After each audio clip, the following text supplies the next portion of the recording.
I've got quite possibly the strangest story that anybody's ever sent me, and we've got video evidence, multiple videos to show you. It revolves around a pair of shoes that move by themselves. So the woman that sent me this wants to remain anonymous. You'll understand why as we get into the story. The only details I have is that she's from the UK and she's in her 30s. She's also very recently broke up with her ex-boyfriend who was a narcissist abuser. Now the details I know about this is that they were together for 4 years and they'd broke up very recently, about a month ago in fact. The woman that sent me the story also tells me that she works full time and she's often on her feet. And this guy that she was with really wasn't a nice guy. Quite often, when she'd finish her shift at work, she'd just stay in her car for the 45 minutes to an hour, just not even wanting to go home. Sometimes she'd have a breakdown at work and cry, and her colleagues would ask her what's wrong. But as many women experience, and many people experience that go out with narcissists, you really don't have the confidence to speak to anybody or confide in anyone because they remove the confidence from you. They take it all out of you. He would comment on her weight, her appearance, and just knock her down for the sake of knocking her down. So she really just wanted to avoid going home. So because she works on her feet, she wanted to get herself a reliable, comfortable pair of shoes. And she told me when she sent me this story that she didn't really want to show me the shoes because they're quite embarrassing with how unremarkable they are and how used they are. But that just shows to me like how real this story feels. Like I 100% believe the footage that I'm going to show you. This woman didn't reveal her name to me, didn't reveal her TikTok or her Instagram account, no details whatsoever, and should remain anonymous. She's not gaining anything from this. So these shoes, the centre of this story, she got them around 4 years ago. Coincidentally, I guess the same time that she started the relationship with her ex. They were brand new to her, they weren't secondhand, and like I said, they were comfortable, they were reliable, they were her work shoes, completely unremarkable. One day after she finished her shift, she went home and she pulled up on the driveway and her ex came out and was just shouting at her.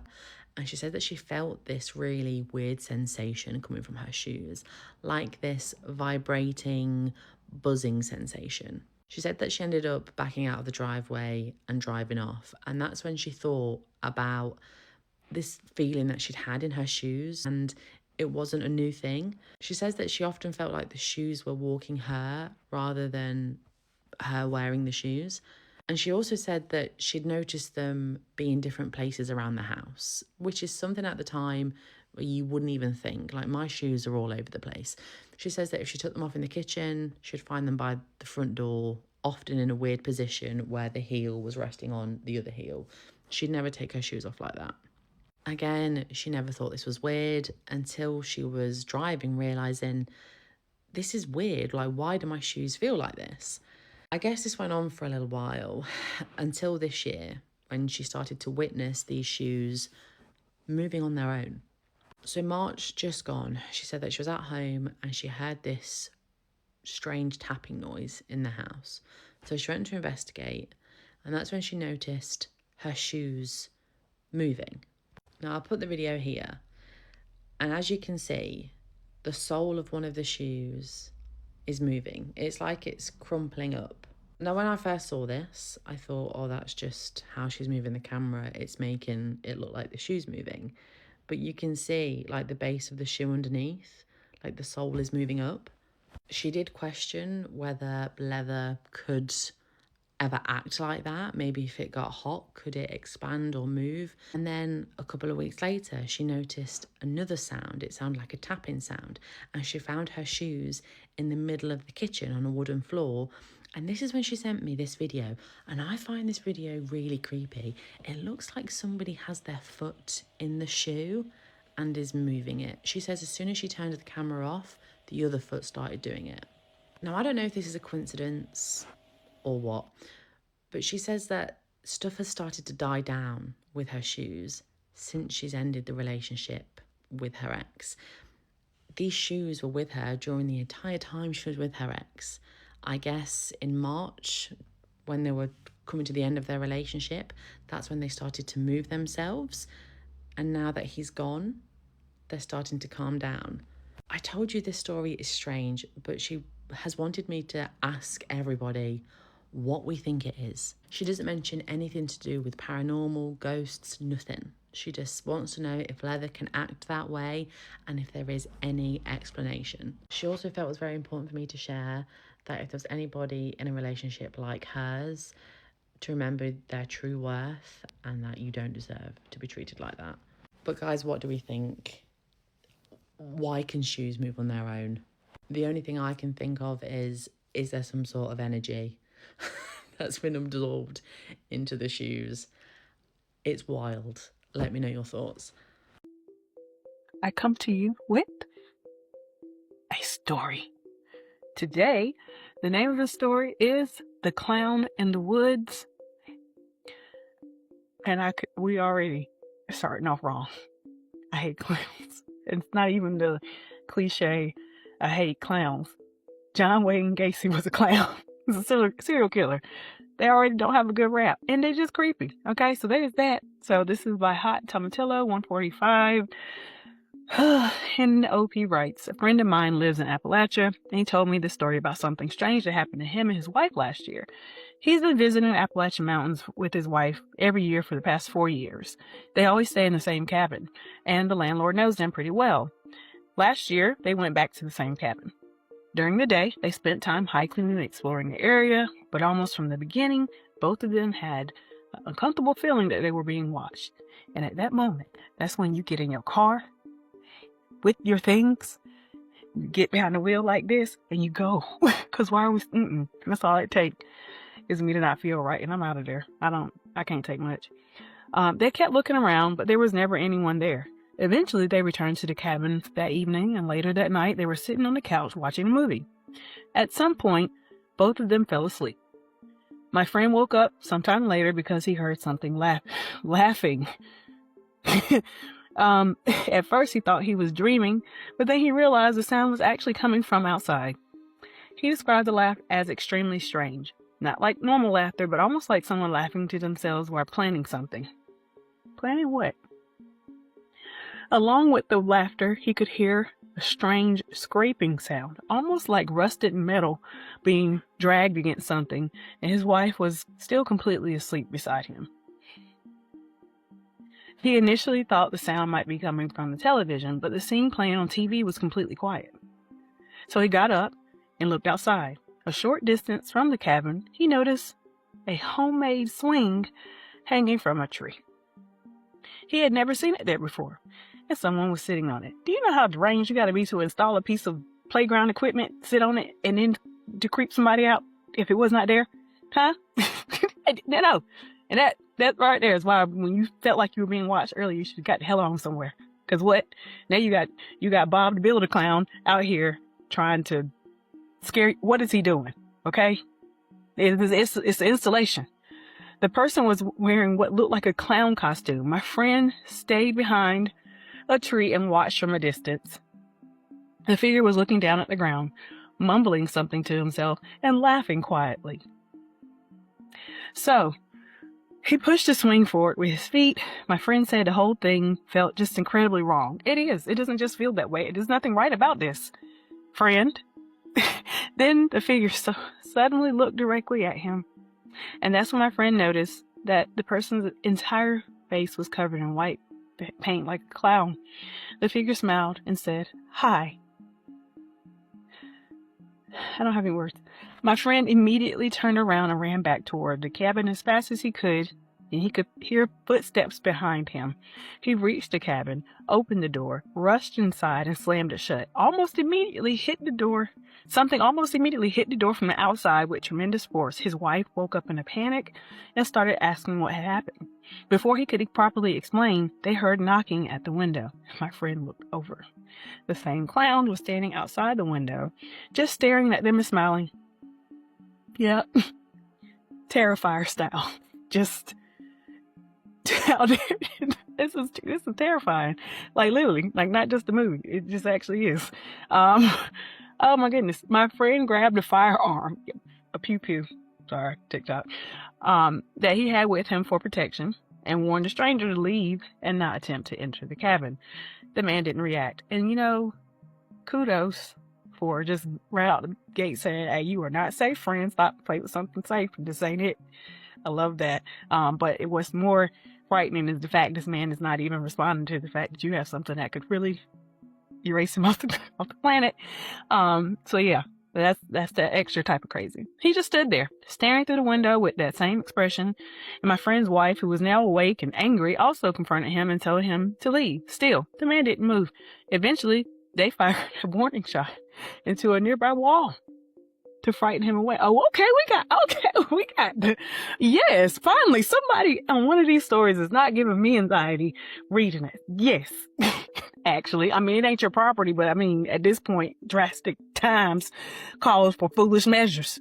The clown remained completely still for a moment. Then he slowly turned around and walked towards the woods and disappeared into the darkness. See, this is how you know you're dealing with pure crazy, because what you mean you got somebody actually pulling and that you just nonchalant and walk off? No.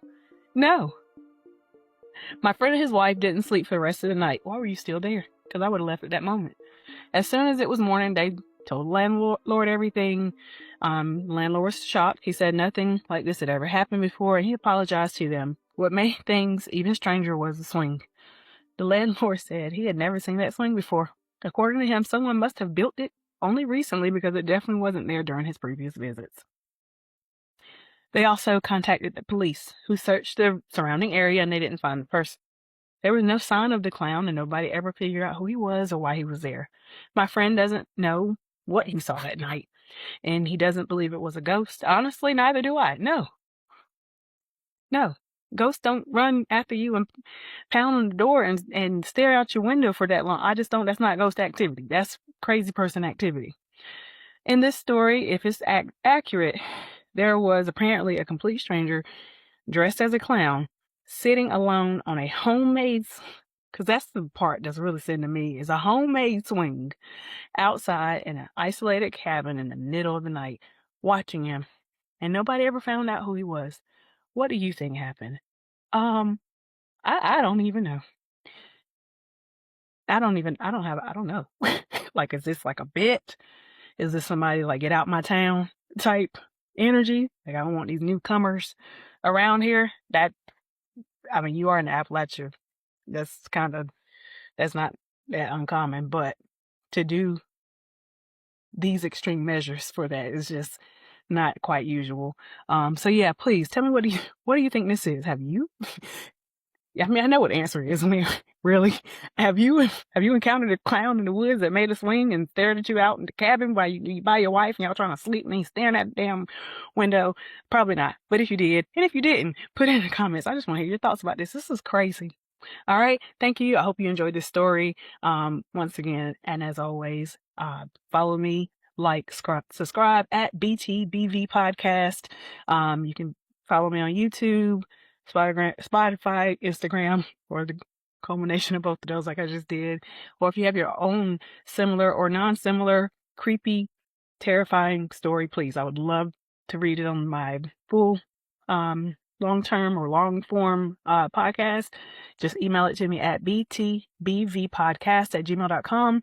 And please, stay creepy, but not this creepy, and stay safe. Love you. Bye. Mwah.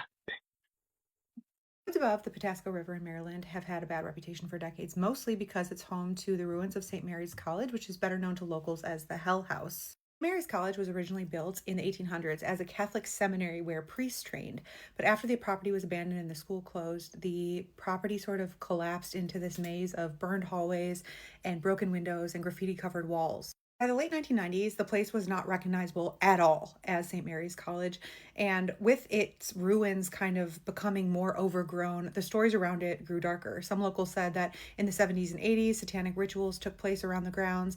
Other people claimed that cults took up residence in the middle of the night to do whatever they were going to do, and other people even said that there was a priest who had once lived at the property who took the lives of students before taking his own life. Stories just took on a life of their own, and it seemed like everyone knew someone who had had an experience there. But in 1997, another mysterious fire burned down even more of the remains, and that attracted more attention. And the property owner was so annoyed by unwanted visitors that he actually utilized police and guard dogs to deter the teenagers who were bored, who just wanted to come out and be scared. One of those people was someone named Chris who wrote into Spooky Scary Storytime, and he said that when he was 18, he heard about this place and he really wanted to go there. And he knew all of this information. He had even heard that there was a caretaker who stayed on the grounds who used rubber bullets to deter trespassers. But he was like, that doesn't worry me. I'm still going to go. I need to see what this place is all about. Chris had a couple friends who wanted to experience the Hell House for themselves as well, but the problem was nobody knew how to get there. So on one particular Saturday, they were bored. They headed out to the main part of the town and they started asking around, like, hey, does anyone know how to get to the Hell House? And it took a while. Nobody admitted that they knew how to get there. And they walked into a coffee shop and they started asking around. And one guy stands up and he said that he looked exactly like Ronnie Von Zant from Lynyrd Skynyrd. And he's like, I know how to get there. I've been there a couple times. I can take you. They're like, cool, cool, cool, get in the car. And he said, in retrospect, it was probably not the smartest idea to put a complete stranger in their car, but they were young and they were reckless and they didn't care. And on the way to the Hell House, they are asking him stories and about rumors. And he claims that he even knew the caretaker, who he said even once showed him around the property. But according to him, the caretaker was no longer there and they didn't have to worry about rubber bullets because the caretaker had been charged with assault after seriously injuring a trespasser. So they get there, they park the car on a gravel lot down the road because they didn't want to park too close so that police wouldn't know that they were in the area. They hiked a bit and then they got to a metal staircase, which they had to climb. And that staircase was apparently part of the original grounds and the front of the property. So as they ascend the staircase, they can start to see the remains of some buildings. And they see a half-burned main building. This Lynyrd Skynyrd looking guy says, all right, follow me. I've got a lot to show you. And he takes them into a workshop where there is an old car that seems just abandoned there. It out and just left. He takes them into an old greenhouse and then he takes them into Chris's favorite thing that they saw, which was an old pool house. He was surprised because the pool actually still had water in it, though it was only a couple inches deep and it was green and stagnant. Spent about an hour there in the daytime and then they left without incident. But about a week later, about 9 of Chris's friends and him were all together and they were like, we should go back there without this Lynyrd Skynyrd looking guy, now that they knew where it was. And so they decided to head back, but this time they went at night. Parked in the same gravel lot, hiked and climbed up the staircase, but when they got to the main building, he said they all could hear what sounded like a very deep, gravelly, demonic voice coming from all around them. He said it actually sounded like there were speakers in the building and we were hearing something being played through surround sound. It spoke a few sentences, but it was unrecognizable to them. It was in another language. Seemed to come from everywhere at once, and they all froze and they all tried to rationalize it, saying that, oh, it must be somebody else out here that's trying to mess with us. But deep down he said that he thinks that they all knew that that wasn't the case. They stayed for a little while longer, but they didn't see anything else out of the ordinary. They didn't see any other people there, and eventually they left. A few weeks later, Chris was with his girlfriend and he was telling her about his experience, and she had never been there, and she was like, well, I'd like to go. And he's like, well, I can take you back there. I know how to get there. They had gotten up the staircase, through the main building, had just left the greenhouse and were walking toward the pool area when suddenly she stopped. He says, what's wrong? Come on, let's go. And she said nothing, but she slowly followed behind him. But then a few feet later, she stopped again. This time she turned and looked over her shoulder and he's like, what are you doing? Like, let's go. And his girlfriend whispers, she doesn't want us here. He goes, we have to leave. And he goes, there's nothing here. There's nobody here. Like, let's keep it moving. She's insistent and she says more firmly she doesn't want us here. And Chris is annoyed at this point. He's like, okay, fine, like let's just leave then. They start to walk back toward the staircase and head back to their car when as they're leaving the grounds, all of a sudden she falls forward and she scrapes up her knees and her hand. This helps her up. He thinks she just tripped on something, but a few feet later, she trips forward again. This time it seemed like something had pushed her with enough force to cause a reaction for her to fly forward. Chris helps her up again. He grabs her arm. He helps her walk down the staircase. And as they get to the bottom, she's pushed once more with enough force that he said that she almost took him down with her. He stood up, looked over her shoulder and said, I'm leaving. What more do you want? Chris was freaked out because he's like, is she messing with me? Like, who is she talking to? And then his girlfriend screams, she's coming. And she starts booking it back toward their car. He said he didn't know who she was talking about, but all of a sudden he heard heavy footsteps coming down the stairs and running toward them. And he took off running behind her. We didn't stick around to see what was going to come out of those woods. We just took off and we went home. But after we left, I asked her, like, what were you afraid of? She told him that she had a vision or like a sensation that she had never felt before. And that whatever it was that wanted her to leave was the victim of an attacker who still stayed on the grounds. Says the remaining structures were all torn down in the mid-2000s, but there are still several metal staircases leading up the hill. And anytime he tells this story, he doesn't expect anyone to believe him. He said, I wouldn't even believe myself had I not experienced it.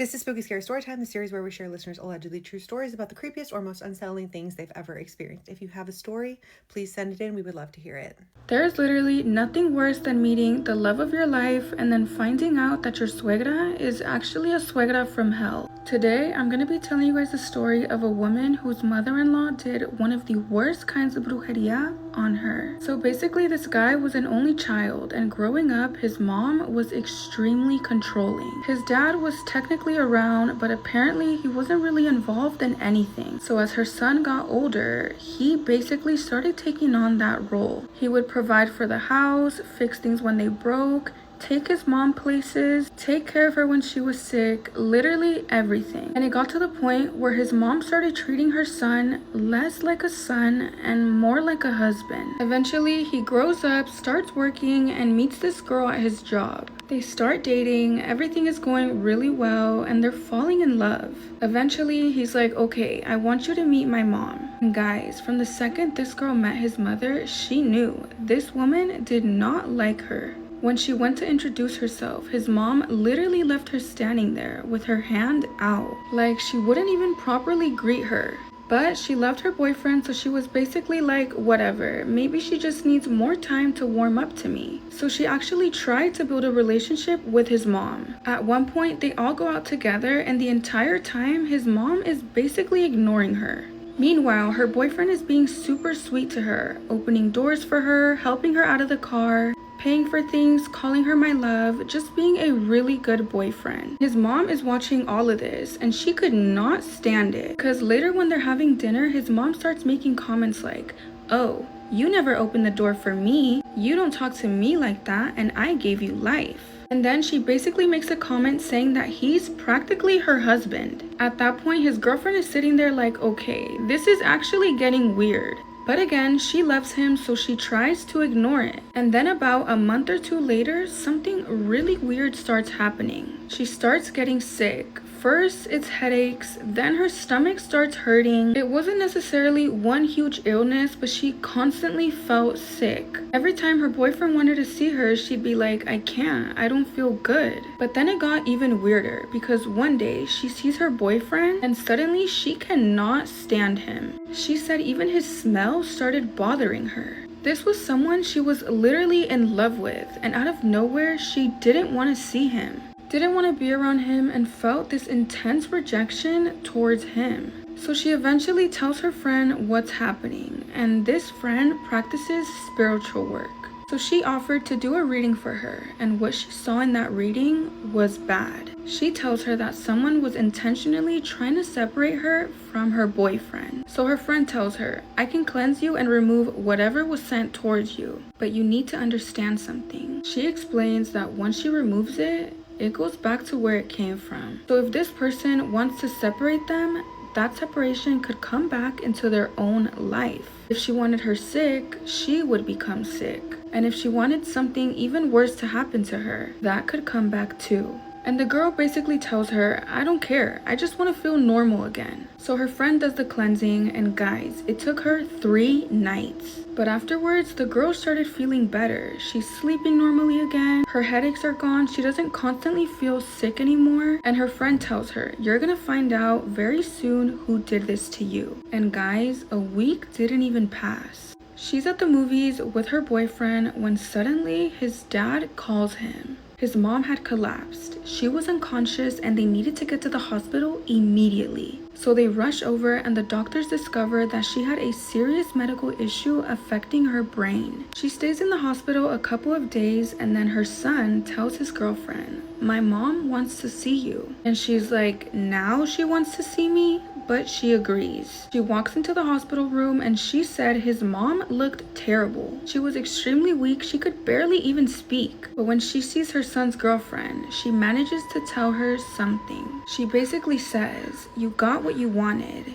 You can be with him, but you'll only have him once I'm dead. Because if he isn't with me, he won't be with anybody. Guys, can you imagine your boyfriend's mother saying that to you? And the girlfriend didn't even argue with her. She just looked at her and said, I'm sorry, and walked out. She immediately tells her boyfriend what his mom just said, and obviously he's in denial. He's like, there's no way my mom meant that. She's sick. She can barely even talk. And at that point, the girlfriend was done. She basically told him, I cannot deal with your relationship with your mom, deal with her illness, and everything else happening around us. This is not what I want for my life. And she left him. As you should, girl. But guys, that's not even where the story ends. A couple months later, his ex reaches out to her and tells her his dad passed away. She obviously felt horrible for him and offered to be there for him as a friend. And eventually enough time passes that she and her friend decide to look into what happened to him. And this is where it gets even creepier. Remember what his mom said in that hospital bed? If he isn't with me, he won't be with anybody. Well, this man has now apparently been alone for around 10 years. 10 years, and he's still single. I don't know, guys, whether you believe in brujeria or not, this story is crazy. For this reason, don't ever fall asleep at a funeral. And I know what you're thinking, who the hell would fall asleep at a funeral? But in Mexico, funerals are a little bit different. In Mexico, when they have funerals, sometimes they're at people's homes or sometimes they are at these funeral homes. And most of the time, the immediate family will stay with their loved one overnight. And in the morning is when everybody shows up and they go and bury their loved one. So this guy said that unfortunately 2 years ago, his aunt passed away. He explains that the family was very small and the only person that was going to stay overnight with the aunt's body was going to be his mom. And for whatever reason, he had like a weird feeling about that, so he decided to stay with his mom just to accompany her overnight. After a bit, he realized that other people were coming, but there was like a total of 6 people in that room. Now he knew the night was going to be really long and he came prepared, so he brought coffee so that he would stay awake all throughout the night. Even with the coffee that he brought, he said that he was so sleepy that he ended up wanting to fall asleep. So he explains that he saw a couch and he decided to lay on the couch. He took his shoes off and he like balled himself up because it was really cold there. However, that's when all the really weird things started happening. As he's laying there with his eyes closed ready to fall asleep is when he started to hear 2 women having a conversation, but it wasn't like if they were in the other room. It was like they were right next to him talking. Without opening his eyes, he called out to his mom and asked her who got here, like who's talking, but she never gave him a response. Because he didn't get a response, he turned around and opened his eyes and he sees that his mom's actually asleep on the couch next to him. He thought that maybe the women had gone to the little cafeteria area that was in the funeral home and that's where they were talking and he could hear them so close to him. Since he told himself that must be it, he just turned back around and went to sleep again. This is the part where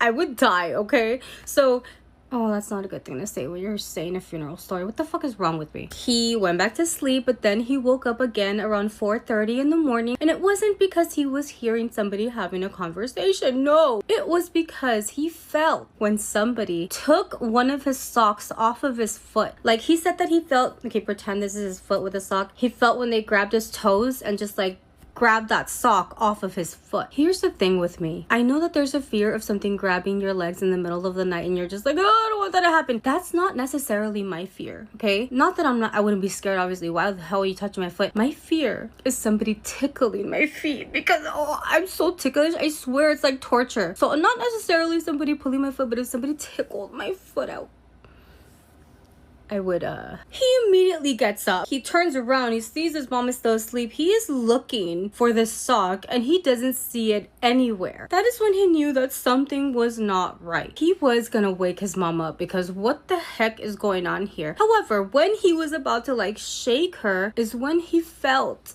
something hit his back. And then he hears somebody say the following. Then, like if somebody's saying, here you go, and threw the sock at his back. Forgot to mention that the other people were also asleep. Nobody was awake, so they were all counted for and asleep, not behind him, mind you, when he was gonna wake his mom up. So somebody grabbed the sock off his foot. He didn't see anybody. About to wake up his mom, feels somebody throw the sock on his back and say, here. Turns around. There's nobody behind him. The sock is on the ground from somebody throwing it at him and he feels full body chills. He doesn't wake up his mom. He puts his shoes on like as quickly as he could. He went to go get a drink of water. He goes to the cafeteria. He had left his coffee there so that anybody can get some. And that's when he sees that there is like a cup of coffee there. Like if somebody had left it there, it was still steaming and it was halfway like if somebody had been drinking coffee. That also threw him off because he knows that nobody was awake or nobody had gone in to get some coffee for hours at that point. He remembers that there was a security guard who stays at the funeral when they have people staying overnight, but he stays watch in the front. So he's kind of scared, so he wants to go and just accompany the security guard just to calm himself down. He took advantage of the moment because he's like, oh, what about the first ladies that I heard talking? Maybe it's their coffee. Let me ask the security guard. So when he first goes up to him, he's like, hey sir, did the ladies leave, the ones that were drinking coffee and were here a while ago? The security guard looks at him a little bit confused and he's like, what ladies, son? What are you talking about? So he tells them the two ladies that were talking really loud in the cafeteria, and the security guard, before he even said anything, was already shaking his head no. He's like, no, nobody has gotten here. Nobody has left either the entire night. That coffee that was in the cafeteria that he saw, nobody knew where it had came from or who had gotten it. After the daylight came, they had the mass, they had the burial, and nothing else weird happened. But he had gone up to those 6 people that were in there the entire night, the ones that were asleep and things like that. He asked them, did you hear the women talking? And they were like, no, I never heard anybody talking. None of them had heard anything. None of them have seen anything either. It was only him that experienced this, and he says that ever since then he will never fall asleep at a funeral again. And honestly, same. But what do you guys think? First, before I tell this story, I need to say that we just hit 200,000 followers. 200,000 people that are following my page for stories about paranormal, strange history, unexplained encounters, and things that probably shouldn't exist. And I genuinely cannot thank all of yous enough. So I wanted to give you something special for the 200K. And since I know that you have this slight obsession with old vampire stories, I saved this story for this particular moment that was told to me as a kid by my family who migrated over here from Sicily. And what I have is an old story supposedly passed down from Sicily nearly 200 years ago. And again, I can't verify if any of this actually happened. Stories like this survive through retellings, and details, inevitably change over time. But if even the basic story of it is true, there was something wandering the Sicilian countryside in the early 1800s that people were absolutely terrified of. And strangely enough, the man at the center of this story apparently never tried to hide who or what he actually was. Now, the story supposedly begins sometime in the early 1820s in a small country community in Sicily. And at the time, traveling between villages could mean hours on foot or horseback through isolated farmland and mountain roads. And according to the legend, people traveling one particular road began talking about this one man. Nobody knew his name, nobody knew where he lived, but eventually everyone would describe him almost in the exact same way. He was always well dressed, even in the Sicilian summer heat, in suits and everything, incredibly pale, not sickly pale. They just described his skin as almost completely drained of color, like a gray, ashy color. But the strangest thing about him was his behavior. He would apparently stand beside the road after sunset and politely ask travelers, hey, may I walk with you? And that was it. And he never threatened anyone. He never chased anyone. He simply would ask permission to accompany them on their journey. And according to this story, the locals eventually developed one very important rule in regard to this man. And that is never say yes. Because, people who allowed the stranger to walk beside them reportedly became extremely ill afterward. And one account described a farmer who encountered him while returning home late one evening. And the stranger appeared beside a stone wall, and he had asked the farmer if he could accompany him.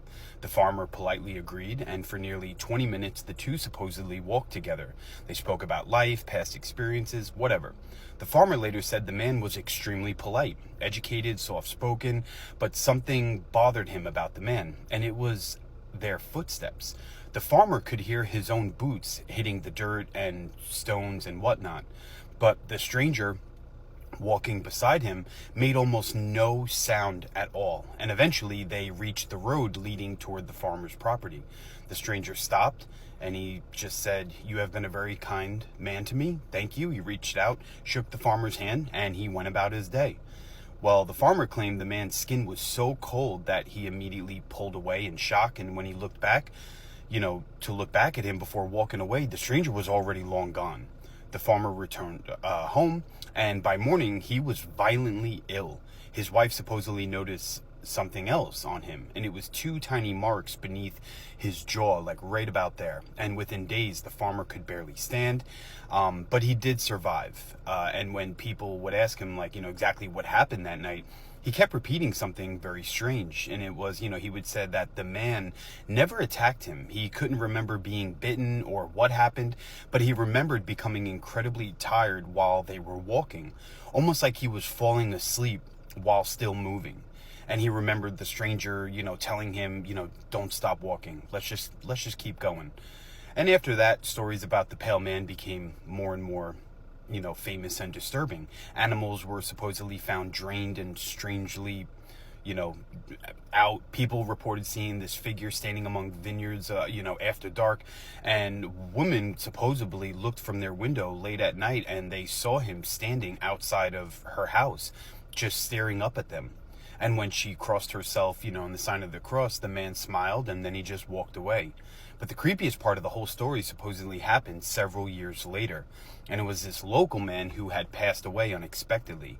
And when his family opened an old family burial chamber to place his remains inside, they found another body instead. A man that nobody recognized. And he was, dressed in clothing that appeared older than the recently deceased man. His body was very pale, his hands were folded across his chest, and according to the legend, there was almost no decomposition at all, no stage of it. The family immediately contacted others from the village, and several elderly residents came to see the body. And one of them supposedly backed away, the moment that he saw the man's face, because decades earlier, he had a strange encounter on a roadside outside of the village. And it was a very tall, pale man who had asked him one simple question: "May I walk with you on your journey?" Same exact thing as this guy. And according to the legend, they sealed the burial chamber and they refused to disturb the body anymore. But here's the detail that really makes this story stick with me. Years later, when someone supposedly entered the chamber again, the unidentified body was gone. No disturbed stones, no broken entrance, nothing stolen, just an empty space where the pale stranger had once been lying, kind of like the Carter brothers in New Orleans. And after that, the sightings stopped, at least in the village. But similar stories began appearing elsewhere on the island and in other parts of other countries. Stories about an unusually pale man walking rural roads after sunset, never chasing anyone, never forcing his way inside, never attacking openly, just patiently waiting for someone traveling alone and asking, "May I walk with you on your journey?" And again, maybe it's, simply a Sicilian folklore, just a story that was told to me and many others as a kid. Maybe it was illness, superstition, and generations of storytelling eventually transformed an ordinary man into something supernatural. Or maybe 200 years ago, they encountered something that they didn't have another name for, something that we would eventually come to realize today as a vampire. Either way, if you're ever walking an old road in Sicily after sunset and a pale stranger steps out of the darkness and politely asks you if they can join you, I'd probably keep walking alone, keep it at that. Well, probably knowing me, I'd probably say, "Sure, bro, join." And again, guys, thank you so much for the 200,000 followers. Seriously, you guys have allowed me to tell the kinds of strange stories I've always loved and to share it with you, and we're only getting started. Let me know what you guys think in the comments. You don't like scary stories and you want a good night's sleep tonight, go ahead and scroll because I have another scary story submission and we're going to read it right now. The email reads, "Hi Casey. Okay, this happened in Teos, New Mexico. You can leave my name out because my friend would be pissed if she knew I was sending the story in. We rented this little adobe house for a girls' weekend. The first night I kept hearing this low humming noise. It sounded like a truck idling somewhere far away, except I could almost feel it inside of my teeth. My friend couldn't hear shit. I Googled it and I found out about the Teos hum. Apparently, some people hear it and nobody really knows where it comes from. Cool, weird, whatever. Second night, the humming woke me up. My friend wasn't in bed. I found her sitting on the floor with her ear pressed against the wall. I said her name and she put her finger to her lips. Then she whispered, "It's not a sound. There are people underneath the house. They're doing it together. They're making the sound." I told her to get the fuck away from the wall. She looked at me and said, "They stopped because they heard you." The humming stopped, like instantly. She was right about that. And something knocked underneath the floor between us. Not the door, underneath us. 3 fucking knocks. My friend stood up and we got out of that house so fast, we left half of our shit there. Drove until we found an open gas station and sat in the parking lot. We were so scared shitless on the way there, we didn't even really talk in the car. But once we finally got to that parking lot, that's when my friend asked why I had been sitting against the wall. I thought that she was messing with me. She wasn't, but she remembers me doing it. We started arguing over it because both of us were completely fucking sure, 150%. She asked if I remembered the knocking. I said yes, 3 knocks underneath the floor. She went pale. She only heard 2. Neither of us slept. We drove home that morning, and honestly, at some point, we just stopped talking about it because there was no explanation that didn't sound completely insane. Last month, my friend stayed at my apartment for the first time since that trip. Around 3 in the morning, we both woke up to the humming. This time, it was coming from inside my bedroom wall. Then something underneath my bed knocked once. My friend started crying and whispered, "It's finally finished to the 3. Has anyone ever heard of the Teos hum continue after leaving New Mexico? Have you ever heard knocking with it? How many times?" First of all, thank you so much for sending in your story and trusting me to share it here on my page. I had a few thoughts when I first read this, and the conclusion that I've came to, which could be completely inaccurate because who the hell am I kind of wonder, I know this sounds weird, but what if you did like a Freaky Friday soul swap or something?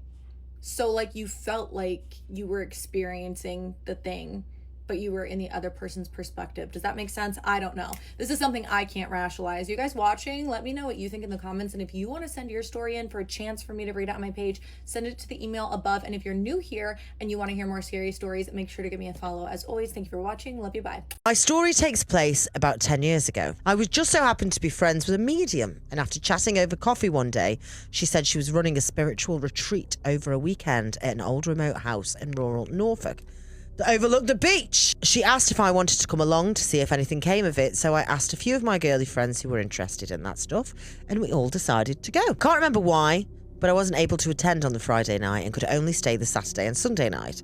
So my friends went on ahead to join in the Friday night activities, and I said I would see them Saturday morning for breakfast. Because of who I am, I was late and didn't arrive until about midday on Saturday. I missed breakfast and the morning meditation session, but luckily not lunch. Myself, my medium friend, and my 5 other friends and 6 more ladies that I didn't know sat around the big, beautiful dining table at the very back of the house. We chatted and kept the conversation shallow so that we could do psychic and tarot readings on each other later. But everyone was very friendly. The energy was positive, and I was looking forward to the day and night ahead, especially as I could see a vast amount of wine bottles on the kitchen side. Before getting down to some spiritual exercises, I was shown to my room. Because I'd missed the Friday night, I expected that I would have a naff room no one else wanted. But my friends led me up to the top back part of the house that overlooked the sea and showed me a massive wood-panelled room with huge dark wood. 4-poster bed that had thick curtains all around it. Say I was buzzing would be an understatement. A lot of the ladies staying there were sharing a double bed, and if there's one thing I like more than a little drinky, it's a massive bed all to myself. So I dumped my bag down, tested the bed quick, and then headed down to the library where everyone was set up ready. So the day passed just fine. Before dinner, we explored the house a bit. It was so old, and the dark wood panelling throughout gave it an oppressive feeling. In the library, it had some stuff about different wars and how the house was used as a sort of hospital at one point due to its size. We moved outside to listen to the waves and chat about the day and how we were all feeling about our spiritual revelations. As we sat out by the sea, waves crashing, wine flowing, I looked up to my bedroom window, and as my eyes moved up, the curtain moved. It was getting dark and I was pissed, so I decided to keep it to myself, wondering if anyone else would notice or if it would happen again. For the next few hours, as I made my way through another bottle and we all nattered together, I could see movement in the window. The odd twitch of a curtain or a shadow that seemed to stay right by the window. I kept telling myself that it was an old house, it was probably just a draft or the window isn't shut properly. We head to bed, went straight to sleep, only giving a brief thought to the moving curtain when I drew them closed. I don't know what time it was, but it was dark when I was awoken suddenly with a sense of unease. I'd rolled over in my sleep onto my side, facing away from the window. The house was completely silent. Not like a normal kind of silence where you can hear little noises, but like the air has been sucked out of it. There wasn't even the sound of the waves that were just outside my window. Deathly silent, and I felt like I was being watched. I rolled over and looked towards the window, which was on the left-hand side of the bed down at the bottom, and stood there, silhouetted, was a man in a uniform, standing as if on ceremony, holding a rifle with a bayonet. "Hello?" I said, but he didn't answer or move. I couldn't see his face, but it felt like he was staring straight at me. My brain ticked over about what I should do. Should I run? Scream? I knew that he was a ghost. I could feel it, and I could also feel that he wasn't going to hurt me. It was like he just wanted to be seen and that he was proud. So after a few seconds, him staring at me, me staring at him, both of us unmoving, I said, "No, thank you," and shoved my head into the pillow, pulled the duvet over the top. I stayed like this for a good few minutes, maybe more, listening to any footsteps or signs of movement. Popped my head out of the protective duvet nest I'd made, but he was gone. I sat up for a moment and looked around the room, wondering if he had moved, but no. It was all perfectly still, no moving curtain or anything, and the sound of waves outside had returned. He was just gone. What a respectful gentleman for listening to my no thank you. For the first and probably only time in my life, I was the first one down to breakfast the next day, brimming to tell everyone my story. As we all sat breaking eggs, I told them about the soldier in my room and how I was sure I wasn't dreaming. "You weren't dreaming," said one of the ladies I'd met the day before. "I stayed in that room on the first night and I saw him too." That's why it's fancy. And everyone nodded, including my friends. Turns out this lady had woken up on the Friday night because she couldn't stay in the room with the ghost soldier and had opted to go in the room that was supposed to be mine. They'd all made a pact at breakfast the next day not to tell me and see if it would happen again and if I would have the same experience. It seemed that all the other rooms were fine and soldier-free apart from my room. And my friends had been in on it the whole time and used platitudes when I found out, like, "We knew you'd be okay." My best friend digitally kidnapped my daughter. It's not Halloween yet, but this story is scary. At the end of the video, drop in a comment why you think her best friend did what she did. Let me tell you what happened. So while she was pregnant, her best friend would follow her to her doctor's appointment. She would see the ultrasound and take pictures and all of that. She didn't think much of it. After the baby was born, she allowed her best friend take her child as her child. So her best friend doesn't have any kids of her own. She continued visiting, taking the baby's pictures, making videos, creating content. She thought it was really cute because they're best friends after all. Whenever her daughter was sick or had like regular checkup or any kind of doctor's appointment, her best friend followed her everywhere. And in those rooms, she'll still take pictures, making it seem like she's just trying to create a memory. No red flags there too, right? None. Fast forward, her best friend got a new job in another town, 10 minutes from where she lives. But they still kept on talking. Her best friend kept visiting. Everything was normal. But one day, her best friend came and told her that, oh, the job she just got, there's a crazy lady at that job and she wants to quit the job. But you just got this job. So she told her story about how the colleague was bothering her, making her uncomfortable and all of that. She, being a girl's girl, says, if the job is uncomfortable, just go ahead and quit the job and, get another job. Nothing was suspicious.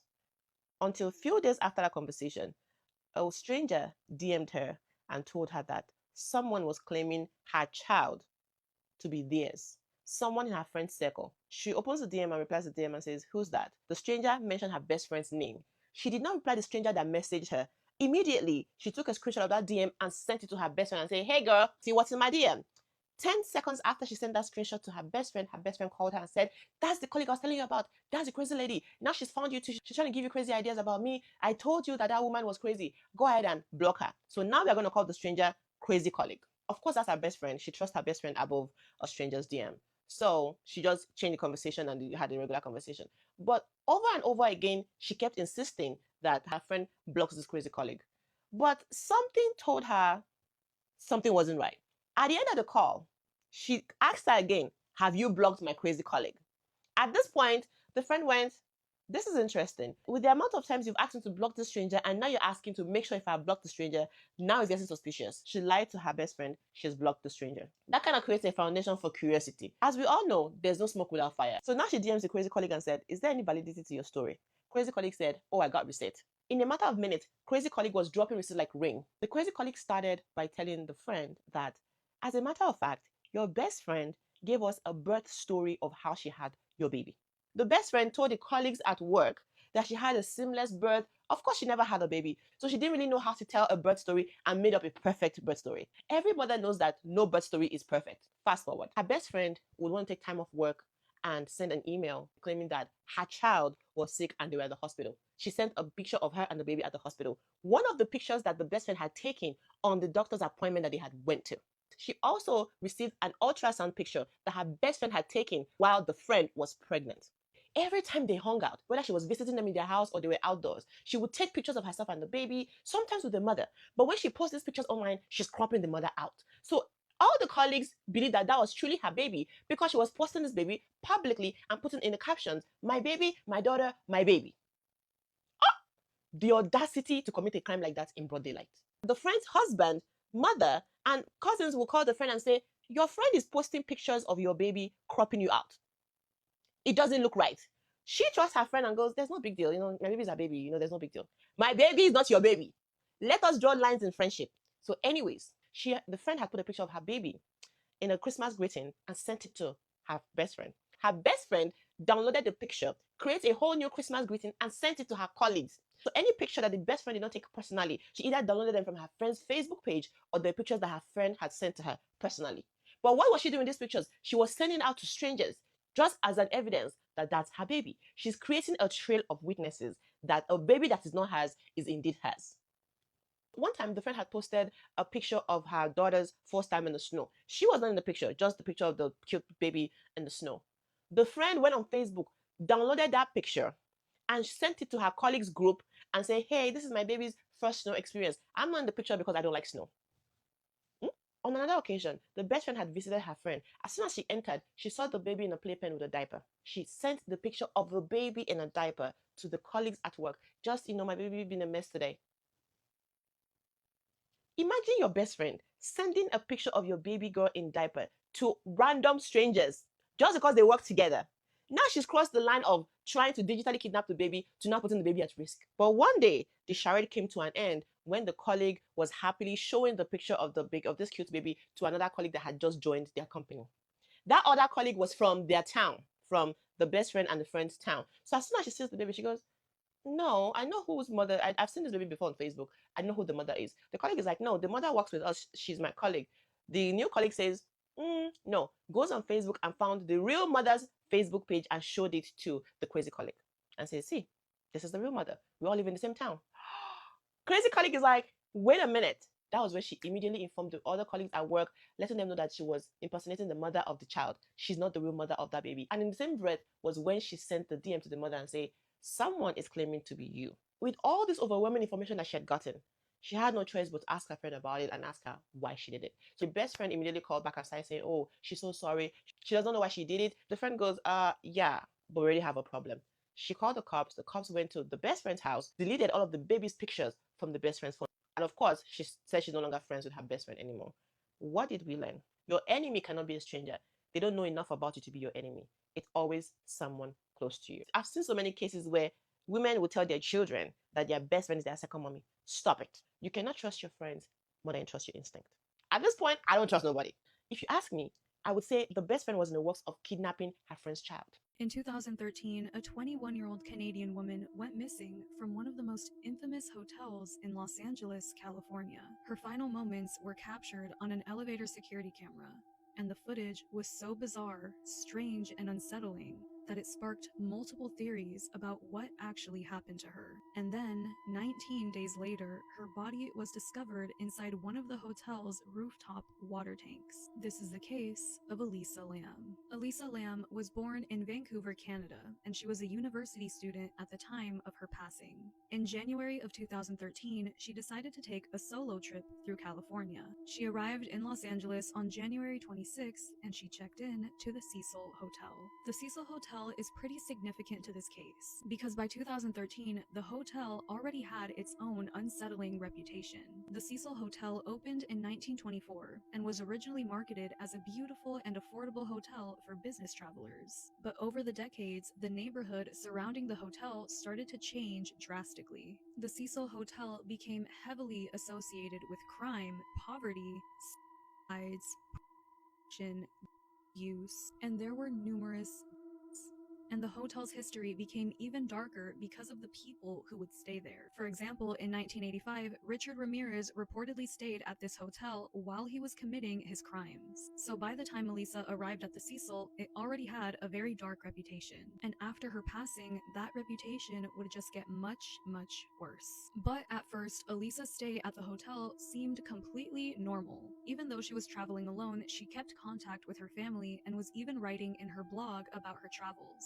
However, Elisa did have a history of bipolar disorder, and this becomes pretty important when we're looking at this case. Now, at some point during her stay, she was moved from a shared room to a private room, and this was because there were reportedly some concerns revolving around her behavior with her roommates. Then, on January 31st, Elisa disappeared. Her family became extremely concerned when they stopped hearing from her and they couldn't reach her. She was also now inactive on her blog, so the hotel was searched and the police became involved. And eventually, when they couldn't find her, the hotel released security tapes, and one of these tapes came from the elevator, and that is the last known footage of her alive. When this video was released, people began slowing it down, playing it frame by frame, trying to figure out what Elisa was reacting to, and this is where multiple theories started to emerge. The first theory is that she was being followed. People pointed out that she was repeatedly looking out into the hallway as if she was trying to check if somebody was there. So this created the belief that maybe she was trying to hide or she was trying to run from someone. The problem with this theory is that the camera doesn't capture anyone else but Elisa, and there is no confirmed evidence that somebody was following her. The second very popular theory around this case revolves around her mental health. As stated earlier, Elisa had bipolar disorder, and investigators ultimately believed that her mental state played a big part in her disappearance and her passing. Her behavior in the elevator could be explained by a psychiatric episode of some sort. If she was experiencing psychosis or paranoia or even hallucinations, she would have believed that there was somebody standing outside the elevator, and this would explain why she seemed to be behaving so erratically and why she kept stepping in and out. There's also the theory that Elisa Lam was murdered. Naturally, people started wondering this because of the location her body was found in. It seemed almost impossible. As we know, her body was found inside of a water tower. These water towers were 10 feet tall, and the lid to this water tower was relatively heavy, around 20 pounds. People question how she got up there in the first place, considering that hotel guests have zero access to the roof. And along with this, people question how she got that lid open and how she got up there all by herself. All these questions spark the theory that Elisa Lam must have been murdered. But even then, they question how somebody could have gotten her up there without leaving any trace of evidence. Elisa had been missing for about 3 weeks. Police had already searched the entirety of the hotel and the roof with search dogs, but they didn't find her. And then on February 19th, 2013, guests in the hotel started complaining about really low water pressure. A maintenance worker was then sent up to the roof to check on the water towers and see what was happening with the water pressure. When he made it up to the roof, he noticed that one of the hatches to the water towers was open. He looked inside and he saw Elisa's body floating in the water. Her body was found almost completely by accident. But the same questions remain: why did this happen? Who did this? How did it happen? Etc. People began wondering if maybe Elisa encountered something paranormal. Some people believed that the elevator footage showed her communicating with some kind of spirit. Now, the official ruling was that Elisa Lam passed away due to accidental drowning. But despite that being the case, we don't have footage of Elisa making her way up to the roof, or anything else for that matter. All we have is the elevator footage. So again, her passing does have an official ruling behind it. But because of all the mystery behind her case as well, some people still treat it as an unsolved case. The whole case is tragic and heartbreaking, and we will very likely never know what Elisa herself was experiencing during those final moments. Person that sent me the story called it Dream the Last Photo. By the way, if you have a story that you'd like to share with our glitch community about glitches in the Matrix, dreams, aliens, cryptids, or the paranormal, you can send it to this email address. And remember, we believe you. Hi, Auntie Matrix. Hi, I love your content. I want to share a strange and vivid dream I had recently. I am calling it the lost photo. I found myself standing in a strange, unfamiliar clinic. Everything looked different from the world I know. I felt my feet lift off the floor, drifting a few inches in the air, yet no one seemed to notice me. People sat in the waiting room. Across from them were small glass windows looking into treatment rooms. I peeked through the first window, and doctors operated on a patient under bright lights. I moved to the next window. A woman sat on a bed wearing a plain white gown. I drifted down a narrow hallway. A bronze plaque hung on the wall covered in rows of engraved names. I reached out my hand to touch the metal. I wanted to feel its cold, hard surface. Right then, I knew deep inside that I was no longer in my own timeline. The corridor opened up into a bright, bustling shopping mall. A woman was mopping the shiny floor nearby. I wondered if she could see my floating form. I walked up to her and I asked, "Can I ask you a question?" She froze, grabbed her cleaning bucket and snapped, "We were told that we can't talk to you."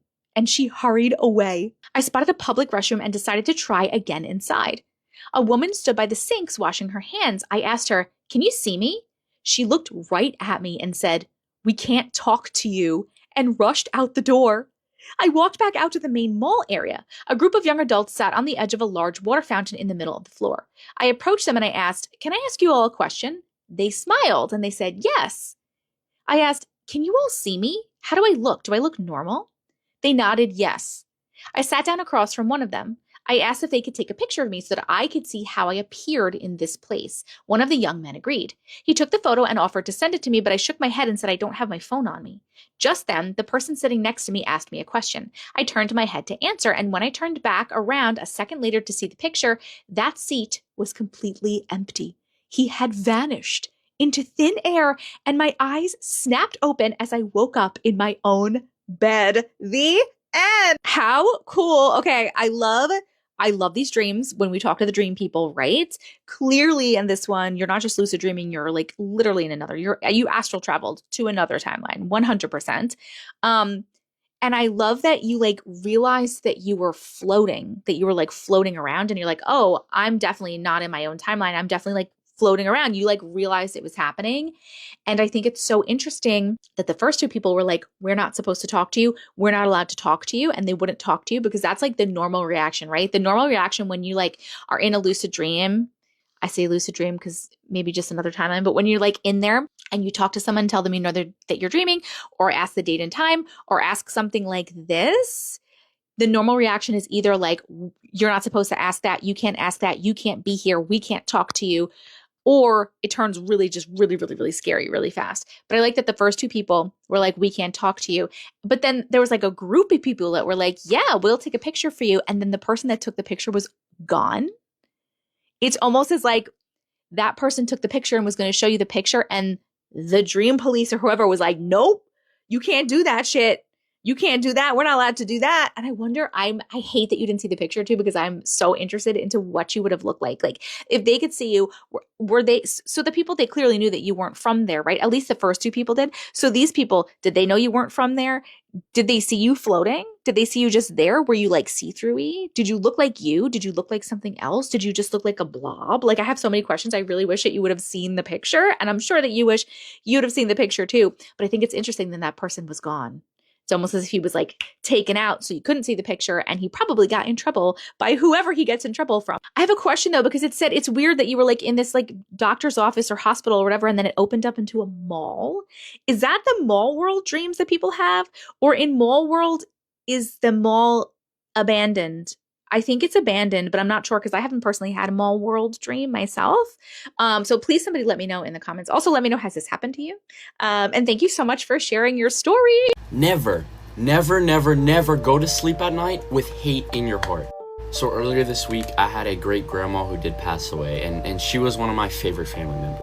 And while my great grandma was in the hospital, one of my other relatives went to her house, stole her credit card, debit card, and a bunch of her valuable possessions. Once my family actually found out what that person did, like a bunch of people went and confronted her. And when they did confront her, she was just, screw you guys and screw her, y'all don't blah blah blah blah blah, just being real rude about it. Whenever I heard about this whole ordeal, I was furious. Like I just hated this person. I was so upset about the whole situation. I was already upset about my grandma.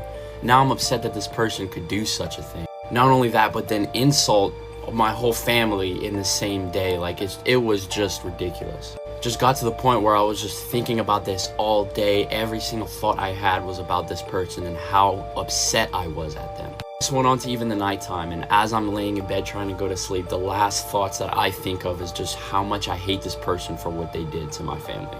Eventually though, I do fall asleep, not for very long though, as I wake up at some point in the middle of the night. So as I wake up in the middle of the night, it had to be around like 2 o'clock in the morning, I sit up in my bed and I'm just thinking to myself like, oh my God, now I'm gonna be up all night. This is gonna ruin my sleep schedule.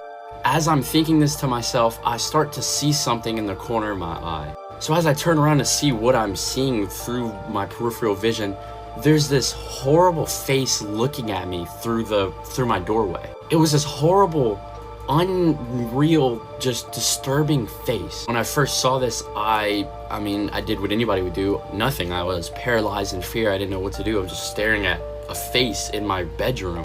It felt like I was staring at this thing for like an hour, but in reality, I was probably staring at it for like a few seconds. Eventually, after staring at this thing for so long, I built up the courage to go like start walking toward it. And every step I take towards this thing, it takes a step back. So we're really never getting close. Every time I get close to it, it just backs up more. And eventually, as I get to my door where this thing is, where I saw its face, it got so far back I can't even see it at this point.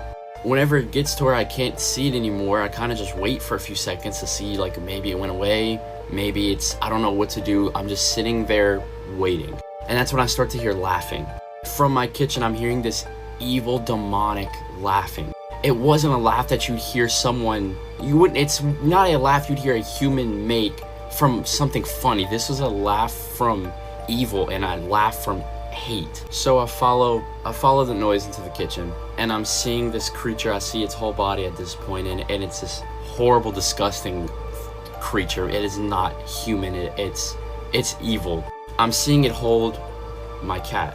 As soon as I see this thing holding my cat, I sprint at it full speed. I charge at it, and even as I start to get close, this thing just disappears along with my cat. I haven't seen this horrible creature since. Thankfully, I've been away from it for a while. But this story makes me think back to what my grandma used to tell me all the time. She would always tell me and my little cousins that sleep is a powerful thing that many humans don't understand. And personally, I believe when you do enter this state of sleep with hate or anger or any negative emotion, you invite things into your life that shouldn't be there. So please, every time you go to sleep, think happy thoughts. Do not let hate creep into your sleep. It's not worth it. Y'all are not ready for the type of shit that I experienced last night and that about 40 other people on my college campus experienced last night. And y'all might want to grab a snack or a drink or both for this one. And I want to grab a full meal, actually, because it's going to be a doozy. So last night, right, I got invited to go on a ghost tour at my college campus. Really cool, really fun. Starts at like 10, right? So I'm like, oh, cool, that's really interesting. I'm going to go shower real quick and then I'm going to go on this ghost tour. Almost immediately, right, after the ghost tour starts, weird shit starts happening. Nothing crazy, but like, for example, lights are on in buildings that students and faculty don't have access to.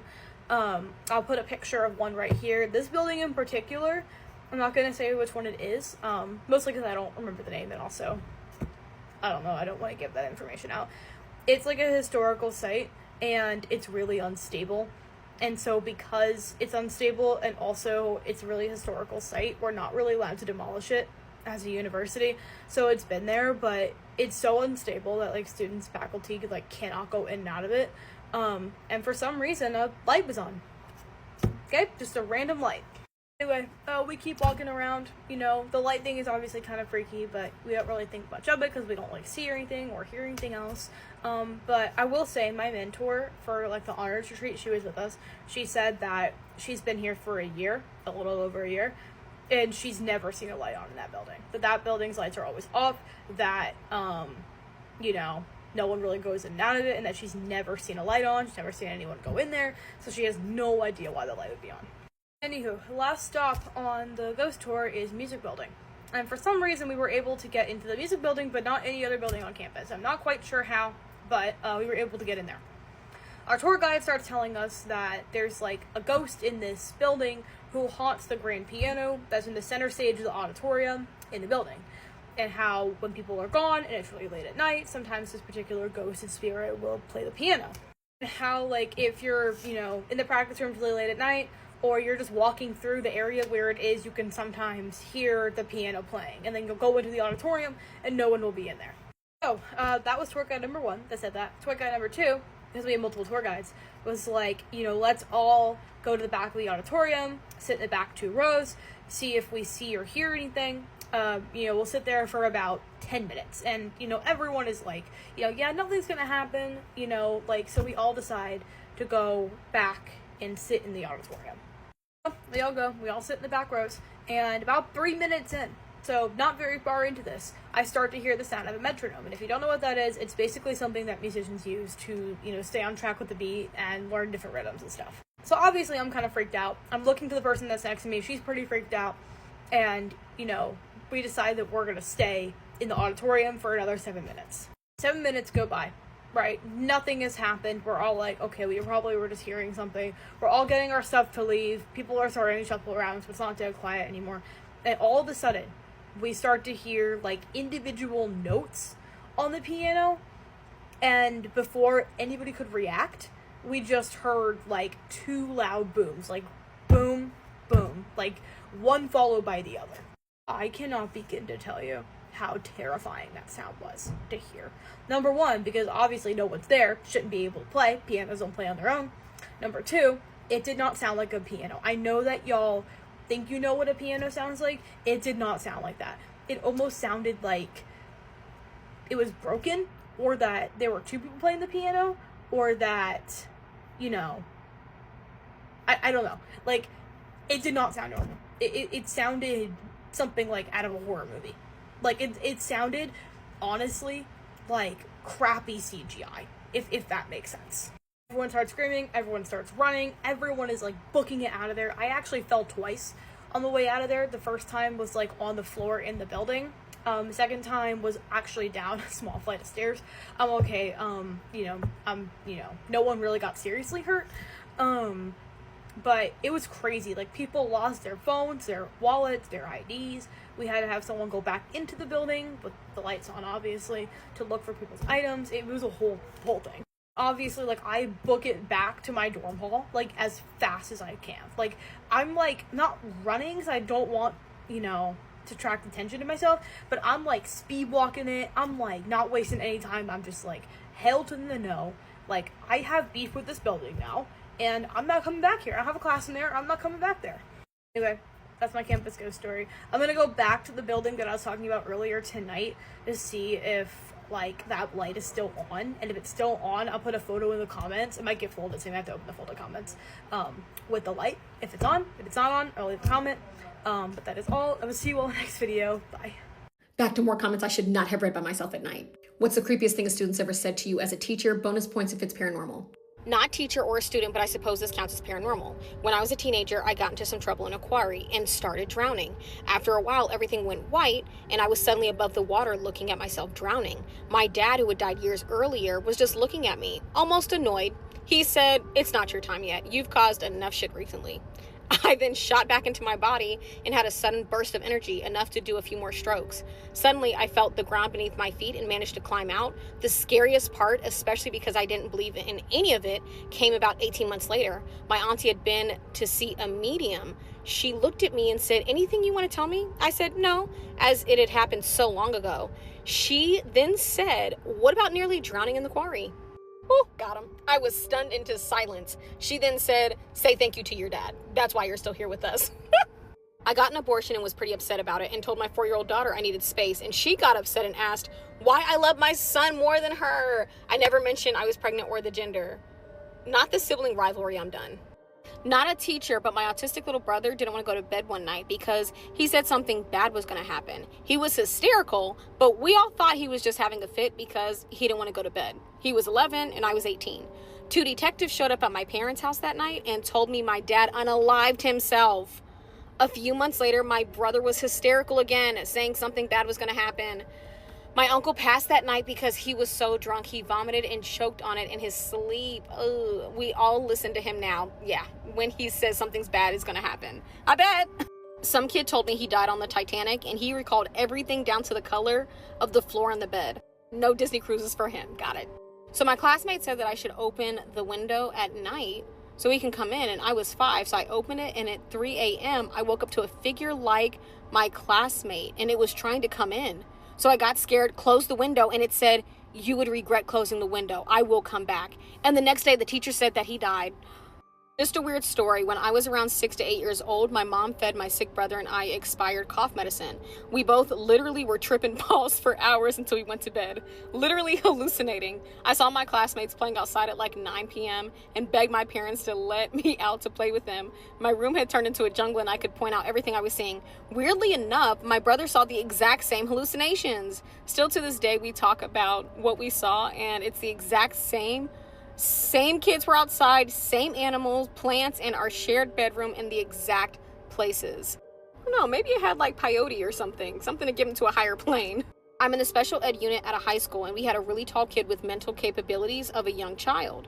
It was rare for him to say more than a few words at a time, and it was largely unintelligible, though I could catch words here and there to piece them together what he was trying to say. One day I was sitting across a table from him, and he leans forward, so I do the same.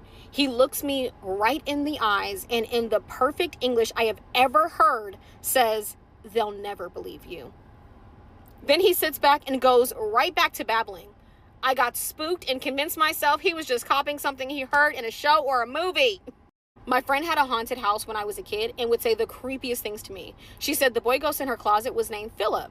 One day I showed up to hang out in my new limited 2 purple sparkly outfit, and she was wearing all purple. And she told me Philip told her I'd be wearing purple. So freaky. Philip the fashionista. Okay, on to my next errand. Come back for more. Smack the hand. The vibe is set, and once I start, don't eat too much. We go to say fine. But come on, bestie, it's story time. Hi, bestie boo. You know it's time to get your snacks. Zora has hers, right? What are you eating? I'm eating this. Okay. Oh, I realized I said this on live, but I didn't actually tell you guys. For the ones that have like all these questions about the fasting in my book, I'm about to drop a YouTube video, like a 3-day fast. It's gonna be like an hour long for each day to basically answer all your questions and basically guide you through the fast for each day that you're fasting. So yeah, that's very exciting. Anyway, let's get right into the story. So for the sake of this story, let's call this girl Juliet. So Juliet has a 3-year-old son, right? Very smart little boy, very active, and he's so darn cute, right? And everything was pretty much fine at first. And then her son got a cough out of nowhere. It started off as like a cough, right? Just like a regular cough. She gives him medicine, you know, and then the cough wasn't really going away. And then the cough started with like a headache. And then from the headache came a fever. And at this point, her son has that for about 3 weeks. She took him to the doctor, of course, and they gave her, you know, medicine and stuff like that. But he's taking the medicine and nothing is working, to the point where one night, after those 3 weeks, she literally had to take him to the hospital. And of course, the hospital's doing the same thing. Just giving him antibiotics and stuff that just does not work. And she's trying to tell them, like, he's been taking antibiotics. He's been taking all of this stuff, but nothing is working. He's just getting worse. My baby's just crying at night. He can't sleep. He constantly has a headache, fever. And they're doing all types of tests, right? But they can't find nothing wrong. So, of course, they're just going to give him antibiotics. So she's doing the best that she can, right? Until she goes to sleep and she has a very interesting dream. She goes to sleep and she has a dream that she took her son to the hospital because he had another, you know, episode. As she's sitting in that hospital room with him, she watched her son revert back to being a baby, literally turn back into being a baby, like a newborn. She's looking at her son like, what is happening? Like, what? And she's like trying to call out to the doctors, like, doctors, please help me. But nobody's there. Like, nobody's hearing her. The nurses aren't coming. Like, nobody's coming. She's just watching her son literally turn back into a newborn. Boom. She wakes up from that dream, right? And instantly she knows that this is something spiritual. I mean, all the flags are there. He's taking medicine. She's trying everything. Nothing is working. And now she gets a dream that he turns back into a newborn. Now, Juliet, I think that's what we call her, right? Yeah. Juliet had already purchased my book like a long time ago, but she was always very afraid to use it because she's scared of like how her life will probably flip upside down, which fairs, valid.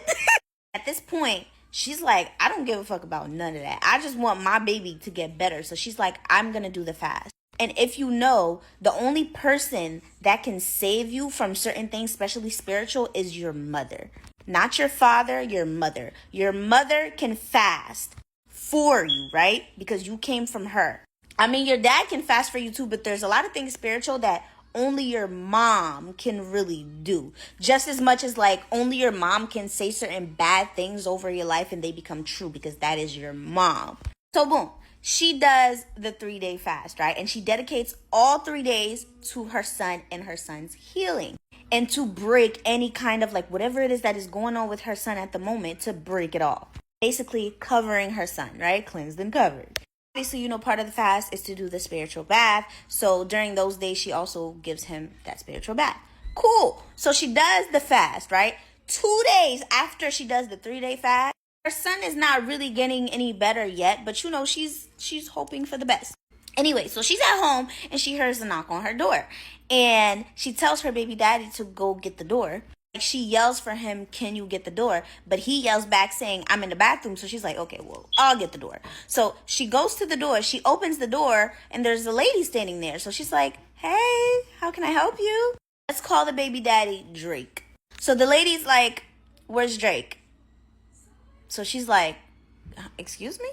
The lady's like, you heard me, where's Drake? He's not answering none of my phone calls. He's acting like you don't see me calling him. Where is Drake? So immediately she's like, oh shit. Like she knew she just did the fast. She's like, this is exactly what I was afraid of. My life is about to flip upside down. He has been cheating on me. Everything just like clicked at that moment. So she asks her, who are you? She says to her something she didn't even expect that girl to say. She thought she was going to say his girl, his bitch, his side bitch, whatever. This girl say his other baby moms. She's like, what? When I tell you her heart dropped to her ass. So as the baby daddy's in the bathroom, he heard the girl's voice. So he came out like, no fucking way. So he comes out like, what are you doing here? And she looks back at him like, oh, this is true. Like, you know her. She says to the girl, well, since you wasn't going to tell her that I'm pregnant with your baby, I thought I should come and tell her. You acting like you don't see my phone calls. You're ignoring my phone calls and all of that, right? She looks at Juliet and she's like, yeah, I'm 4 months pregnant with his baby. And at that point, Juliet literally was speechless. She could not say anything out of her mouth. Only thing that she could do was stare at both of them. So Drake immediately is like, you need to get the fuck out of here. You need to go. If you don't go, I'm calling the cops. And he's looking at Juliet like, yes, it's true. She's pregnant with my baby, but I've been telling this girl to get rid of the baby and she don't want to get rid of it. Like, that's supposed to make things better. And he's like apologizing to Juliet. Like, I'm so sorry, baby. Da, da, da. And now the bitch is mad because the bitch is like, what do you mean you're sorry? You saying sorry to her. You should be saying sorry to me. And the baby daddy look at her like, well, you knew we was together. So why you acting like... Juliet still has yet to say anything. She's just staring at them. And at that moment, because Juliet is a retired crash out, right? If she would have crashed out at that moment, it wouldn't have been good for anybody in this room right now. And baby daddy knows that. He knows how Juliet could get. That's why he's trying to like handle the situation right now. But at the same time, why would you do what you did? Anyway, so Juliet literally just went to her room, took a bag, started packing some clothes, started packing some of her son's clothes, and got her keys and tried to leave out the house. Of course, he wasn't trying to let her leave the house. He didn't utter any word to any one of them. She didn't utter any words. And she just took her son, she left the house, and she went to her mom's house. At this point, Drake is blowing up her phone, but she's not answering, obviously.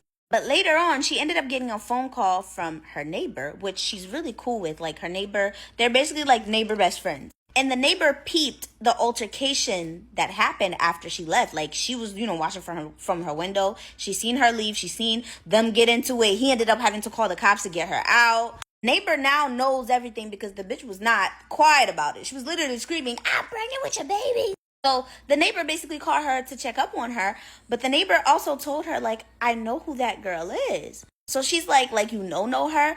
And the neighbor's like, no, I don't know her. But she was here. She was here a month ago. She came to deliver one of your packages to the back of your house, like in your backyard. Juliet is like, I never get any packages delivered to the back of my house. They just leave it on the porch. And the neighbor's like, I remember her. She had the Amazon thing on and everything. And she had like a package looking, box. And she went to the back of your house to deliver it. I just thought like that was the instructions that you put in. Juliet is like, and this happened a month ago. And she's putting everything together because 3 weeks before that was when her son got sick. Juliet tells the neighbor, like, hey, I really don't want to go back to the house, but can you please do me a favor? Go to the back of my house and just inspect the house. Yo, why did the neighbor go to the back of her house? Found a jar buried right under the window of her son's room. The jar, of course, had things on it. I'm not going to say because y'all like to try stuff. No, one of the things was a picture of the son that she got from Juliet's Facebook page. and a picture of the ultrasound of the baby that she got. She sent all the pictures and all of the stuff to Juliet. Juliet was absolutely freaking floored. As of right now, she's still at her mom's house for about 2 weeks, still has not spoken to, the baby daddy. Her son is much better, thank God. She's at like a weird place right now because it's like, this is exactly the reason why she didn't want to do the book. Do the fast, I mean. But at the same time, she's glad that she did because she felt like if she didn't do that, who knows what would have probably happened to her son, But yeah, that's the story, y'all. Don't forget to let me know what you were eating in the comments. Don't forget to go get your ebook. It's called Cleansed and Covered. The link is in the bio. And don't forget to go over to my YouTube channel to watch my stories in long form, while you cook, clean, whatever. And don't watch nobody else's because they're making money off of me. Okay? I love you. Bye. Now, the importance of being able to purchase your emancipation and buy your freedom is you would go on record as a free person of color. And once you go on record on the census as a free person of color, FPOC, you can buy land, you can own property, you can buy a house, you can open up a business. If you're male, you can enter into government, you can be educated, you're allowed to go to school, you can read, you can write. Now, you'll get a lot of people who talk about this, and it somewhat connects with Lawlery, of, oh, well, we have record that freed slaves, then turned around and purchased slaves. Yes, we do. The reason for that is because they are freeing their own family members. They are freeing their own next of kin, because once you go on record as a free person of color, you are allowed to emancipate slaves.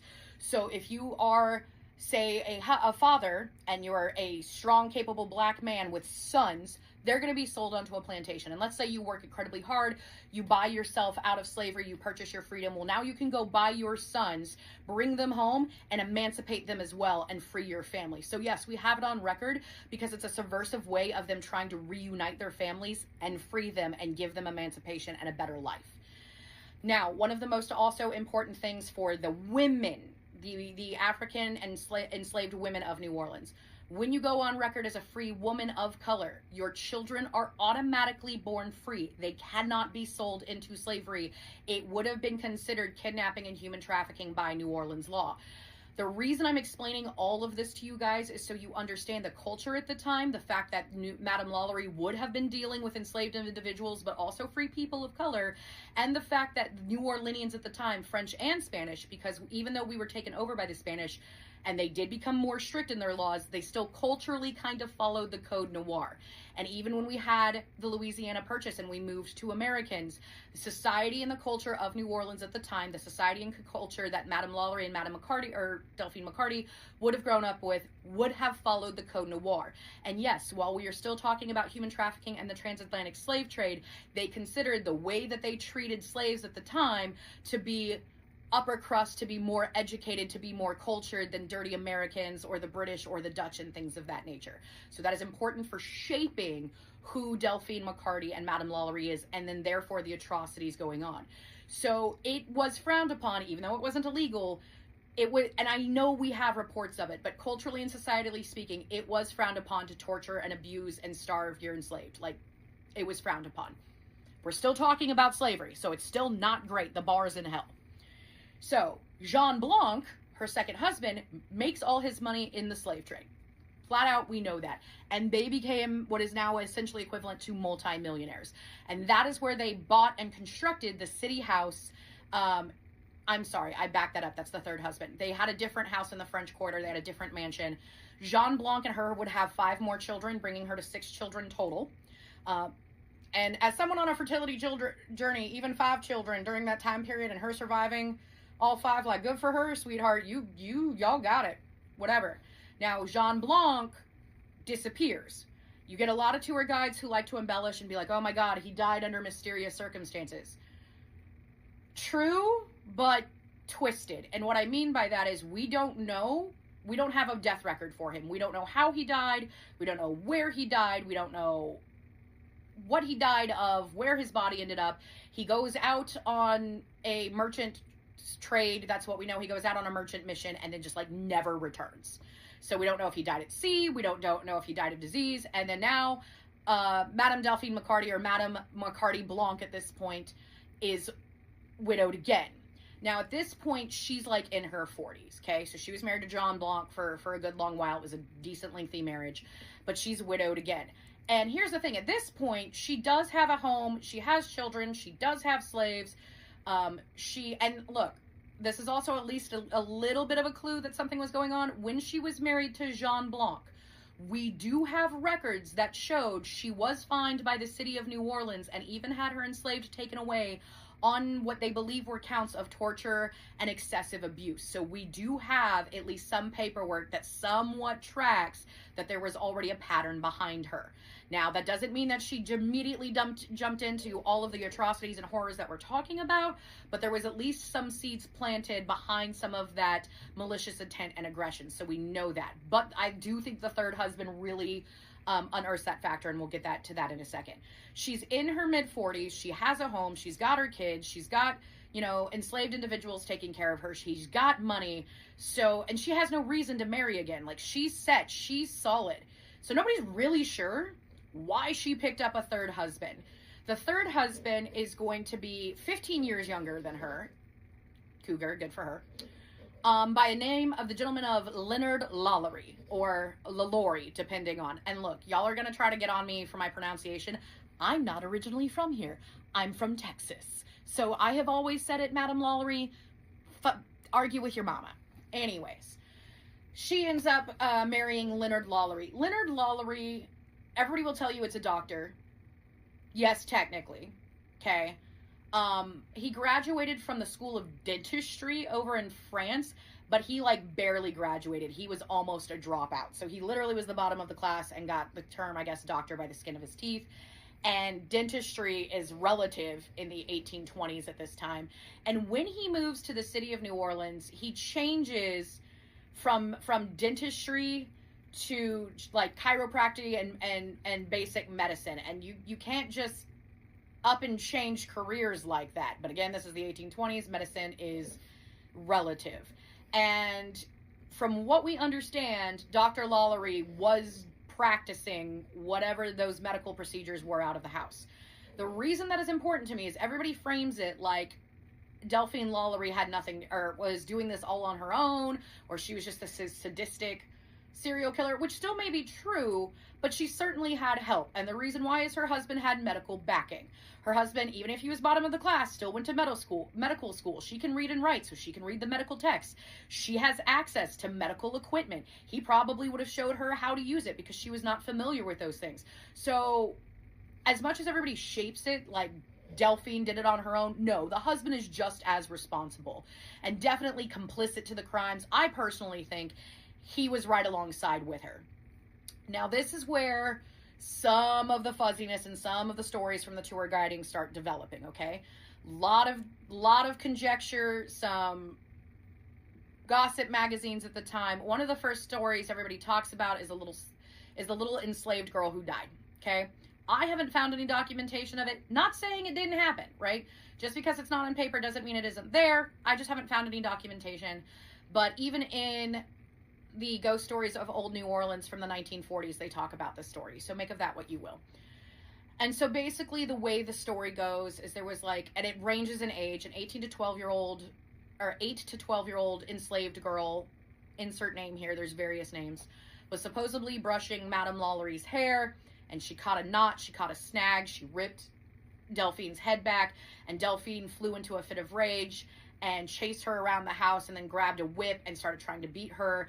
And the little enslaved girl was so terrified of Madame Lalaurie and the abuse she was going to face that they ran out onto the balcony, and rather than face Madame Lalaurie, she jumped to her death off the second floor balcony. Okay? So that's one of the ghost stories. Talking about the house. She would move into the house in 1832. It was a brand new mansion. No. 1830 maybe? I'd have to double check. I'm going to be honest. I'm not entirely sure. In fact, I'm actually going to... Yeah, no, the house was, at the time, it was not 3 stories, it was 2 stories. It was a brand new construction. Now, here's the other interesting thing. At this third marriage, as much as we're talking about, I think the husband was involved, it was already on the rocks. They were not married very long, and they were already petitioning for a separation, borderline divorce. And divorce at the time, that's a big old dirty word for the 1820s, and especially in a Catholic European city like New Orleans. Divorce is not something we do. but they were already separated, and she claimed that Leonard Lalaurie was abusive to her and her children, and even some of the enslaved as well. And that was one of the reasons she was filing for separation, was the abuse and the manipulations and the essentially gaslighting that she had under Leonard. Not entirely sure how or true that is, but men do be menning, so there might be some possibility with that. So we may have two incredibly toxic, abusive people together in the same house, and it just creates the perfect storm. Okay, so I had no plans of filming today. Technically today is Sunday, so I don't know when this series is going to come out. But between the Lalaurie Mansion gossip from the Lance Zal debacle to my own personal problems with the Lalaurie Mansion to everything else, y'all got in the comments and you wanted to know the story about the Lalaurie Mansion. Good, bad, ugly, true, otherwise. And so I'm going to tell you. I'm going to tell you the history. I'm going to tell you the truth. I'm going to tell you the over-dramatization of some of the tour stuff, and even the things that are going on right now. I'm going to be honest. I have no idea how many parts this is going to take. It's going to take however many segments it does to explain the history for that. The Lalaurie Mansion is known as probably being the most haunted mansion in the city of New Orleans. And you'll get some skeptics and naysayers who will tell you, oh, like this is only new that it's been considered haunted. That is not true, per se. The first documentation we have of the ghost stories of the Lalaurie Mansion date to the first kind of book, haunted, like the first ghost stories of New Orleans. And it's literally called Ghost Stories of Old New Orleans, and it was published in like 1943. It's out of print, so it's hard to get your hands on the copy, and I will let you know if you do get your hands on a copy. It has some 1943 language to, especially where minorities and people of color are concerned. So, like, read all of that with a grain of salt, but it is an integral part of the storytelling and the ghost stories of New Orleans. So the Lalaurie Mansion has at least been documented or at least been written about as the ghost stories for nearly a century at this point. So it's over on what is now Governor Nichols and Royal. It is a 3-story mansion. I'm not going to lie to you. I don't remember the exact address. And you're going to get a lot of people. It already happened in my comments of, oh, that's not the original building. I know. And we're going to discuss that. It is not the original building. But we're going to discuss why the building is where it is today and the shape that it's in. So the big thing that everybody knows is Madame Lalaurie, right? And one of the reasons it's so famous and kind of exploded was American Horror Story Coven Season 3. Madame Lalaurie was a real person portrayed by Kathy Bates. Madame Lalaurie did do horrific things, not to the level that was shown in Kathy Bates's character, but the interpretation from Kathy Bates's character does, unfortunately, kind of change how tour guides have moved things going forward, and we're going to discuss all of that. Now, one of my major pieces of contention with the story, why I don't like telling the story often, is one, everybody likes to talk about Madame Lalaurie, and everybody focuses on her, and they never focus on the husbands, and we'll explain that as well. And everybody kind of shoves the victims aside for kind of like this torture porn, trauma capitalism, if you will. And people tend to forget or don't think about that these were enslaved individuals, so they were already kidnapped and human trafficked across the transatlantic ocean and stolen from their countries and brought here for forced labor that they were probably going to die from. And they were also real people. These were real people these atrocities were committed against and to. And so that definitely needs to have its respect, and that definitely needs to have its somberness behind it. So Madame Delphine McCarty is what she's basically born as in the mid 1700s. To be honest, her very first parts of her life are not really told. They have her birth record, they have her baptism record, and that's kind of it. But the McCartys at the time were very wealthy plantation-owning families, and she was very well connected. She had cousins and uncles who were governors and mayors and magistrates. You know, they were plantation owners, so they did already come from a slave-owning family. They made a lot of money in cotton and sugar, and she was very wealthy. And according to all reports and newspaper articles, she was also incredibly attractive for the time period and her rank. Because she was from an upper class family, she could also read, she could write, she could do her finances. That is something that's kind of part of the culture of New Orleans, is even the women, if they're upper crust, they are expected to be literate. They are expected to manage finances and run the household. And actually, a lot of women in New Orleans are incredibly independent, and you see that through a lot of our history. Madame Delphine McCarty was going to be married at like 18 or 19 inside St. Louis Cathedral to one Don Ramon Lopez, who was a government official in the Spanish government at the time. The Spanish ruled New Orleans from 1768 to like 1799 or 1801. One of the, don't get me lying. So she married a Spanish magistrate, and the thing was, the crown did not approve their marriage, so they had to sail to Spain to have King Carlos approve their marriage, and then on the journey back, they stopped into the Caribbean before hitting New Orleans, and when they stopped, while Madame McCarty was pregnant, her first husband, Don Ramon Lopez, died. We're not entirely sure what, but honestly, per the time period, per the location, probably yellow fever. That's the most likely. So she comes back to New Orleans a widow. Now, here's the thing about New Orleans inheritance laws. Unlike some parts of Europe, in New Orleans, women and spouses could inherit. It didn't always go pass on. The next of kin was not always a male next of kin. So when Don Ramon Lopez died, she inherited the property, she inherited the money. So she's already wealthy to begin with as a wealthy debutante. Then he dies, and now she's a wealthy widow. So then she moves on and gets married again to a second man by the name of Jean Blanc. And this is a piece of history that most of the tour guides don't talk about, and it is very important because sometimes some people try to sit there and say, oh, like she treated slaves a certain way or the enslaved a certain way. Jean Blanc was a slave trader. Flat out, that was his business. He was in the transatlantic slave trade, and he was one of the most wealthy slave traders in the continental United States. She made her money and her reputation and her inheritance and her privileges from human trafficking. Full stop. That is historical. We have letters, we have documentation of that.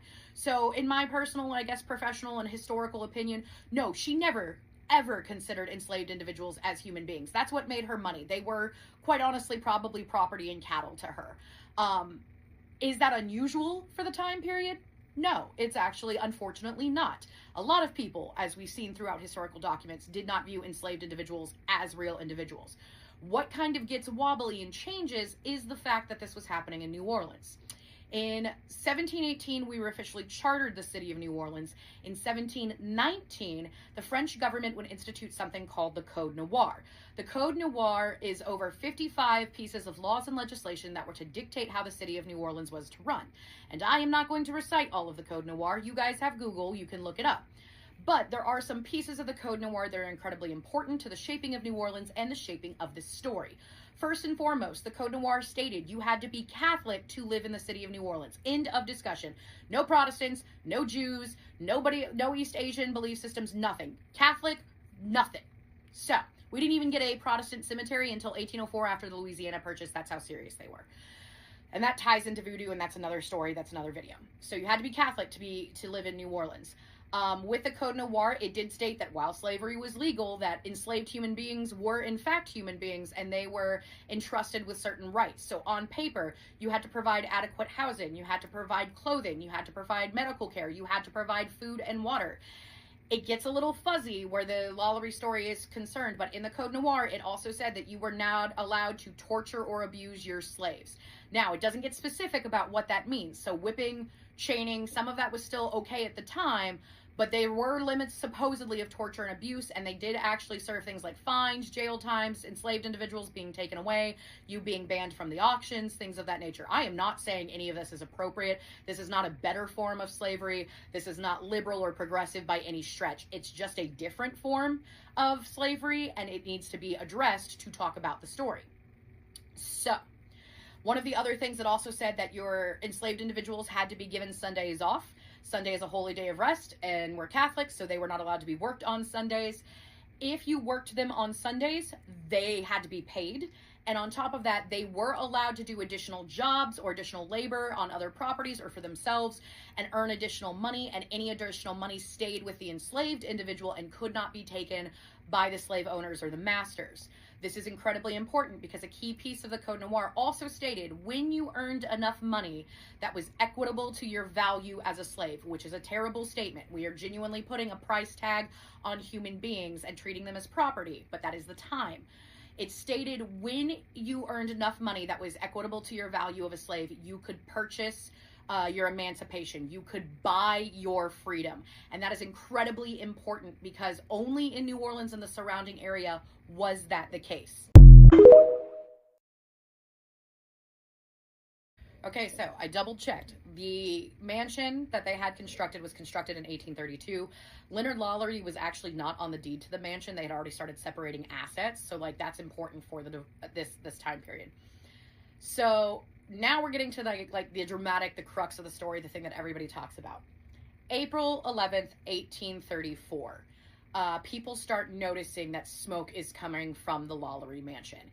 And again, a little bit of history that you need to know. We can talk about it in a different video.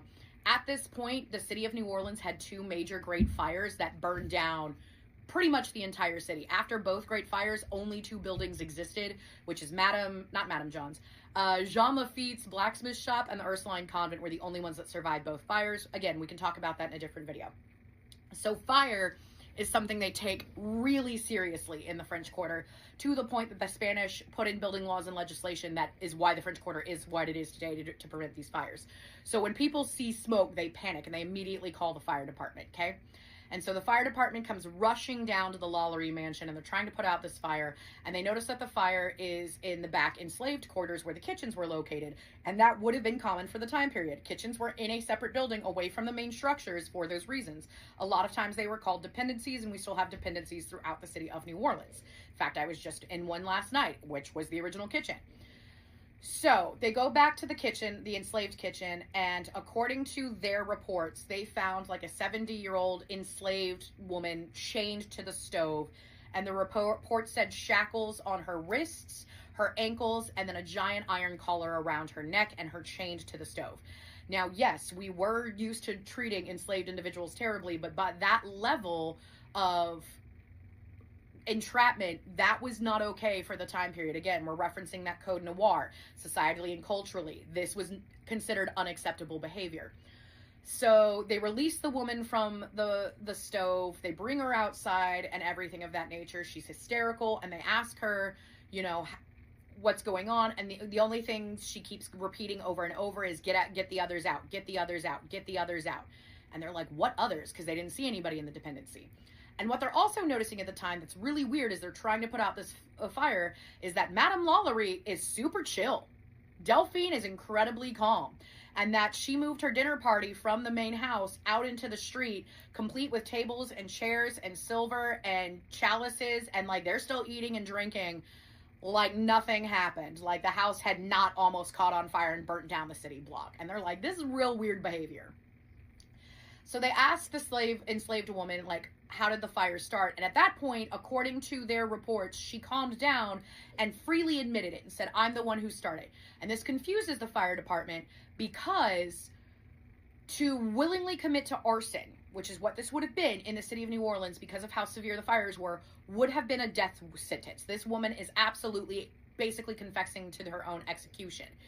And they're like, are you sure? And she's like, yes, I did it. And they're like, why? And they're like, to save the others. You have to save the others. And they're just kind of like, okay, maybe she's nuts. Maybe she hit her head on the stove. So they go to the front of the house and they demand entrance into the house so they can investigate and take care of the rest of the house, make sure there's no other fires that have spread. And according to a lot of the eyewitnesses, Dr. Lollery Leonard comes out and like prevents the fire department from entering the house and is like, mind your own business. We've got it taken care of. We don't need you. And of course they're like, we're the fire department? Yeah, you do. Like your house was on fire. And apparently one of the neighbors was a local judge. So he comes down here and he sees this confrontation between Leonard Lollery and the fire department and them refusing entry. And them like, you have to let us through because this is legitimately the safety of the city. And the local judge comes in and he's like, by my authority, you have to let them on the property. So Leonard Lollery backs off. They let him on the property. And they start investigating. They start looking for, you know, fires. They start looking for everything. And according to the story, according to the witnesses, they get up to the second floor and they find like a secret door, like it's behind a tapestry. And they're like, that's freaking weird. So they grab axes and they chop down the door, and the first thing they notice is this overwhelming putrid smell. Okay? It smells like decomposition. It smells like death. If you have been a first responder or a nurse or a mortician or anybody within that field, you guys know what that scent smells like, and it was overwhelming. And they claimed that the smell was so bad that the fire department came running back out of the home and like vomited on the street. So they go back inside, and what they find is absolutely horrifying. What we know, okay, I'm not going to go into graphic detail per se. We're going to talk about how the tour guides embellish it. What we know is we believe anywhere between 7 to 12 enslaved individuals were found chained to the walls of the attic space. And at the time, the attics would have been very small. They would have been very shallow, so these people were not allowed to stand fully. Some were chained by their ankles. Some were chained by their wrists. Some were chained by their neck. They were in various states of undress. They were in various states of emaciation, so starvation. They were in various states of dehydration. They were various states of consciousness. Some, according to their eyewitness reports, had already passed. And there have been claims that there was evidence of clearly abuse, what they believe to be torture and medical experimentation. Okay? That's kind of the wording that we have.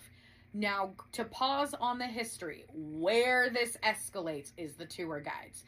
I've seen the words, we say torture, we say medical experimentation, we say, you know, that sees things like, I have witnessed horrors beyond my comprehension, mine eyes have seen things that no godly man should.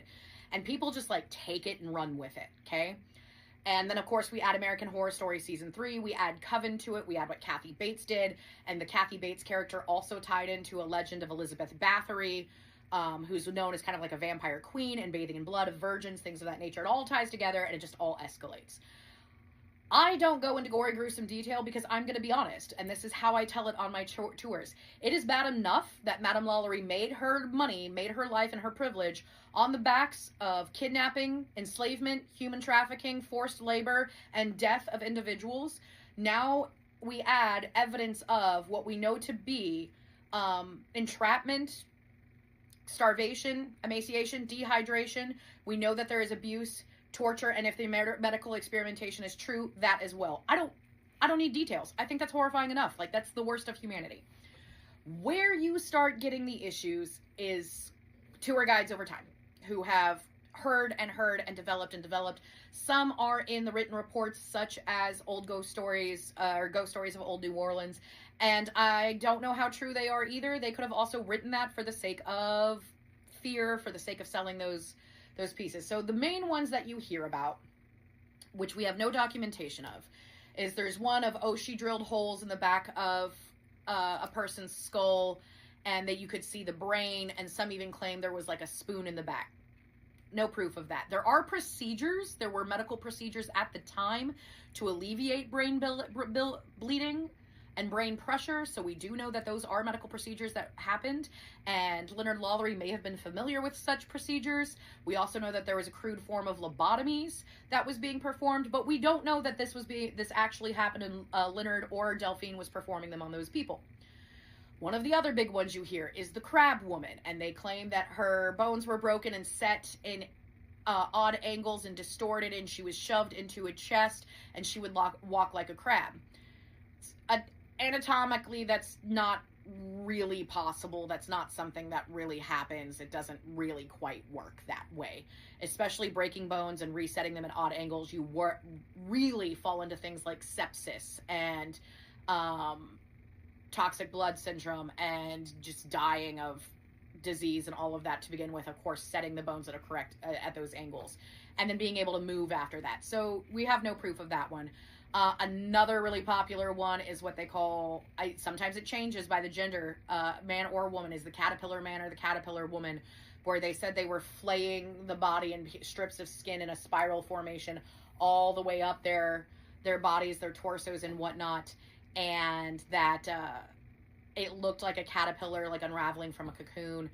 And then you also have reports of on some of the medical experimentation. There's been comments of crude sex changes, of them cutting off the breasts or cutting off the genitals and swapping them and surgically adding them to other people. Again, we don't know how true that is, but I can say for the medical practice at the time, the skin would have been necrotic and fallen off very quickly.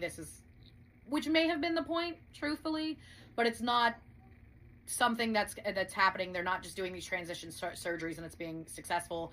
And of course, this is a time before sanitation. This is a time before major medical hygiene and practices and blood transfusions. So like the death rate of these kinds of practices would have been very, very high. I'm not saying that medical experimentation and that level of torture or gruesome activity didn't happen. I'm not saying that. I'm just saying the level of escalation, and including with American Horror Story of like, oh, Madame Lalaurie was drinking enslaved girls' blood to stay youthful. Like, we don't have proof of those things. And it's just escalated and added on and added on and added on over time. Regardless, people died, and the next pieces that we do report is that they did bring people who had survived the Lalaurie mansion, and they were basically skeletal, they had bruises, they had cuts, they were clearly malnourished and abused in some capacity, and they were brought to the church to receive medical treatment. And then unfortunately, horrifyingly enough, we have newspaper reports that they were brought to the Cabildo, they were brought to the church, and then they were laid out in public for everybody to see the conditions they were in and how horrifying they were treated by the Lalauries. So not only did, unfortunately, these enslaved individuals who were already, again, kidnapped, human trafficked, and forced labor, go through something as horrifying as that, then they survive this, like, completely sadistic couple that absolutely abused and starved and dehydrated them and all those things. And then they're put on display like circus animals for everybody to go, oh my God, look how bad you were treated. So terrible. And that's one of the things that tends to get lost in the Lalaurie stories, was that we still didn't treat the victims quite like victims. We treated them as a sideshow. We treated them as like a museum atrocity and things of that nature. Now, the only kind of like silver lining good thing to come from that is because of the atrocities were committed, because of the way that these human beings were treated and defiled and whatnot, it rallied the citizens of New Orleans to demand justice for the Lalauries and the way that they had handled things and they committed, because they said that this was unacceptable behavior. Nobody really knows if they were going to go so far as to execute them. I doubt it. They're a rich, wealthy, white family in New Orleans, but they wanted some kind of justice. They were probably at least going to drag them to court. So the crowd starts gathering, and then they become an angry mob, and they start storming down to the Lalaurie mansion. And this is where history gets fuzzy. The reality is nobody actually knows what happened to the Lalauries. The main story, what everybody talks about and what there's a little bit of documentation about, is supposedly as the crowd was gathering on the Lalaurie mansion, they broke through the crowd on their carriage and they took off in the middle of the night. And there's like this myriad of ways of what happened to them. The main one that we've seen some letters from is that they escaped, they got on a boat. Madame Lalaurie went to France. Okay, we at least have letters written from herself that she went to France. Leonard Lalaurie, we believe, went to the Caribbean, where he continued practicing medicine and died. So Madame Lalaurie goes to France. Then there's some conjecture and speculation of what happens to her. Some say she died in France. Some say she managed to come back to New Orleans. There are letters to her daughter basically being like, I don't know why everybody hates me. I didn't do anything wrong. I don't understand why I can't come back. Let me come home. And of course her family's like, no, everybody hates you. They're trying to kill you and all of us. And then what we know is Lalaurie dies, and nobody really knows where she's buried. Nobody knows if she's buried in France. Rumor is that her body came back to St. Louis No. 1, and she's buried in an unmarked grave in St. Louis No. 1. And the reason it's unmarked and that doesn't have a plaque is because they didn't want the grave to be desecrated and violated because of the atrocities she had committed. So it gets a little fuzzy. Okay. What we do know, and where the building comes in, and everybody's like, it's not the original building, is according to police reports, the crowd couldn't get their hands on the Lalauries, and they still were thirsting for blood, and the building had already caught on fire. So they go in there and they just rip apart the building, pull up the floorboards, tear the plaster off the walls, rip apart the crown molding, break the furniture, cut through the paintings, everything. They just destroy this burnt out building. And eventually NOPD steps in and is like, hey, y'all need to break it up. This destruction has gone too far. They break up the mob. And then the building leaves, sat and abandoned. And eventually the land is bought. The old, burnt out, torn apart building is torn down. And the 3-story structure we see today is the structure that now stands. And I don't remember what year that was. I think it took a little bit. I want to say it was like the 1840s when it happened. Even I would have to double check. And you guys are allowed to Google some of these dates, because the reason why I'm like, hey, go ahead and Google me, correct me if you want, fact check me, is because I know so many stories and so much information that sometimes things like dates get a little fuzzy. So like, it's kind of the principle of the story, not my facts. I mean, yes, facts, but like the fact checking. Hinty ways. The curse of the Lalaurie Mansion at that point is, even with the new mansion being built, we have records, like property records, deed exchanges, bills of sales, etc., that show that nobody really is able to own this building for like more than 10 years without something personal or financial disastrous occurring. We have reports that it was an all-girls school, that one of the music instructors was way too touchy-feely and personal with some of his female students. I think we all get the drift of that. It was a African-American school in the 1870s, 1880s, and the KKK legitimately stormed the building, shut down the school, threatened all of the students, and so the school ended up shutting down. It was a furniture store, and this is one of the ghost stories that's tied into the books I've read. And that ghost stories was 1930s. It was the furniture store. They claimed, the furniture store owner claimed, that he went in there and he was noticing all of the inventory was getting vandalized, and like the couches were torn apart and they looked like they had been stabbed, and that things were musty and they smelled burnt, and there were char marks on the furniture. And the big thing he talked about was that like the sofas and the dressers would be covered with this weird sticky brown ooze, and he didn't know where it came from. And the French Quarter was really rough at the time. A lot of buildings were being condemned.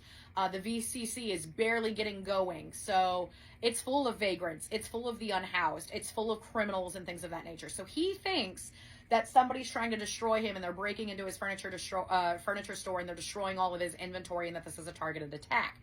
So according to his story, he locks himself into the furniture store, stays on the first floor, falls asleep on a couch with a shotgun next to him, fully loaded, so he's going to catch these vandals that are desecrating and destroying his store. And he wakes up the next morning because he feels weird, and he claims he is then covered in this weird brown sticky ooze, and he runs out of the building, and he never set foot inside of the building again, and he immediately sells the furniture store. And probably my favorite example, and there's people like, oh, was it a museum? It was a museum at one point, like back, I think in like the 50s. But my favorite example of it failing, where it always boggles my mind, is in World War II, the first floor becomes a bar to serve the Navy. So it became a bar in New Orleans to serve the active servicemen and military members, to serve sailors, and a bar in New Orleans in the French Quarter to serve sailors failed. And that's probably like the most mind-boggling thing to me, is a bar for that failed. And so at some point it does become a museum in the 1960s. This is where some of the lore changes again. In the 1960s, it gets zoned back to being residential. It was apartments at the time. Oh, I did forget a ghost story. I apologize. In going back even further, going back in time, 1880s, 1890s. At that point, the French Quarter was predominantly Italian immigrants and Sicilian immigrants, to the point that it was nicknamed Little Palermo. And at that time, the Lalaurie Mansion had been subdivided into a bunch of little apartments, and basically small little tenement apartments, okay? Little matchbox cheap apartments, and the Italian immigrants need somewhere to live with big Italian families, and the rent's cheap, and they're in the lower part of the French Quarter, and they just start shoving themselves into these apartments in the Lalaurie Mansion. And it varies, but from what I've noticed, it was either 6 months or a year. It was not very long. All of these immigrants leave, and they leave the apartments abandoned. And so the stories they tell, the stories that are kind of in the gossip magazines at the time, and some of the newspaper reports, is they would talk about shadow figures, especially on the second and the third floors, that there was a very tall, angry man that would lunge at them. They would hear chains rattling. They would hear moaning throughout the home. They would hear pounding on the walls and scratching underneath the floorboards. that they would smell smoke when there was no fire. Things would go missing in the kitchens. Now, at first, when things went missing or moving around in the kitchen or food was being stolen, they just attributed it to rats. They didn't attribute it to paranormal activity right away until they started seeing the shadow figures and hearing the disembodied voices and the knocking in the walls and the scratching and the crying and the wailing. And at that point, especially with full body apparitions, they're like, nah, we're out, we're going. And there was even accounts of like one grandma being pushed down the stairs. Like, it becomes very aggressive and very malicious at the time. So I actually did a seance when I was 7 years old, and I never said goodbye or closed the portal. So my entire life, pretty much, I've been haunted by things that are hovering in and out of this portal. My name is Riley. I tell true scary stories if you're new here, and this is kind of the foundation of where it started. I've told this story before, but it's time for a refresh. So when I was little, I had a friend, we'll call her Kay, and then my older sister was friends with Kay's sister. It was like two girls our age, so we'll call them K and T, because that was their initials, right? And so anyways, we were having a sleepover one night. Like, my parents knew the parents really well. We were all super close, like friend, family thing, you know? And we were having a sleepover because my parents were going out of town. I don't remember where.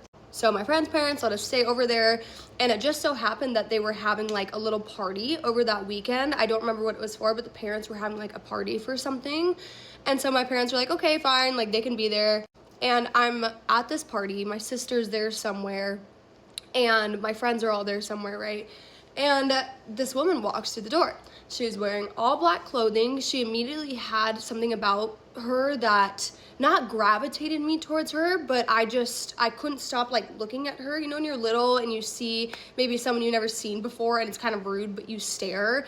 It's just because of the way she was dressed and like black fringe almost. It looked like she was straight out of like the 1800s. She was very outdated, and she kept staring at me. So I remember I was in their kitchen and I was getting snacks or a drink or something like that with my friend, and my friend walked away. Kay walked away, and this woman comes up to me and she said, hi, I just wanted to introduce myself to you. I don't remember her name. She's like, but I have to talk to you about something. It's very critical and it's very important. Do you have a minute?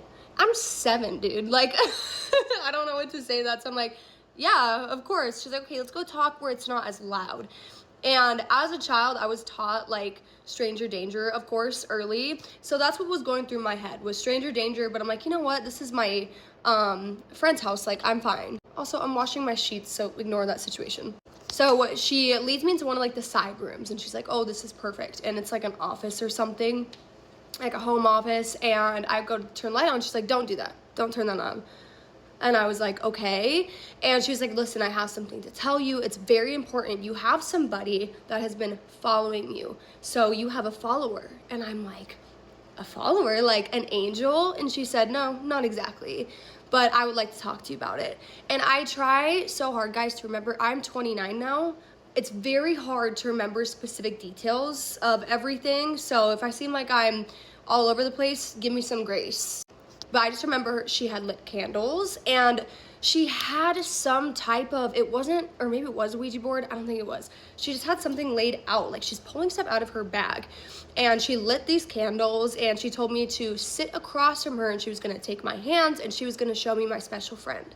And I'm just like getting weirded out and scared. Like, I was a very shy child, believe it or not, and I struggled to make friends when I was little, and I was just awkward and shy. So I didn't really know, with that being said, also how to stand up for myself, really. I didn't get that until I was probably in college. But I was kind of easily manipulated when I was younger because I was shy, and I'm 7. So I remember I grabbed her hands, and she was like instructing me through something.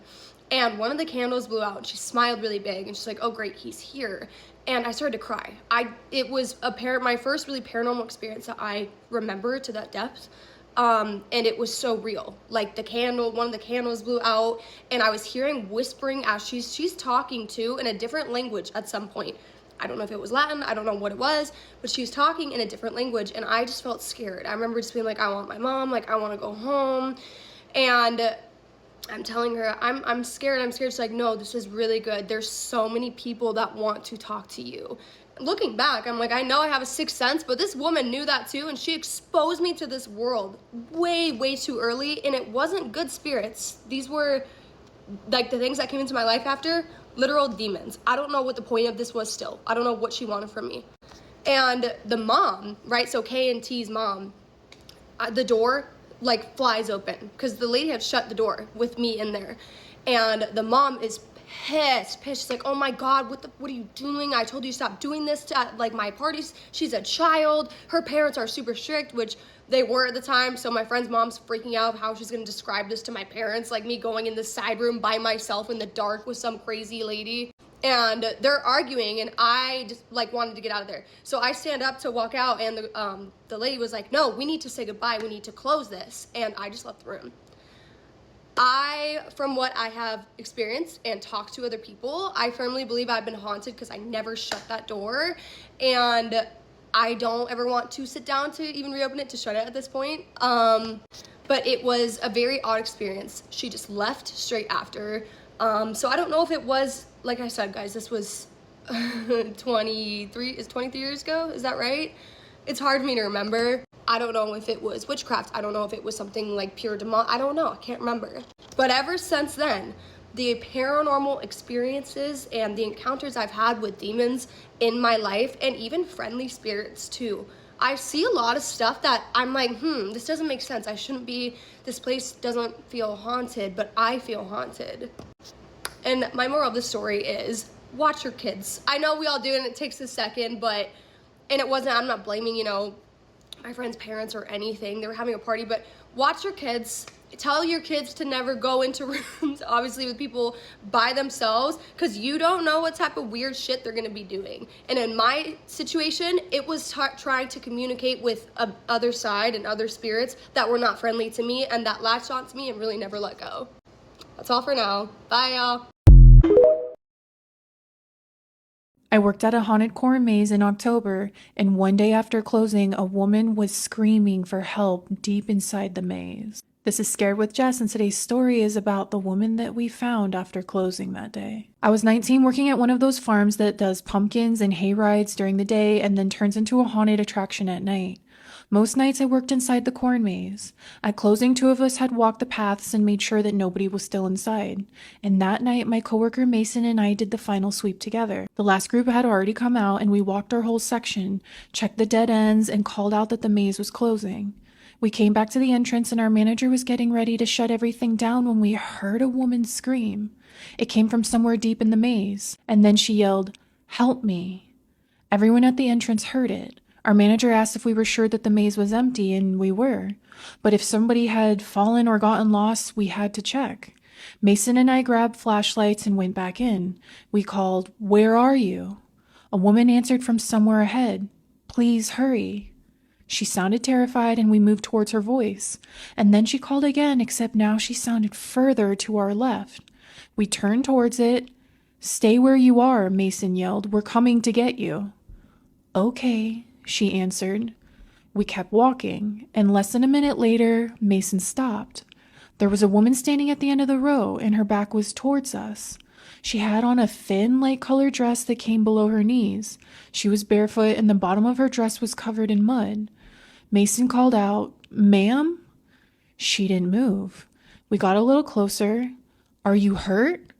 And the woman slowly tilted her head, and then we heard her voice again.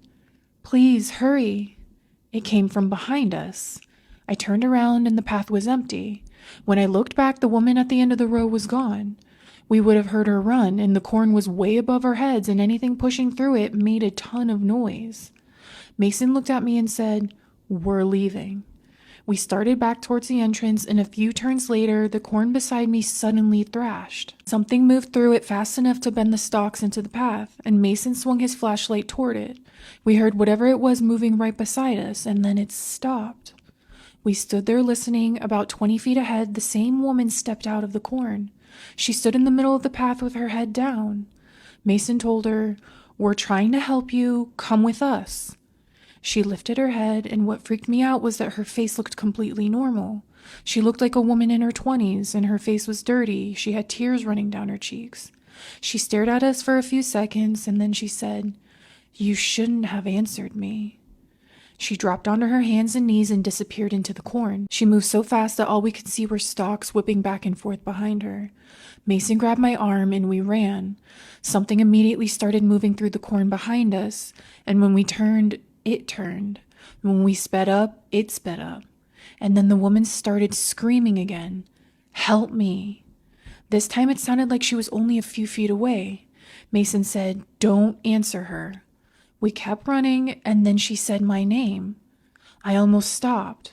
We didn't wear name tags at the attraction, and I hadn't told her my name. And then she said it again, closer this time. And then she started laughing. It was quiet, almost like somebody trying to hold back a laugh while they were still crying. We could finally see the lights near the entrance, and then I heard Mason scream behind me. I turned around, and Mason was still beside me. He stared at me and said, "What are you doing?" From somewhere in the corn behind him, in Mason's exact voice, something yelled, "Wait!" We ran the rest of the way out, and our manager knew immediately something had happened. We told him there was a woman inside and that she kept moving through the corn, and he called into the maze. Nobody answered. Eventually, he went back in with 2 employees and radios while Mason and I stayed at the entrance. They searched for almost half an hour, and they never found anyone. They checked with the ticket booth and the other actors too. No customer was missing, and none of the employees had been wearing anything close to what we described. I finished my shift, and I didn't go back into the maze that night. A few days later, I quit. I spent years telling myself it had probably been somebody messing with us. Maybe somebody snuck onto the property, or even maybe the darkness made everything feel worse than it was. There's just one part of that explanation I can't make work. A few years later, Mason and I were talking about that night, and I brought up the moment something used his voice from inside the corn. He looked confused, and he said, "It didn't use my voice." According to him, when we were running towards the exit, he heard my voice coming from behind us. It was saying, "Mason, wait for me." Anyway, good luck sleeping tonight.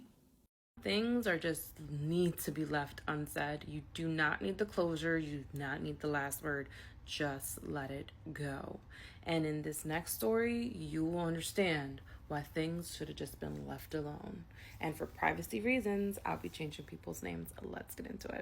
She never got closure as to why her dad just up and left her house. Like, she could never understand what had happened, what transpired. It was just like she was just left hanging there, like a hanger in a closet, just left there after everyone moves out. That's exactly what she describes her feeling, like a hanger just hanging there and just forgotten. And her family just kept telling her to just let it go. You know, he just decided to leave one day when you were in school. Like, there's nothing else that we can tell you. And to Amanda, this was so off-putting to her, because she had spent majority of her life with her dad present in every event, in every moment. How, when she turned 13 years old, he just decided to up and leave and never call, never show. And that always stuck with her. And her mom would never give her any information about her dad, not a phone number, nothing. His side of the family wanted nothing to do with her or her mother, and she couldn't understand why. States that years went by, she never heard anything from her dad. Her dad's side of the family completely wanted nothing to do with her, until one day when she was 26 years old, she ended up going to the grocery store, and that's when she saw her grandmother. She walked up to her grandmother and said, "Hi, Grandma, it's me, Amanda." And her grandmother just looked at her up and down, turned around and walked the other way.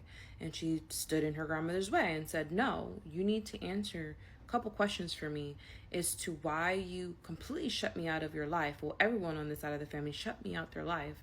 And why is it that you won't say a word to me about my father? What is going on?"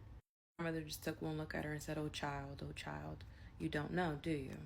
And she said, "Know what? Know what, Grandma?" And she says, "Don't call me Grandma." And she's like, "What do you mean, don't call you grandmother? What are you talking about? You're my grandmother." And she's like, "No, I'm not your grandmother.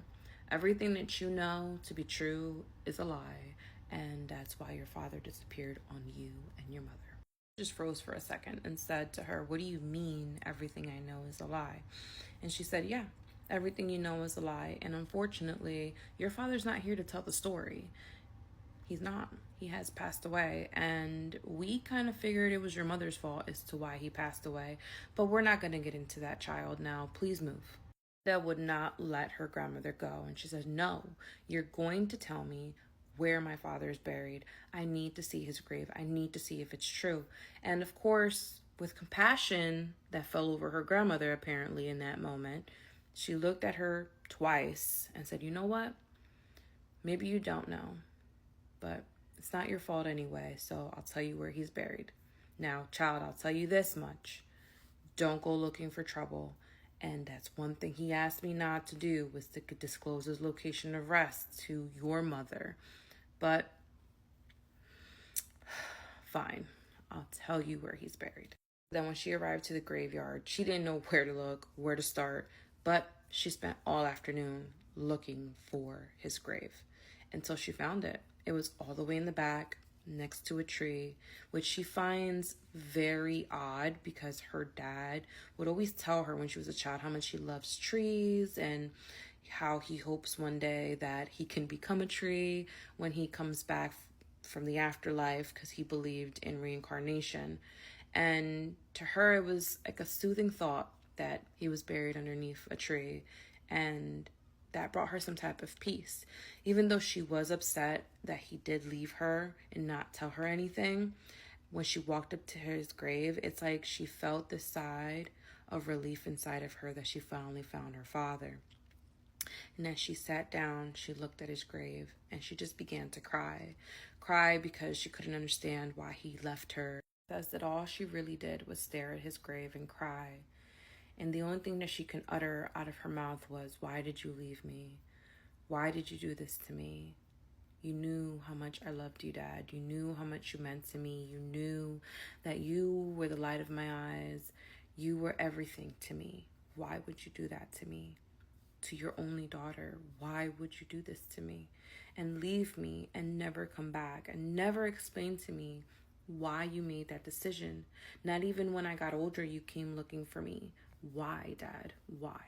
She begins to realize the sun is going down fairly quickly, so she decided to get up, leave him some flowers, and start to walk away. And as she's walking away, she swears that she can hear someone call her name, and it sounds like her dad. So she turns around in like disbelief that it couldn't be, and there was nobody there. So she kind of just kept walking towards her car, cleaning her eyes and saying, "You know what?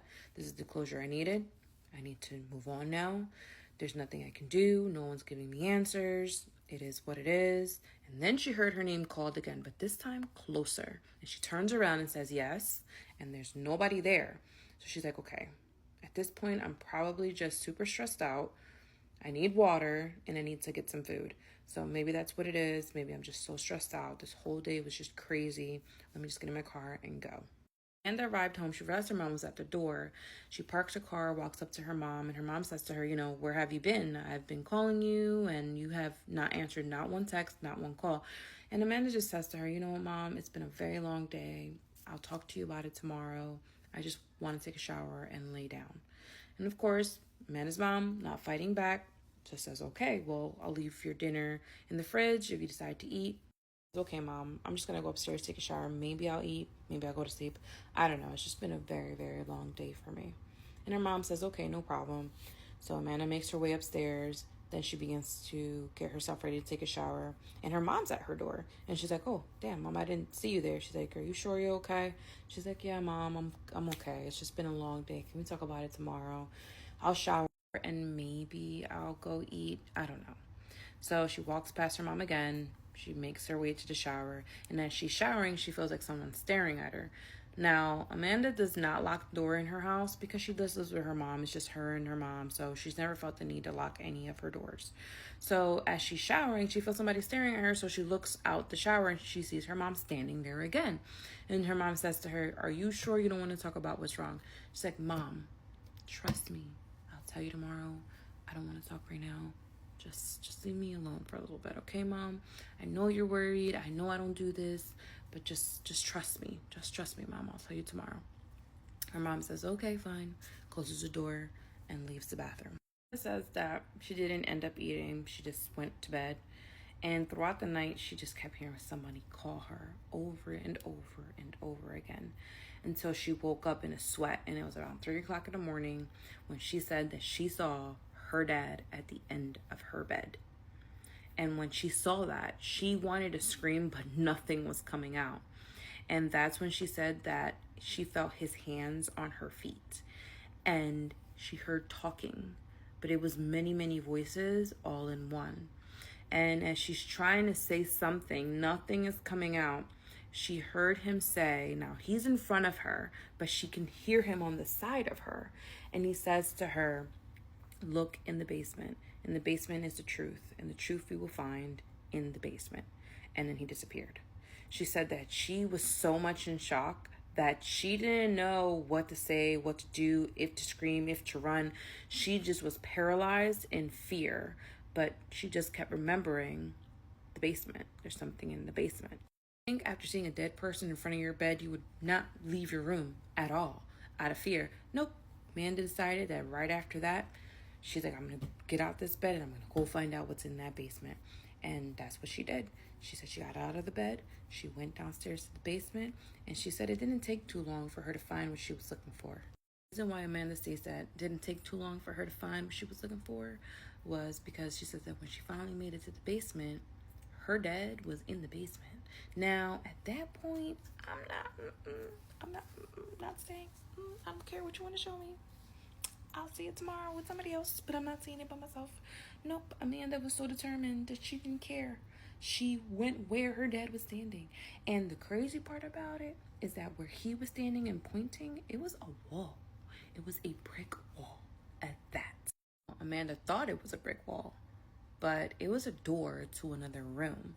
It was like camouflaged, and you wouldn't know that it was there unless you moved it, touched it, or did something weird to it where you would notice it was a door going into a room. And Amanda said that when she was able to open the door, she walked into the room, and that is when she found a whole altar, an altar with her dad's picture, with her picture.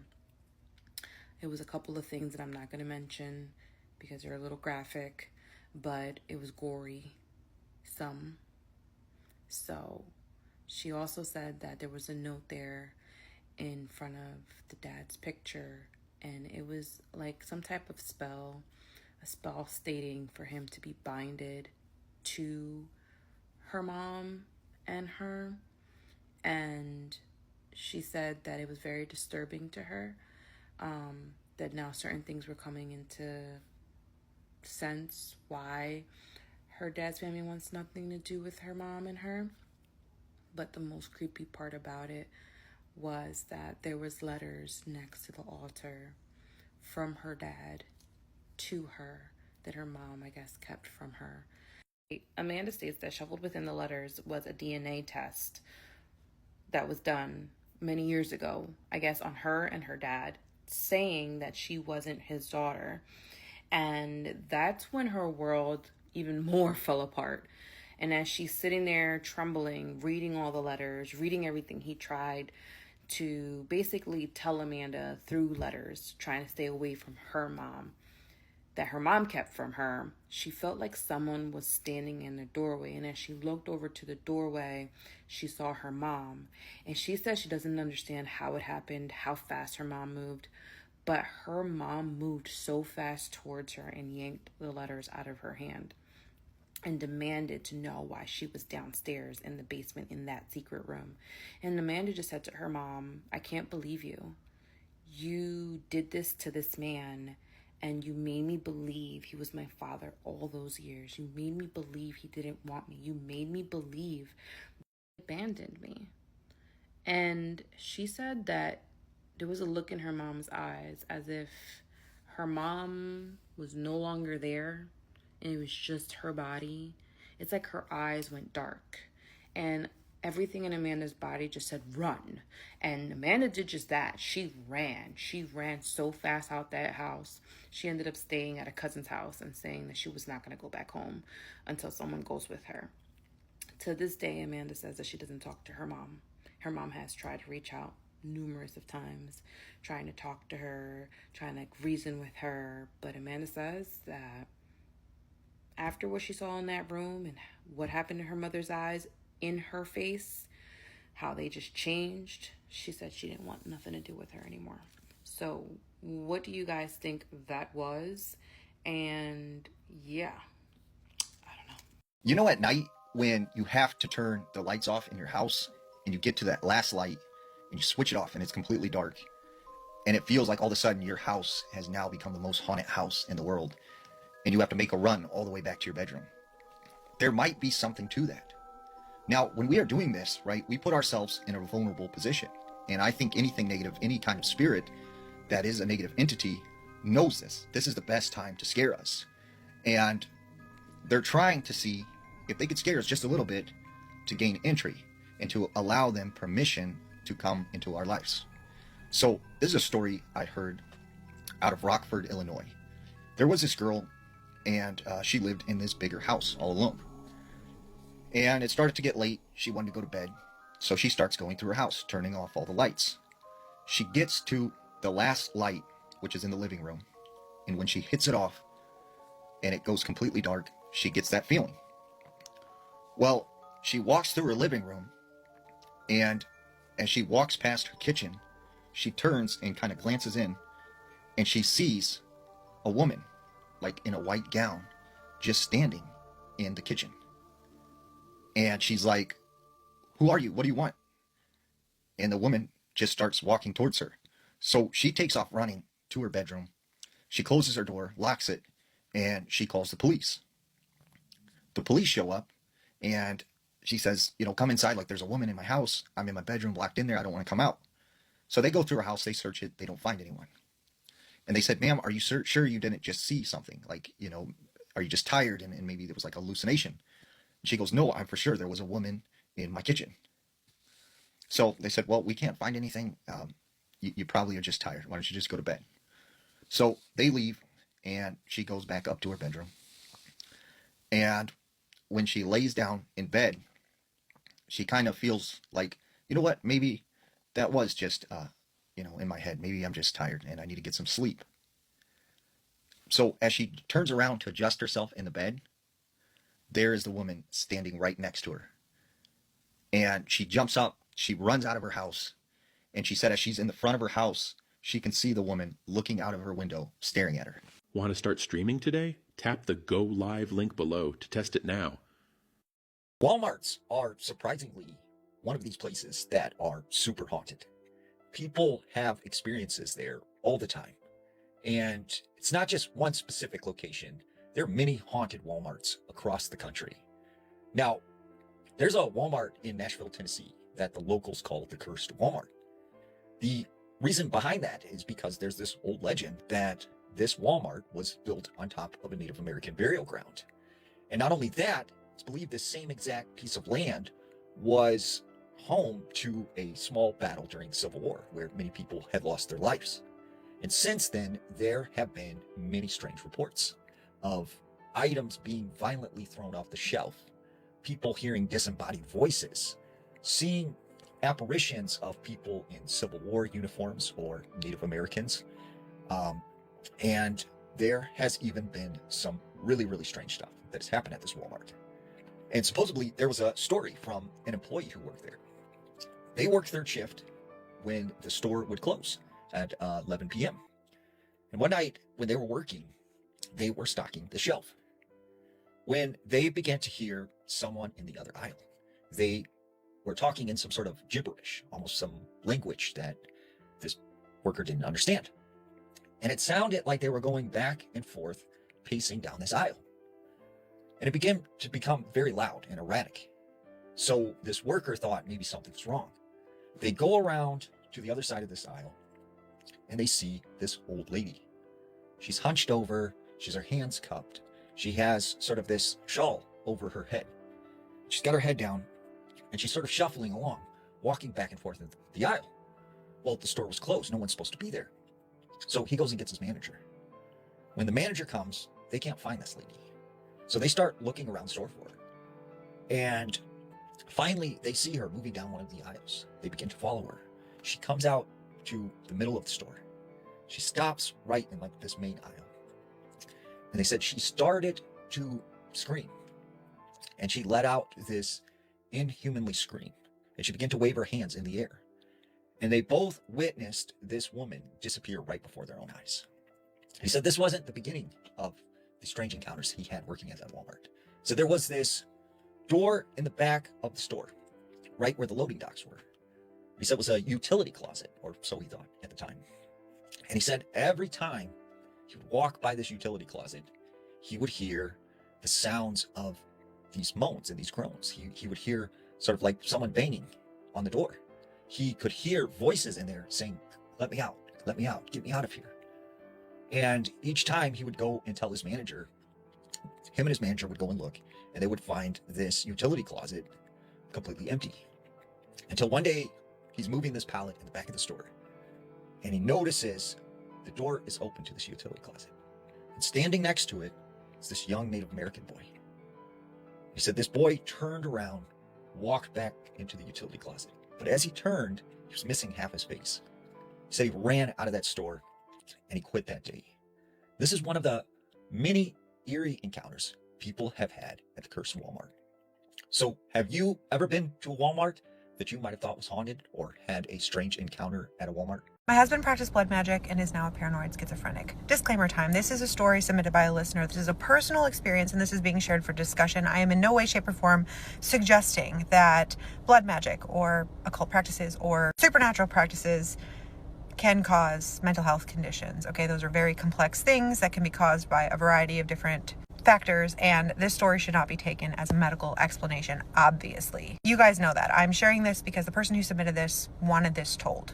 It was submitted by someone named Cassidy, and she said she's been married to her husband for 2.5 years. She calls him C for this story, and she said he was medicated for paranoid schizophrenia before she even met him.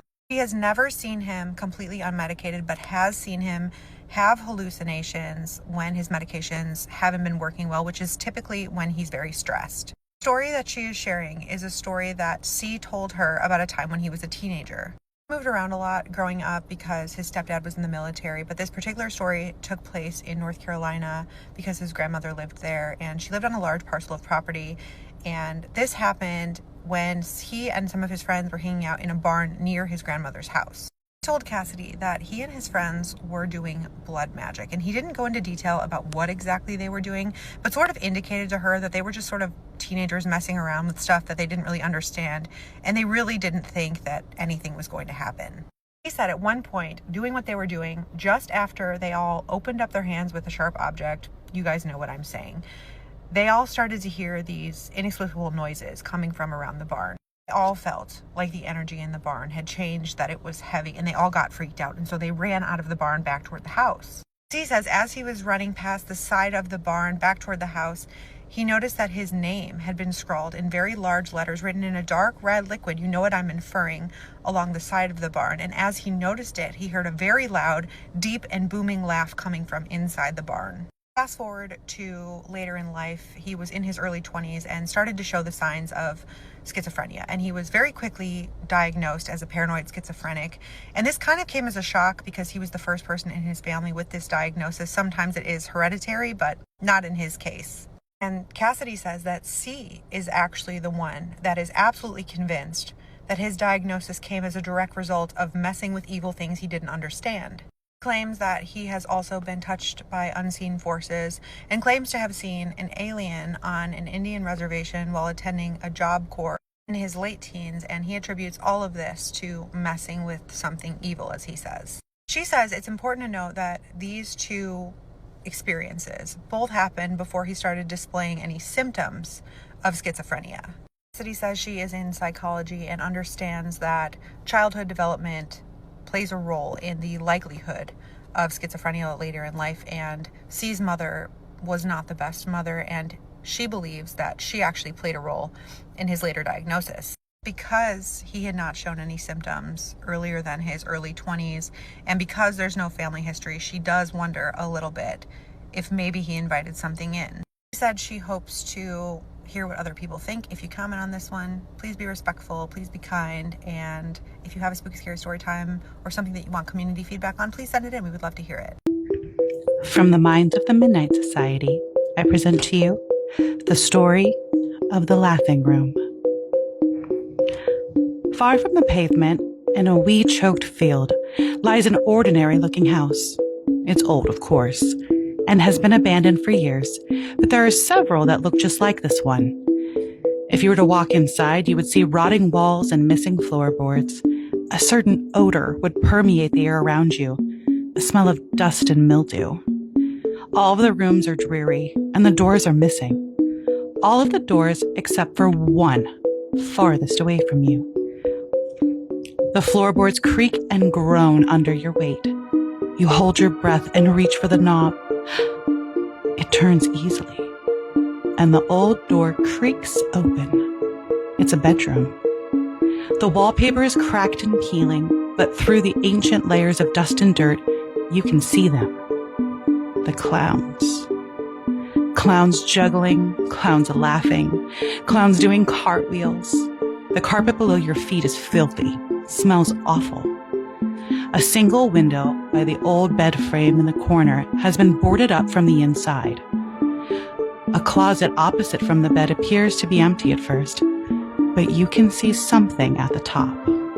Reaching up, you pull a box from its dusty spot on the shelf.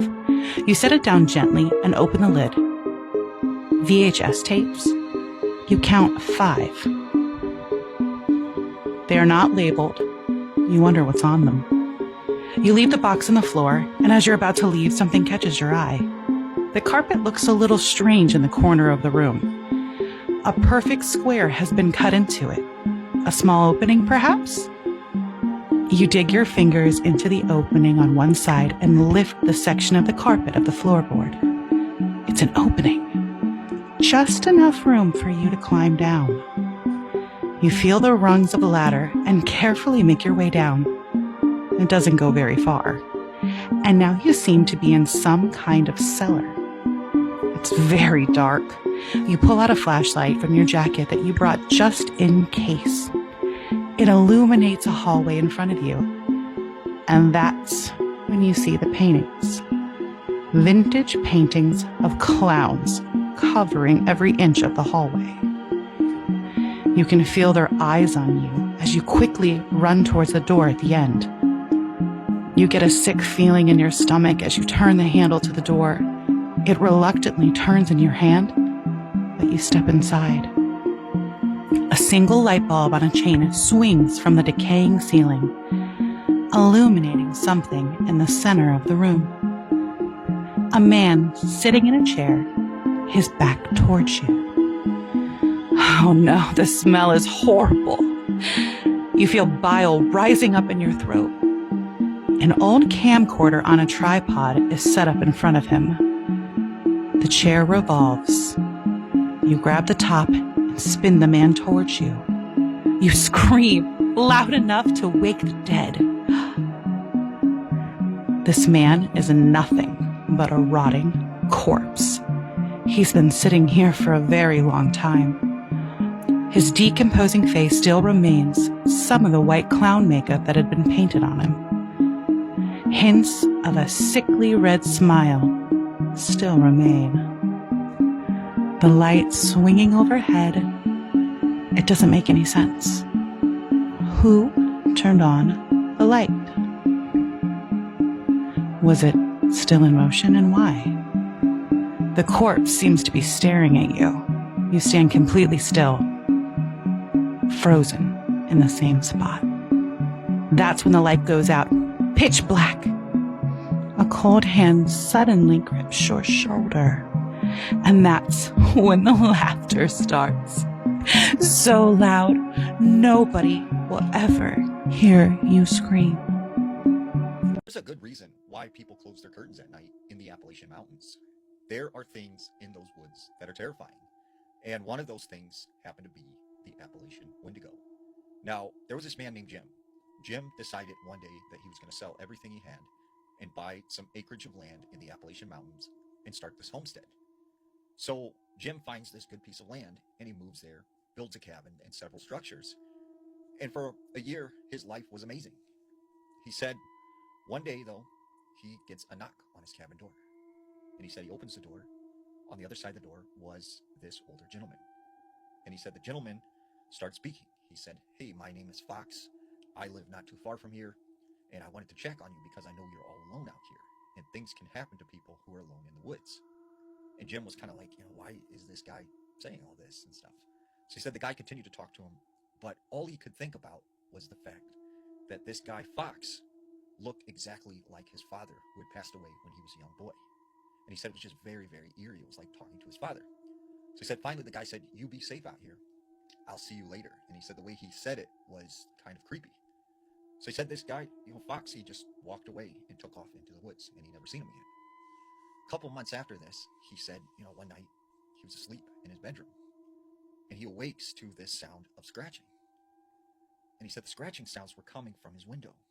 And he said when he looked over in the direction towards his window, he sees the shadow appear, and it's almost in the shape of a person. And he said the shadow just moved across the wall, all the way around him to the other side of his bed. And he said the next thing he knows, something was holding him down. He could not move, and he was panicking and freaking out. And then he said, all of a sudden, it was gone. And he got up, and he said, that must have just been a really crazy dream. So he said, this kept happening to him. He kept having this, what he thought at the time was a dream. Well, one day, he said he was out on his land setting up some traps. And he said he happened to notice in the snow there was all of this weird movement. And he said, what is that in the snow?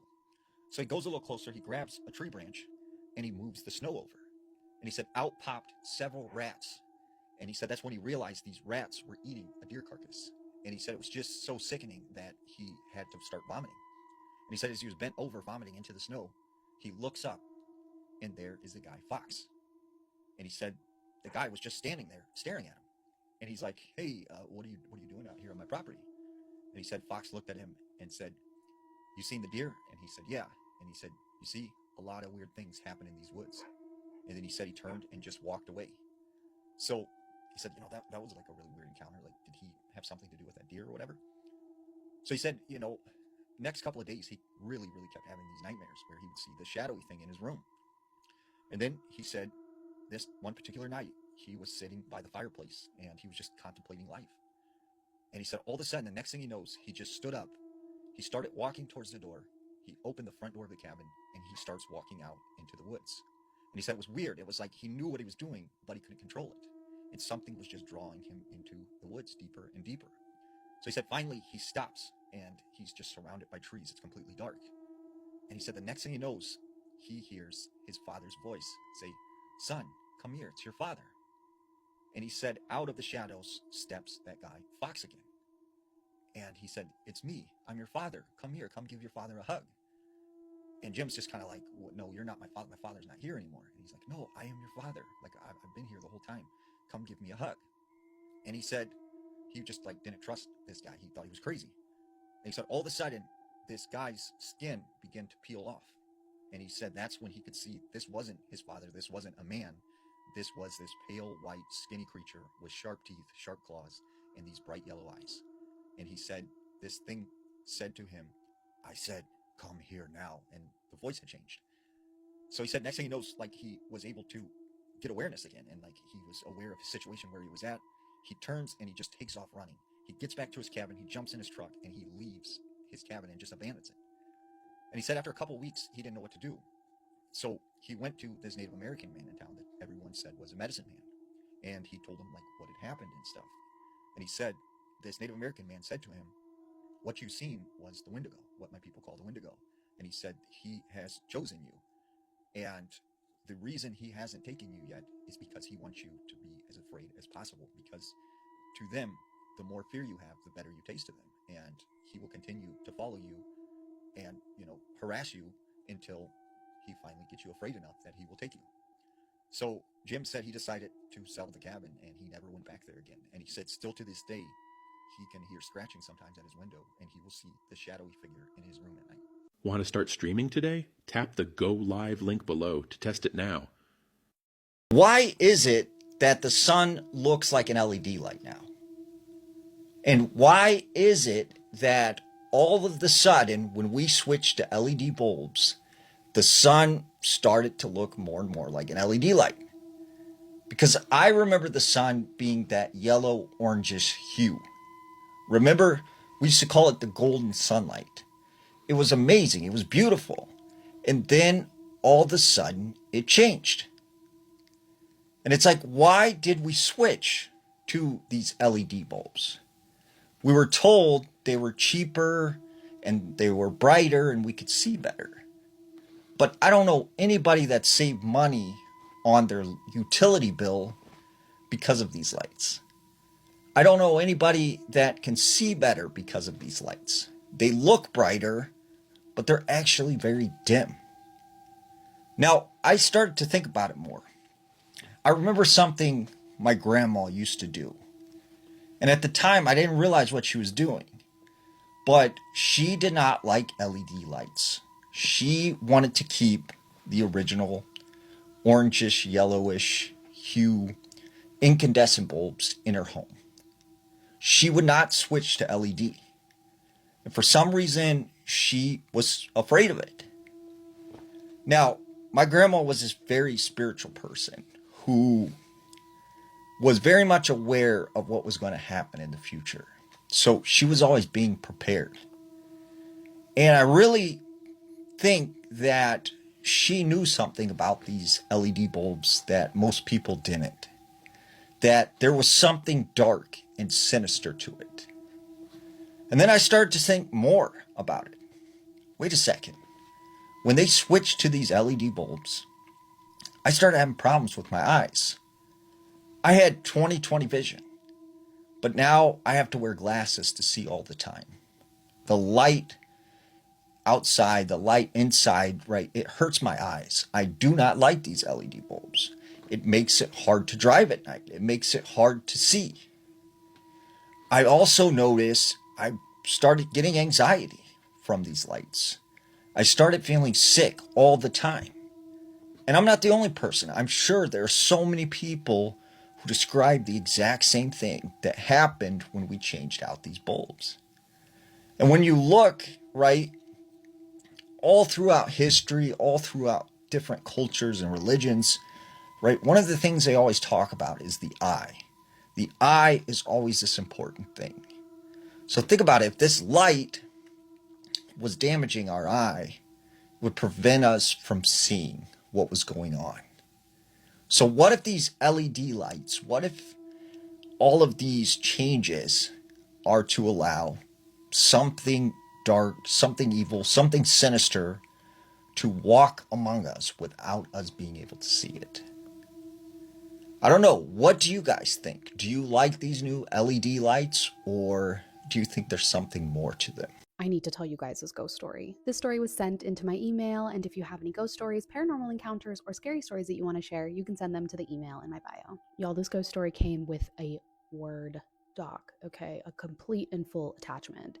I haven't read it. I figured I would read it together, do a little commentary, but the email says, "It's nice to know my daughter and I aren't alone in the things that we see.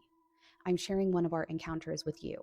We think we figured out the who, so this one's sort of interesting. I'm going to start by saying that my daughter and I have seen things most of our lives, so strange things can feel normal to us. But this experience included my other daughter as well, which isn't normal at all. And we think we figured out the who." What do you mean? My husband works out of town a lot, and this happened when he was away. Doesn't it always? So it was just my daughters and I at home. Both girls were teenagers out of school for the summer, and we always keep the house alarm on at night just for peace of mind. This was a few years ago, and it started on a Thursday night. We went off to bed in our own rooms. The house is a split plan, master bedroom on one side and the girls' rooms on the other, with the open kitchen/living room, dining room, and front living room in the middle. Not only are y'all alone, but now you're separated in the house? I hate that. I would be sleeping in my daughter's room. I fell asleep with the TV on and woke up around midnight to my bedroom door opening. I could see the light from the kitchen, and then the door closed slowly. I thought the girls were messing with me, so I sort of sat up in bed, but I didn't see anyone. Just then, I saw something walk from the bedroom door in front of the TV to the windows in my room and open the blinds. Like someone peeking out. I'm done. Wrap it up. Descriptive words make things so much worse for me, and peeking is one of them. Peeking gives me the chills. I froze. I watched quietly as the blinds closed, and the something walked back in front of the TV and through the hallway into the master bath. There were no footsteps, Just this dark, mist-like mass moving about the room. I was confused by what happened, but not scared. Again, these things happen, and this presence wasn't giving off a bad vibe, not even eerie. I talked myself into maybe thinking that I was dreaming. Maybe my mind was playing tricks on me, and I went back to sleep. My master bedroom has a hallway that leads to the master bath. It has walk-in closets on either side, both with floor-to-ceiling mirrors. My youngest daughter always says that was a bad idea when we built the house because the mirrors across from each other create a portal. Is this true? I don't know. The next day was Friday, and I worked all day while the girls were home with a friend. As we were making dinner and goofing off that evening, I told the girls what had happened the night before, and my oldest daughter froze and turned 3 shades of pale. She said, "Mom, what time did that happen?" This is the daughter that doesn't see things. I told her around midnight. She said, "No way." She explained that she heard a noise in the kitchen around midnight, and she came out of the room to make sure everything was okay. She swore she saw someone walk through the kitchen into the dining room headed towards my room. She assumed it was her sister and went back to bed. My other daughter spoke up and said, "No way. I fell asleep early last night and I never came out. It wasn't me." We laughed it off, like, "Oh great, another ghost is here." And my daughter's friend who was staying the night laughed with us. But you could tell she didn't like the story. The night went on and we went to our rooms at around 11 or so. "Listen, I'm calling my mom to come pick me up. Thanks for having me over. Dinner is done. I'm leaving." Right around midnight, there were 3 loud knocks at our front door. We live way out in the woods. No one is stopping by. The girls all met me in the front living room. As we stood there staring out the huge floor-to-ceiling windows that face the front field and full view of the front porch, there were 3 more loud knocks on the door. All 4 of us were staring at the front door in disbelief at what was happening. We were staring, all, at the empty space in front of the front door. No one was there. We have 2 large labs, and they obviously heard the knocks. They were going crazy. I turned on the floodlights that make the field look like a landing strip. There was no one. No car, no truck, 4-wheeler, nothing. I turned off the alarm, and me and our 2 labs went out to look around.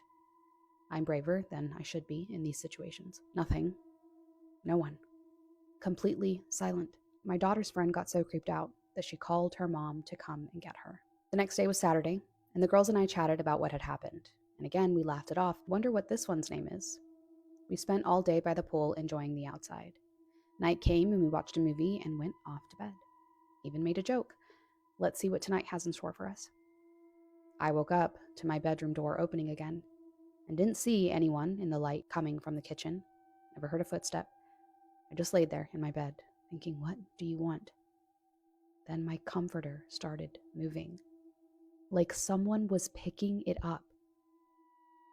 I'm sick. I sort of jerked the comforter back and said out loud, "What do you want?"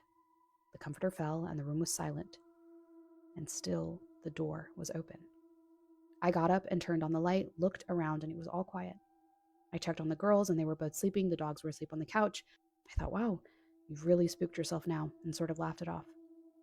I think I was trying to convince myself that I imagined it. And again, this presence didn't give off a bad vibe at all. I left my door open and went back to bed and drifted off to sleep. The next day was Sunday, and the girls and I talked about our night over breakfast, and my oldest daughter said it was quiet. Nothing creepy. My youngest said she woke up to her blanket hovering a bit off of her legs. She thought at first the dogs had come into her room, but as soon as she moved, it fell back onto her legs. She grabbed her phone to use it as a light and saw nothing. She even said out loud, "What do you want from me?" She felt like someone was there, but couldn't see anyone. She didn't get a bad vibe, though. Things like this happen to her often, and she's learned to simply ask them to stop, or to tell them that they aren't welcome. She said the feeling faded, and she went back to sleep. We FaceTimed my husband, and he basically told us we were crazy, which we already knew, so we laughed it off. My oldest daughter told us we were, in fact, crazy. That afternoon, I got a call from my dad. His sister hadn't heard from their brother in a couple of days, so she went over to his house to check on him and found him deceased. It seems the last message on his phone were from Thursday. You guys already know what happened with the Ouija board experience that I had. You guys already know about Zozo if you've been following me and paying attention. You may also even know about the mimics that I've been dealing with and just this entity that has been stuck to me that I believe has to do with the Ouija board experience that I had. If you haven't seen the other parts, I do recommend you watch them first before this one, but it doesn't really matter, I guess. I can't really say if this story has anything to do with Zozo or what happened with the Ouija board, but it very much is horrifying. It did happen a few years after the Ouija board incident with a couple of my friends when we went camping together. So we were out camping and it was like one of those really far out in the middle of the woods type deal. Like we hiked a long ways to get out there. We'd been sitting around the campfire all night, drinking, having a good time, sharing stories, whatever you do when you're camping, you know what I mean? A group of teenagers camping alone out in the middle of the woods, that's what you do. So there was one point where I got up to use the little girl's room off in the trees. I think I only walked about 25 to 30 feet away, just enough to where, I could still see the firelight and hear their voices off in the distance, like I wasn't too far away. If I were to yell that they could hear me. I'm crouching there, I'm doing my business, and then all of a sudden I hear a whisper come from behind me and it was my name. I immediately thought that it was one of my friends just fucking with me, being a drunk fucking asshole. So I called out to them and I'm like, hello, is somebody calling for me? I'm like, hey, what's up you guys? What's good? The fuck do you want is what I actually think I said. The fuck do you want? What? But none of my friends answered back. I looked over and I could still see everybody sitting around the fire. Nobody got up, nobody was in a different position or anything. So I yelled out and I'm like, did anybody just call me? And one of them yelled back, no. So I'm like, whatever, okay, I'm just fucking hearing things. I'm drunk in the middle of the woods. Anything could, whatever. I'm just gonna go back to the fire. So I went back. As I was walking back, I heard it again. But this time, instead of saying my name, it had just repeated what I had said last, which was, what? The most fucked up part about it was that it was not in anybody else's voice. Like, I was hearing my own voice. I don't know if you've ever heard your own voice be called to you. Probably not, because that's not fucking normal. It's way different than hearing yourself on recording or something, because like it sounded like me. It was my voice, but like there was just something a little bit mechanical about it. When I tell you that this thing said what in the exact same tone, the exact same inflection as me, I started fucking running back to the fire. As I'm running, I can hear this thing just like practice my voice, what it sounded like to me, because it just kept repeating, what, in my own voice. I didn't explain anything really when I got back. I didn't want to freak anybody out. And some of my friends did notice that I was a little bit like on edge when I came back, but they honestly just kind of were like, oh, you got scared.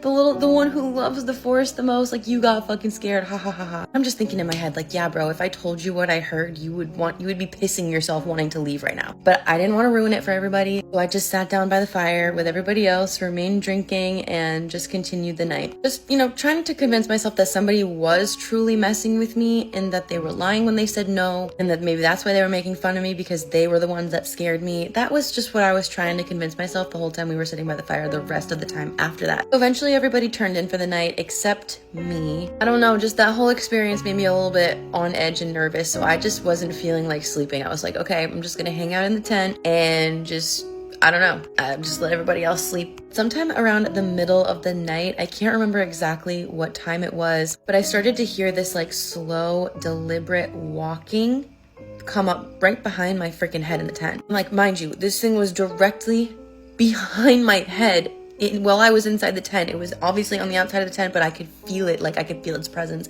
I could hear this like low breathing. I was completely frozen. I didn't know what to do. I was honestly too scared to wake anybody else up, because I'm like, who is out there? I don't want to make any noise. But then from maybe about like 6 inches from my tent, I heard my fucking voice again. Except this time it wasn't repeating anything I had previously said. It said, come here, come here, come here. Fuck no. Fuck no, I'm not fucking coming here. I don't know, dude. Something about hearing your own voice and it's not you. Like, your brain just rejects it. Honestly, one of the most horrifying things I've ever heard in my life was hearing my own voice speak to myself, speak to me. And honestly, if I had to describe the sound, it was like whatever was making the sound understood speech, but it didn't really understand lungs. And like, I don't know, just like the human sound of actual speech just sounded off. It was weird. And then the same exact way that it walked up to my tent, it walked away from my tent. So the next morning I bring this all up to my friends when everybody's awake and outside. 3 of them were sitting there calling me fucking crazy, delusional, cuckoo bananas. My third friend, I'm gonna call her Rin, said that she had woken up inside of her own tent late that night because she heard me outside, just roaming the campsite. And apparently I kept saying her name like I needed help. So she unzipped her tent and was gonna come outside and be a helpful friend. And she said that she saw me out like past beyond where like the embers of the fire were still, you know, crackling and sizzling down for the night. I was just like standing off back there in the darkness, and she could only see me through the very, very dim light of the fire. And she said that something immediately felt weird and wrong about it. So she quickly zipped up her tent and just like got back in. She was like, maybe this isn't real. Like something about it looked exactly like me, but just slightly like some kind of feeling was just fucking weird. I feel like we all know that feeling. We all have that human instinct that we're like, that is uncanny valley and that's not cool. That's exactly how she explained that. Obviously, I told her that I did not fucking roam the campsite in the middle of the night. I was in fact in my tent hearing my own voice talk to me.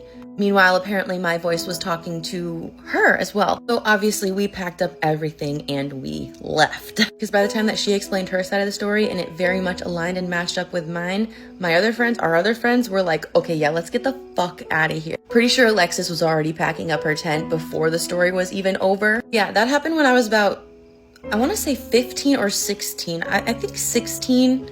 Don't hold me to that though. But yeah.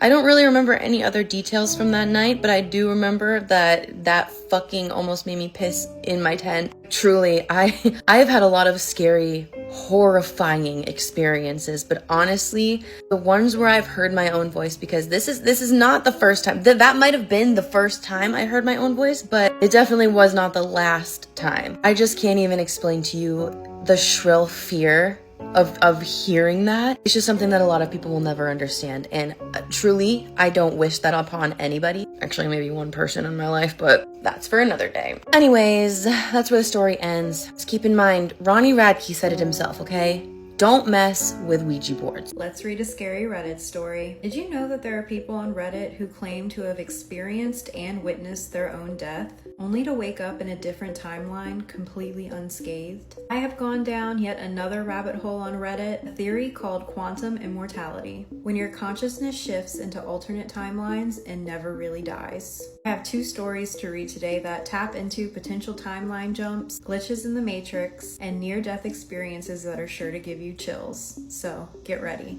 Before telling my story, I want you guys to take in mind that English is not my native language, so there might be a few mistakes. So what I'm about to tell you guys, I haven't told anyone except for when I wrote down my story and sent it to a podcast that tells creepy true stories in my country. A little backstory first. I was born with a heart condition that makes my heart beat very fast sometimes.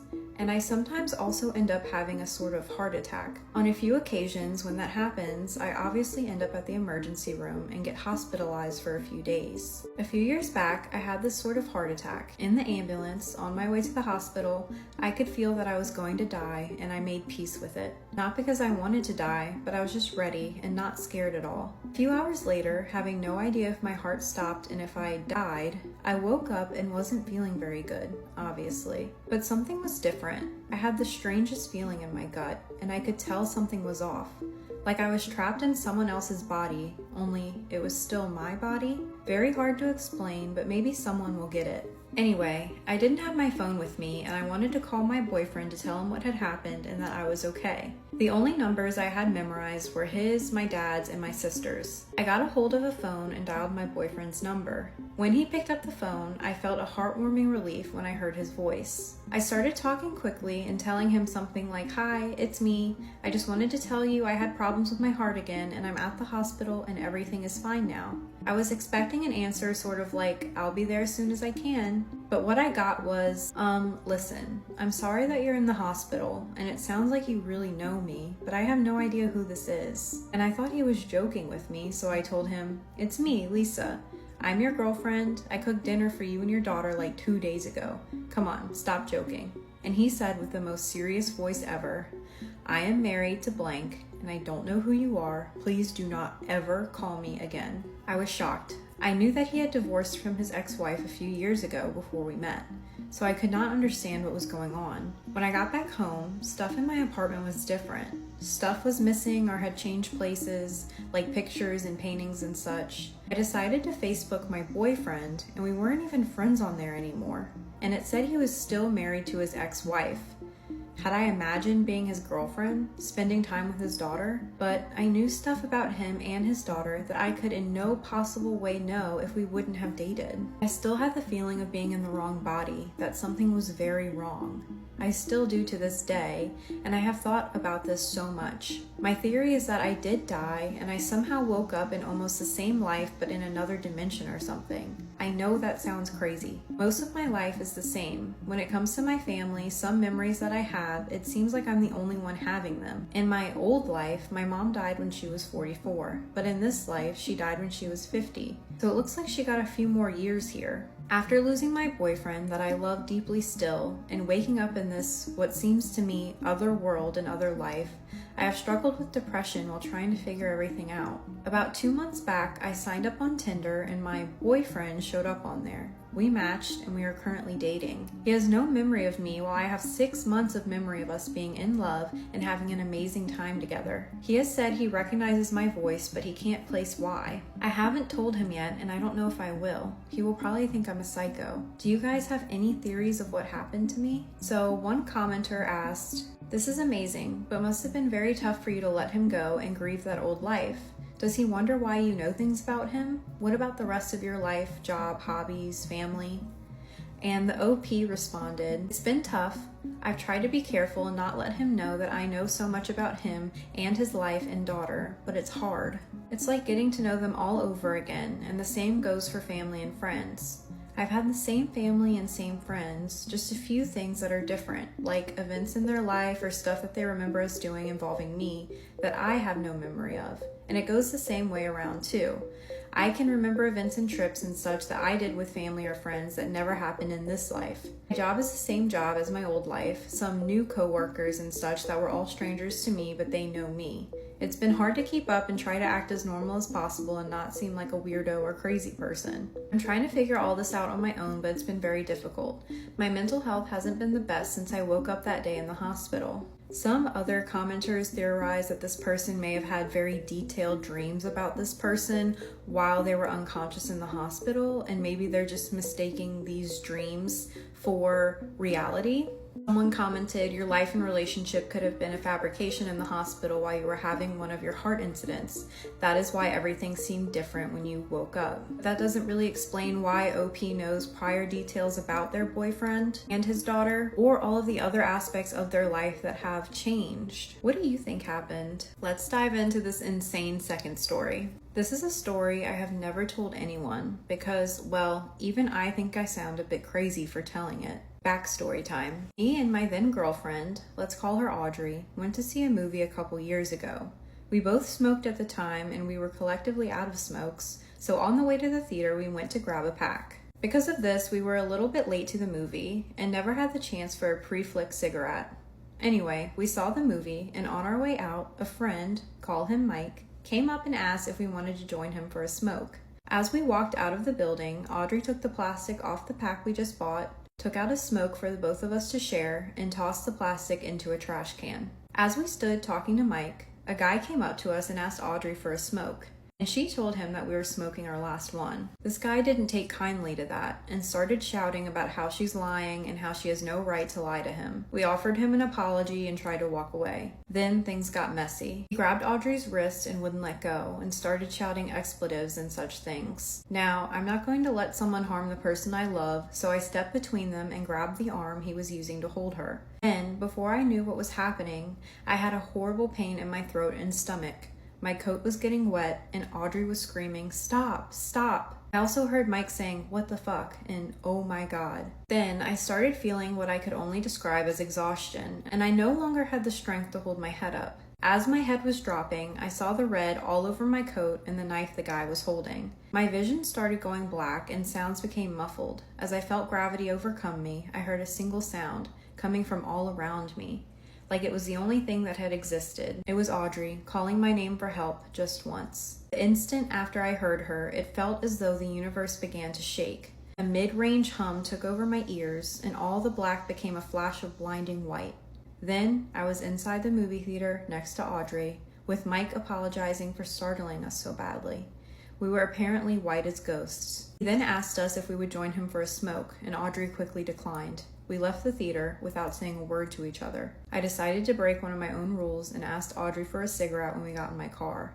She took them out of her jacket and put the plasticless pack on the dash in front of me. I began shaking when I opened it and saw a single smoke missing. Audrey let out the most fearful scream I've ever heard in my life when we drove past a guy walking through the parking lot. It was him. She insisted she stay the night at my house. When we arrived at my place, we turned on all the lights and just cried in each other's arms. I asked her about it the next morning, and she confirmed it wasn't all in my head, but that was the extent to which we ever talked about it. And I'm sure this experience is what led to the end of our relationship. Things got too intense between us after this. So someone on Reddit asked OP, could you tell us, if you remember, what exactly was the conversation between you and Audrey after the whole thing in the morning? Was it like, hey, did you experience the same thing I did? Or was it a longer conversation? I'm really interested in what she had to say. Hoax or not, this is the best story I've read on this subreddit. And OP responded saying, I kind of asked her why she was so freaked out the night before, and she became a bit defensive and answered me with the same question. So I explained to her how we went out for a smoke with Mike, and how a guy came up and asked for a cigarette, and how she told him she didn't have any more.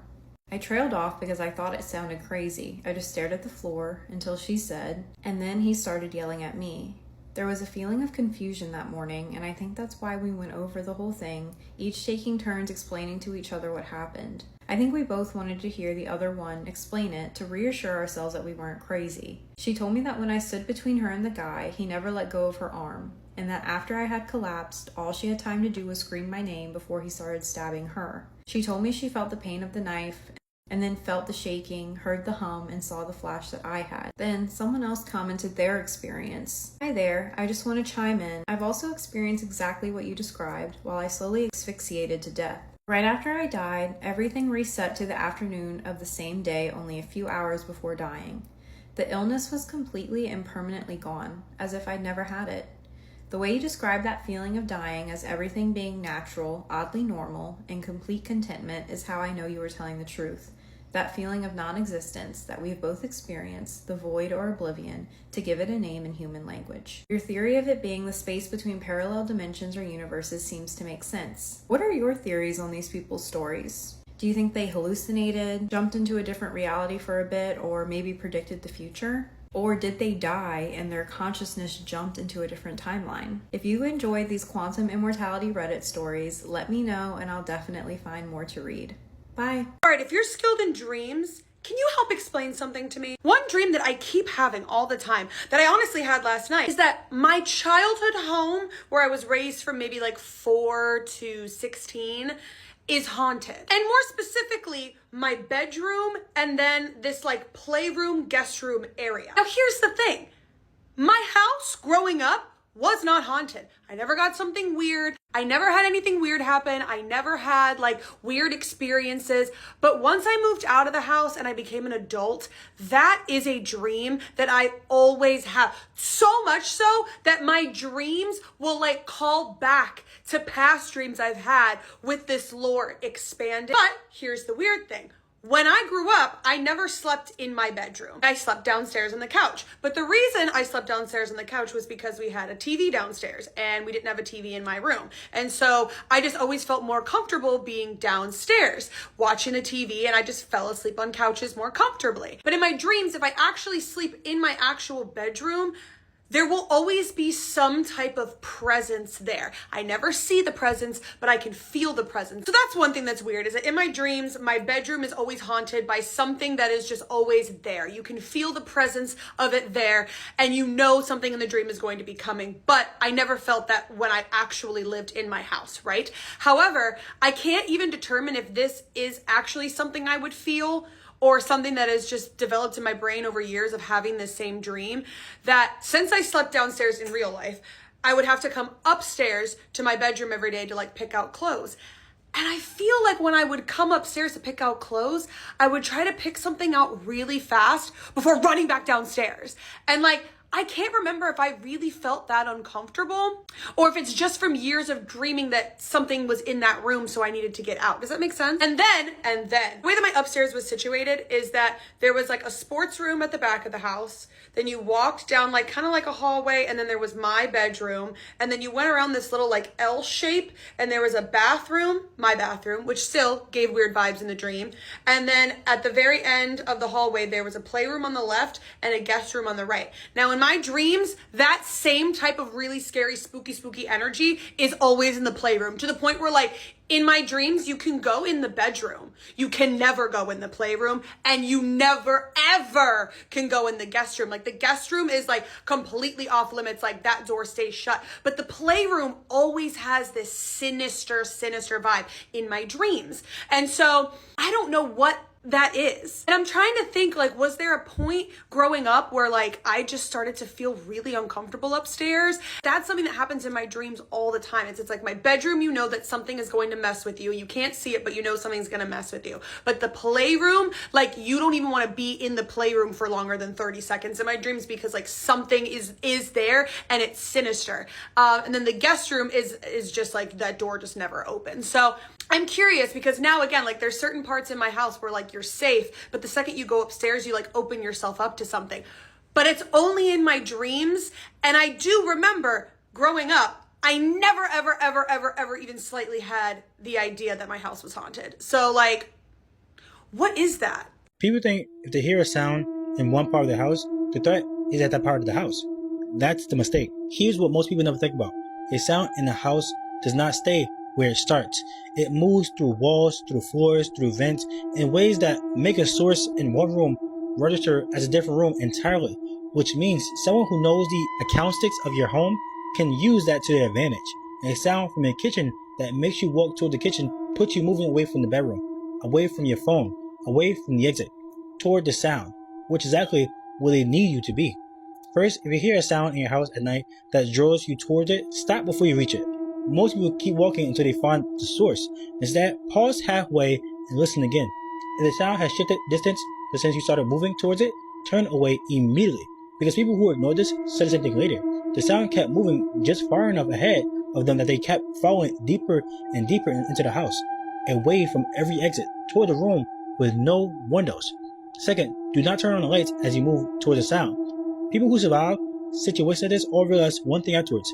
Every light they turned on showed exactly where they were and which room was next on their path. The sound stopped moving the moment the light showed them there was nowhere left to go. Here's the part that scares people later. The sound was never something you were supposed to find. It was something designed to move you away from the exit. And you walked in the wrong direction the entire time. I'm about to show you guys what it's like to actually have a jinn right in front of you and for you to hear the jinn directly. So, if you're scared and you're gonna have nightmares, look away now. So the other day, as you're all aware, I do hijama as a business. So someone came over to me for hijama, a young brother. When he came to me to do hijama, he told me that he's had black magic done on him and that he has numerous jinns inside him.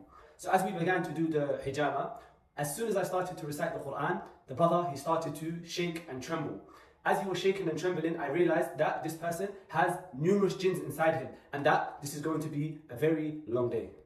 I'm going to show you guys a live reaction of the ruqya. So not the actual video, because it's to protect the brother's honor and his identity, but I'm going to make you guys listen to the jinn reacting. So the jinn was reacting, but the jinn specifically went really crazy when I read the verse in Surah Al-Baqarah that says وَمَا هُمْ بِضَارِّينَ بِهِ مِنْ أَحَدٍ إِلَّا بِإِذْنِ اللَّهِ, that they will not be able to harm anything except with Allah subhanahu wa ta'ala's permission. So listen carefully.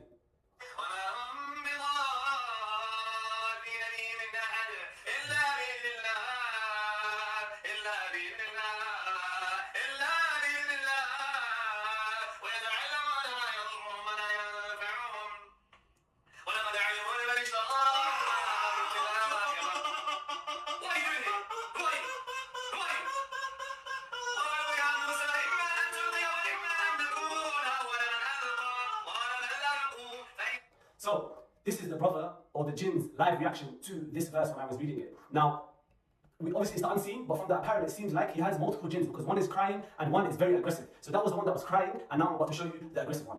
So the aggressive one wanted to actually break my whole massage table. And he specifically started to get very violent, and I had to pin him down when I started to repeat the word sihr. Listen carefully. They teach people magic.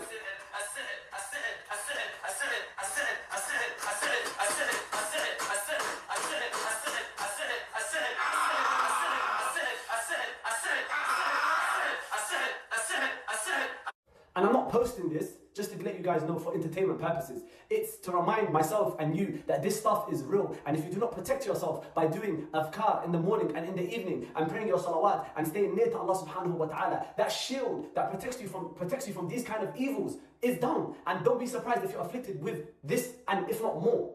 Allah subhanahu wa ta'ala, He will never test you with something you cannot handle, but at least try to take all of the means that you have available in front of you by staying near to Allah subhanahu wa ta'ala and staying away from sins as much as possible so that you are protected by Allah subhanahu wa ta'ala, and no sihr or nothing can harm you except with Allah subhanahu wa ta'ala's will. Let's read a scary Appalachia story. Welcome to the Creepy Cozy Cottage, where creepy and cozy meet. So grab a plushie and get cozy. My husband and I have recently gotten married, and we rented a cabin in the middle of the mountains in Glattenberg for our honeymoon. Both of us are big fans of hikes, natures, and mountains and spectacular views.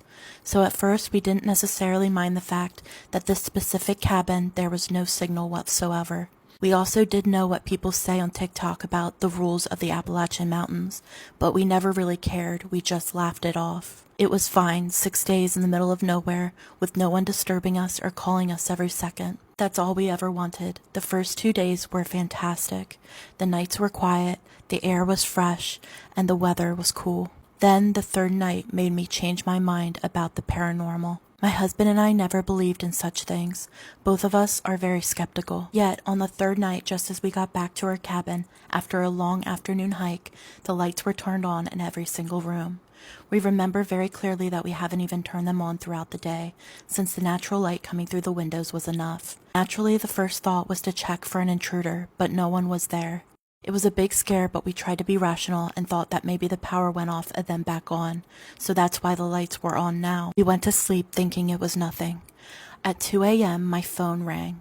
Remember, there is no signal, and I received the call on WhatsApp, for which you need the internet in order to receive calls or messages. It was my mom calling. Since I got startled in the middle of the night and my brain wasn't fully connected yet, I didn't really stop to think, wait, how am I receiving a call? I just saw my mom calling and picked up. My husband had woken up too in the meanwhile, and as I was putting the phone on speaker, no one spoke. I kept saying, "Hello? Mom, what?" Yet not a single breath could be heard from the other end. I hung up and tried calling her again, and that's when it dawned on me. The phone wasn't ringing, of course. The call wasn't being forwarded. There was no signal. When I went to my mom's chat to check if she had really called me on WhatsApp, the new chats weren't even loading, of course. So how? My husband and I have always been fans of The Office, and so we took inspiration from Pam and Jim's honeymoon by telling all of our relatives, coworkers, and friends not to call us during the honeymoon. The call wouldn't be received regardless. It was a little joke between us, yet my mom called. At that point, I was very, very freaked out. Either my mom had an emergency or something eerie was happening. I couldn't go back to sleep no matter what. My husband, on the other hand, was sound asleep. Around 2:33 a.m., I started hearing some noises outside. Someone was shouting something, but the sound was muffled. It was certainly a man, and at first I thought it might be someone nearby being a jerk. I didn't want to be the type to think everything had happened was now related to something paranormal, but it sounded as if the shouting person was getting closer and closer. So my first instinct was to look out the window. I did, and no one was around. And either way, it was pitch dark outside and couldn't. I woke my husband up and told him to go look outside. He very begrudgingly did, and I followed him.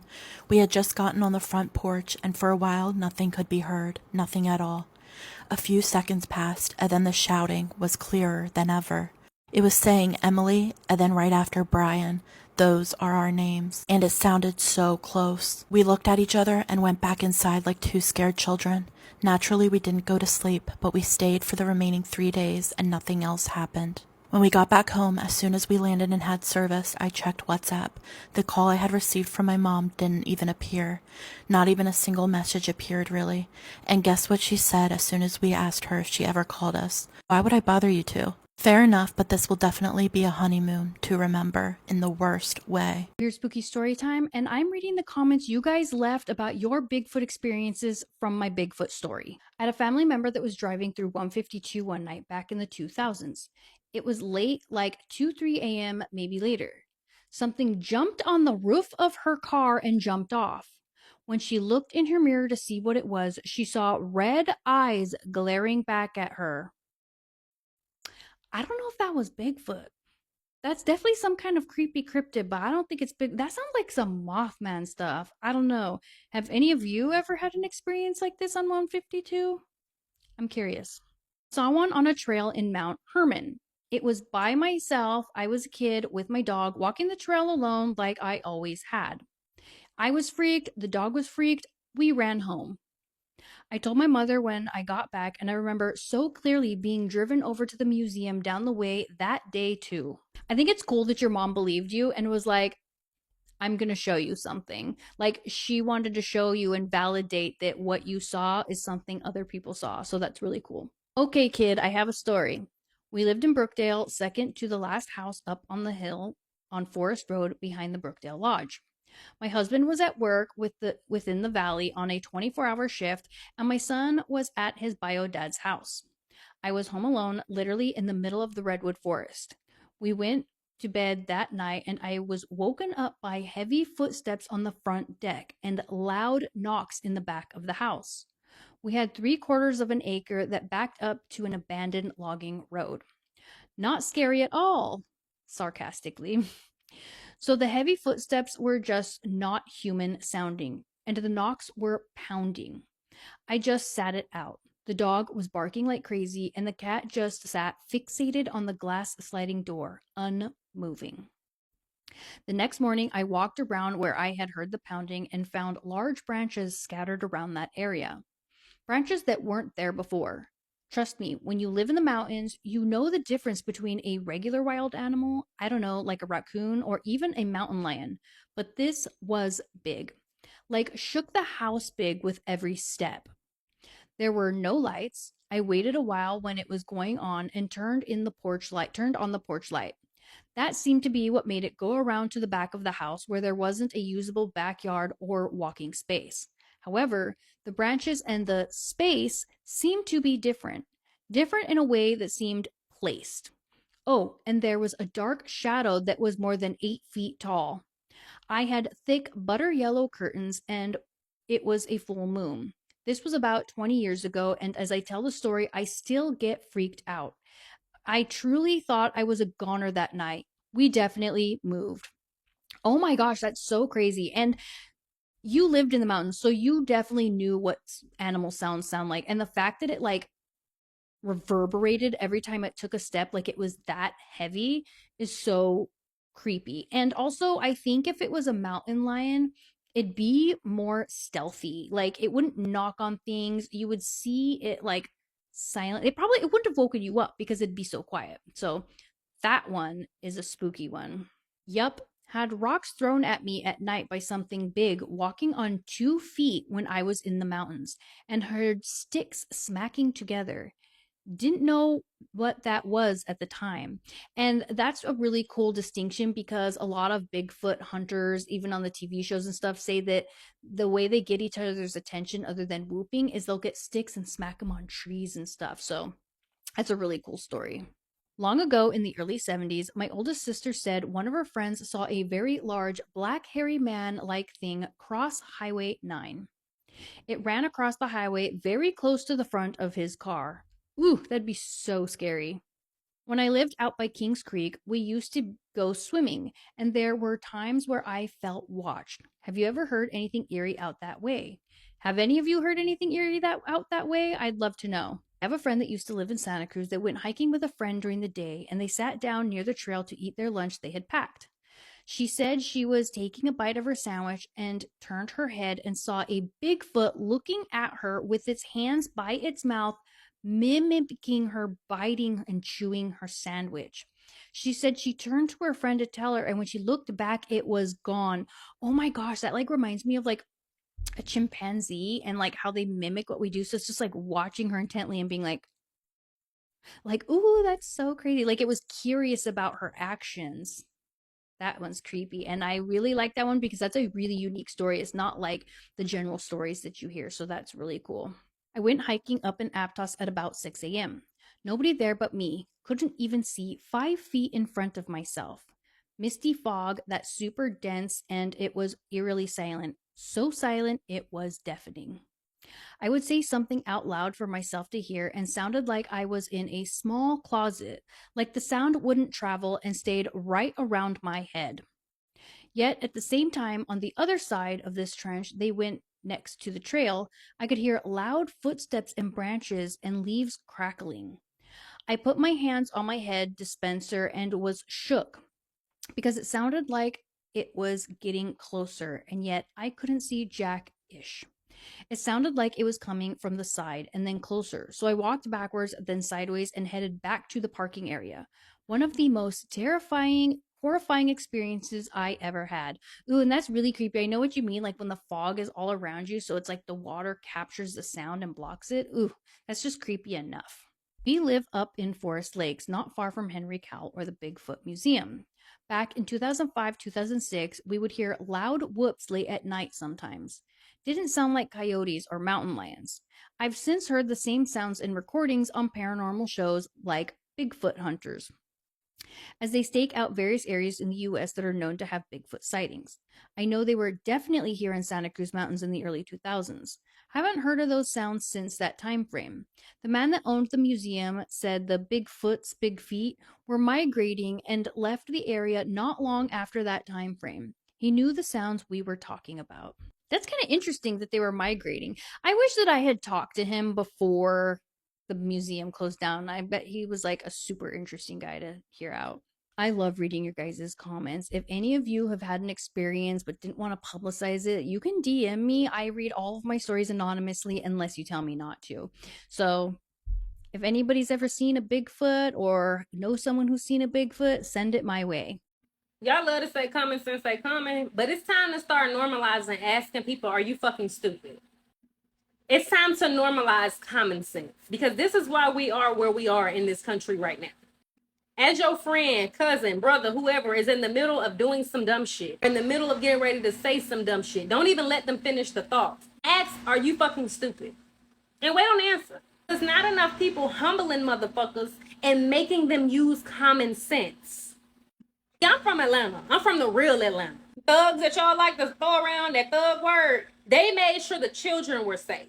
They bought the children ice cream when they heard the ice cream truck. They walked the old people to their house or to their car. They're taking groceries in for them. They're making sure they're safe. They made sure the women were safe. Now, it's not all of them. You still had your little ain't shit ones. If a man heard another man call you a bitch or put his hands on you, it's dealt the ass. Y'all need to start normalizing these things because you have people walking around, walking up to you, asking you if you're supposed to be here. Or walking up to you, touching your items. It's time to start normalizing belt to ass, making people use their common sense. That's why these kids are being grown.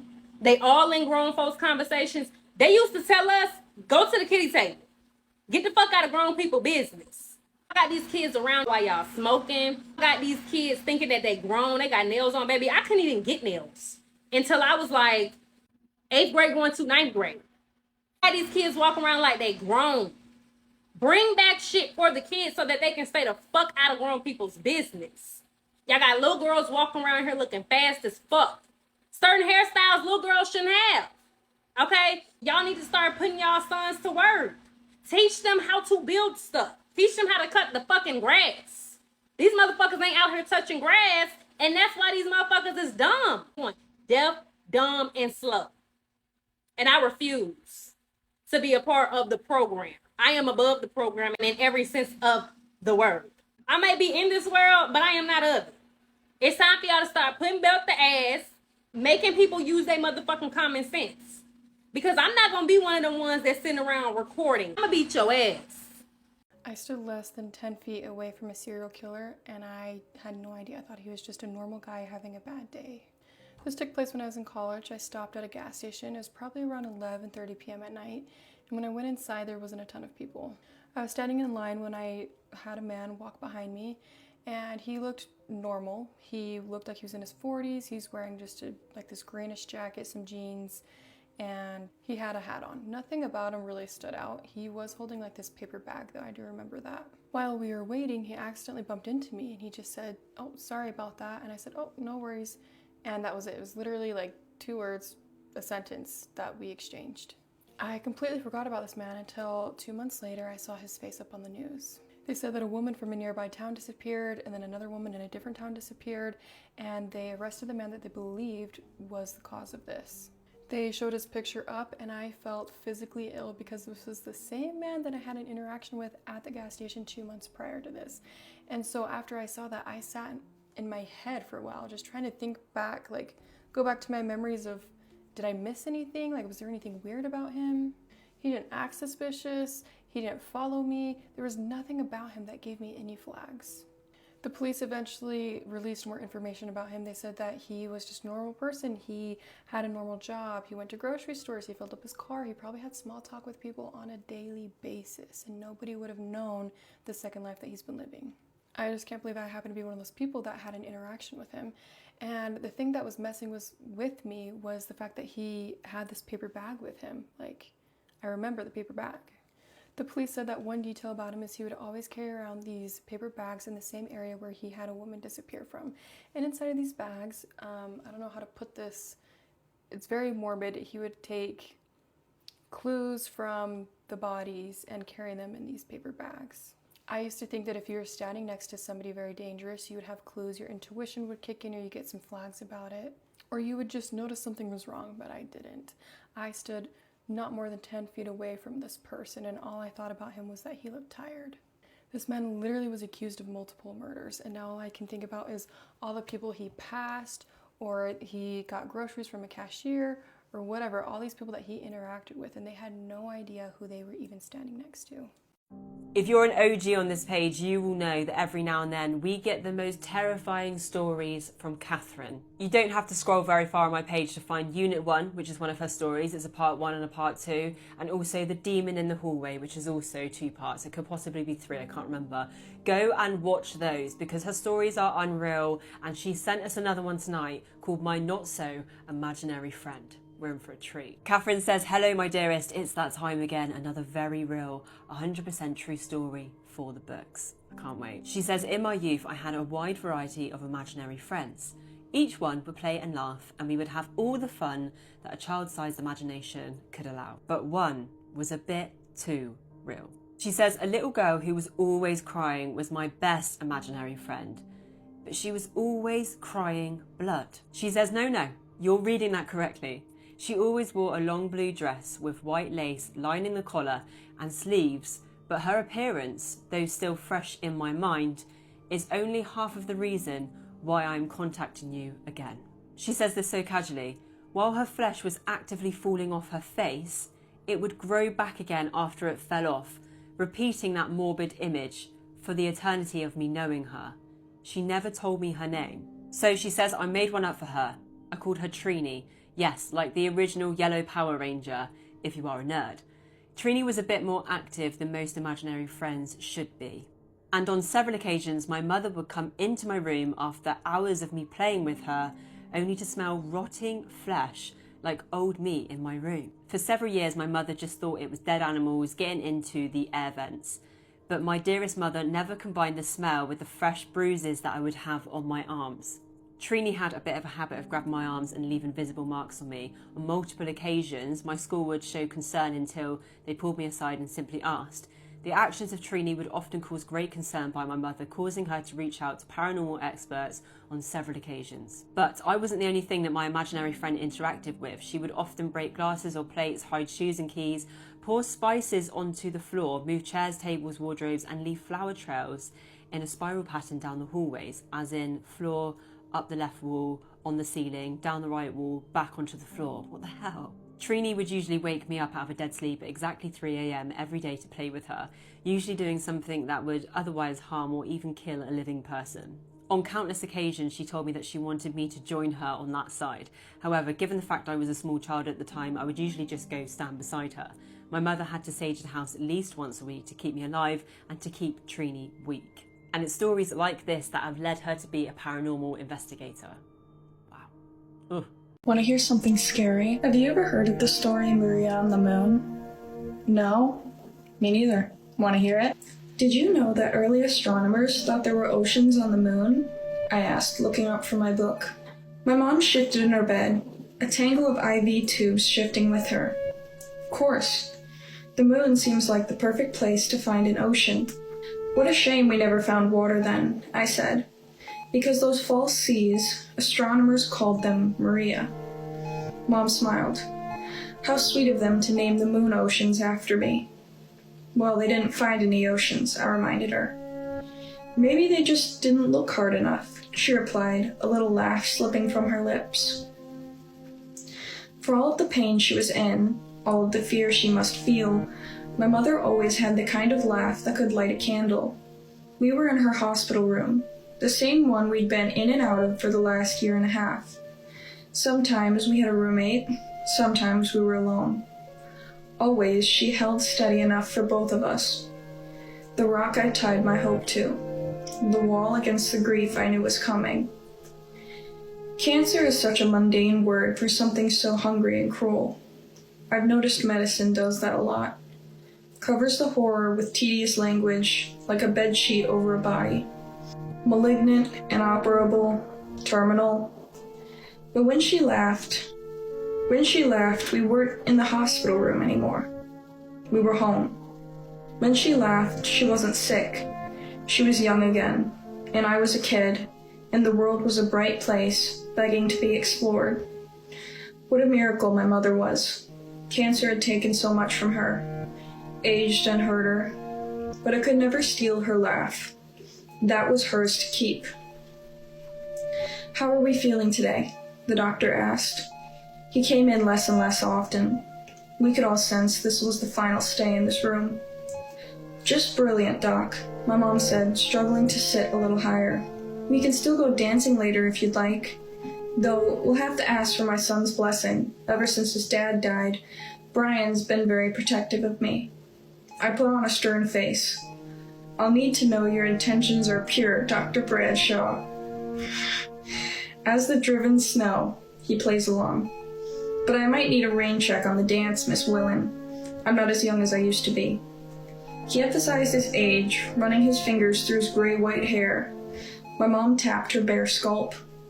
Right with you there, Tiger, she said. Mr. Bradshaw smiled, but I could tell he was burdened. I saw him glance at the small idol I'd placed on my mother's nightstand. The talisman was a miniature oak tree carved from gray soapstone. There were 4 faces etched into the tree. A sentry against ill health and bitter spirits. I could tell the stone made the doctor uncomfortable. In all honesty, I had a tough time looking at the idol for more than a few seconds. The faces were each whittled in vivid expression. The face closest to my mother's bed was smiling kindly, and the face pointed towards the door was snarling, meant to ward away harm. The final 2 faces were both weeping. All 4 shapes were too human, too raw. There was a weirdness to the stone tree that put people on edge, but I had grown used to every shade of weird you can imagine. My mother's side of the family was full of stories of unexplained luck and mysterious tragedy, whispered secrets and unexplained deaths. By all accounts, my maternal grandmother was either an honest-to-goodness witch or full-bore, high-caliber crazy, or both. Probably both. The stone tree was from a box of my grandmother's things I found in the attic earlier that month. Maybe it was just a coincidence, but my mom did seem to get a bit better when I brought in the talisman, at least for a little while. I was daydreaming about family history and the odd box while Dr. Bradshaw checked his charts and Mom's vitals. "Can I talk to you for a moment?" he asked, ripping me back to reality. Dr. Bradshaw tried to keep a light tone, but I could tell he didn't have good news. The hospital hallway smelled like ammonia and birthday cake. Someone must have had a party. Maybe a patient, maybe a nurse. Strange how you remember the insignificant details while your world is crashing down around you. I'm so sorry, Dr. Bradshaw told me. The results came in this morning. It's spreading aggressively. We held it back as long as we could, Brian. Your mom's a fighter. But right now, we just need to, we need to try to keep her as comfortable as we can. Brian? The wall was cracking. Grief waiting on the other side. Heavy and cold as an empty house. I'd known for months that this was most likely the outcome, but it still hurt to hear. Hurt worse than I could stomach. There's nothing left to try? I asked, fighting down the urge to throw up. Anything experimental, untested, anything? Dr. Bradshaw shook his head. I'm sorry. Sometimes we just run out of options. She fought a good fight. How long does she have left? I asked, looking back into her room. She'd fallen asleep. Not long. Maybe days. Have you considered hospice? The smell of ammonia and birthday cake. The steady beep of Mom's heart monitor. I tried to focus on the world around me. My hope wasn't dead yet. If medicine couldn't help my mom, maybe something older could. I thought of the box of my grandmother's things waiting in the attic. There was a lot in there that I hadn't gone through yet. Books and candles and secrets and lost things. Maybe there was a cure, or at least a way to keep the fight going. No, I said. If all that's left is to make her comfortable, I want to take her home. The doctor smiled. I understand. We can give you some medication, ways to help her with the pain. He put his hand on my shoulder. Your mom's been in a lot of pain, but she'll have peace soon. You've done all you can. I know, I lied. Thank you. My mom lived in a small ranch house 10 miles outside of town. There wasn't much in the way of neighbors besides some woods and a creek slithering through her yard. It was a windy, warm March afternoon when I took my dying mother home. That night I began my work. I was going to turn the house into a bunker, a maze death could never solve. I would keep my mother safe. I would find a way to keep her alive. The little red book was full of ideas. Running water was an obvious place to start. The creek behind the house was barely a trickle, but it should provide some coverage to the south side of the property. Salt was next, lining the doorways and window frames, then in an unbroken circle around the entire house. This step was to be repeated daily, the red book stressed, or even multiple times per day. Even a moderate breeze played holy havoc with any salt poured outside, so it was always best to trace and retrace every few hours. Water and salt were common defenses against man's oldest enemy and well known. The book offered other, less conventional advice. It took me nearly a week to finish carving the symbols and signs into the walls, the floors, even the trees on the property. Sometime around noon on the third day, on my back in the crawl space, I changed strange marks onto the underside of the floor. It struck me how ridiculous I was acting. There was no proof that any of the information in the little red book was anything other than the delusional ramblings of a bizarre woman I'd only met once or twice as a child. For all I knew, the runes meant to ward off death were actually a grocery list written in Cantonese. But I was desperate, and every time I saw my mother, she looked frailer, more fragile. So I continued carving and praying and building layers upon layers of protections to keep death far away. Making my marks took me all over the property. It was a big yard, nearly 3 acres that blended gradually into the surrounding forest. I wasn't able to pinpoint the exact boundary where cultivated met nature. The edges simply blend together. But I did my best to create a clean border with lines between the symbols. I always loved the wildness here, the way you could wander a few hundred yards away from home and feel like you traveled hundreds of years into the past to somewhere primal. This was the perfect playground for a kid. Whether I was out exploring trails, or trapping minnows, or spending the summer building yet another treehouse, convinced this would be the final one, it never was. I was never satisfied. The house itself, though small, was more than enough room for my mother and me. Dad died when I was 7. I don't remember much about him, just how big he seemed, with a bonfire grin and arms that I thought could hold the whole world. My mom often said I took after my father. I could see it in the old pictures of him. We had the same eyes, green as moss in summer, and the same fiery shock of red hair. Enemy to every comb on the planet. The sicker Mom got, the more often she called me by my father's name. I worried when she drifted away like that, but part of me was proud she'd mistake me for him. After all the symbols were carved, there were a few steps left in the book to deter death from visiting. There were dozens of charms and talismans in the bottom of the old box in the attic. I sat up there, combing through everything my grandmother left behind, referencing the red book, pushing the tiny charms into tidy piles. None of the idols were larger than my thumb. Some were iron and others were wood. Some were heavy, others light. All of them were uncomfortable to look at or touch. The attic was drafty, but not nearly enough to explain the cold that burrowed into me as I sorted the charms. I'm not particularly tall, but the attic felt like it was designed for dolls. Beams so low I couldn't even walk bent over. I moved around on my knees, rough floorboards threatening splinters even through my jeans. I could have taken the box downstairs, where I'd have more room, but the idea filled me with a deep unease.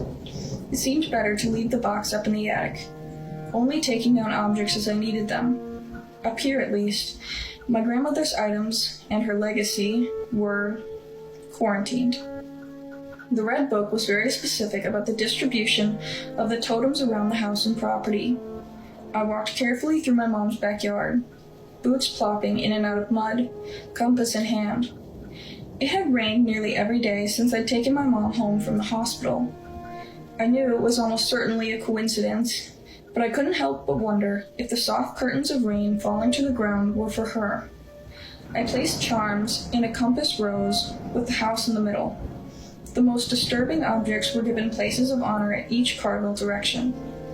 Water, salt, words, charms, all placed carefully, intentionally. My grandmother's book promised that these would offer some degree of protection against the inevitability of death. The symbols would confuse it, the talisman distract it, and the water and salt make barriers to slow it down. But death might still find a crack to slip through, so the red book recommended one final trick. There was a small candle in the bottom of the box, dirty white as stained paper. When I took the candle from its case, the smell made me gag. Have you ever walked past a portable toilet in the dog days of summer? When it's so hot, the blue plastic has started to warp and bubble. Imagine that smell distilled into a finger's worth of wax. I brought the candle downstairs, placed it on the dining room table, and set it alight. The wick caught immediately, the flames burning an unusual red-brown. No heat came off the candle, and it actually seemed cooler the closer I moved my hand to the fire. Once the wax began to melt, the smell was 10 times worse than it was back in the attic. I choked down a greasy sickness crawling up my throat and quickly left the room, shutting the French doors as I went. That helped trap the odor, but I couldn't shake the sense of nausea. I wanted to check on my mother. "Do you remember the day you ran away?" my mom asked, sitting in her bed, lunch untouched on the nightstand beside her. Her skin was rice paper over a frame that seemed smaller every day. Her eyes, no matter how fragile the rest of her became, remained 2 little lanterns against the dark, blue and bright and alive. "I didn't make it very far," I answered.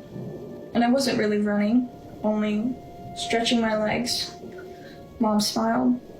"You told me you were leaving for the circus. You wanted to either be a lion tamer or a strongman, or maybe a fire eater. I think I wanted to be all of that combined. Young me was big on multitasking." My mother turned so she was looking out the window into the yard.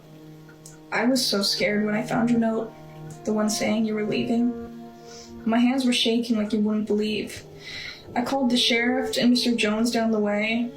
I felt like we were searching for you for half the night, even though it couldn't have been more than an hour before we found you there, lost in the woods, wandering around and shivering. You hadn't even brought a jacket. I sat next to Mom in the bed. Yeah, I didn't exactly plan ahead for my circus escape. I remember getting over the idea real quick, but I couldn't find my way back.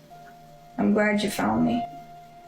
I'm glad too, my mother said, and I noticed her wipe away a tear.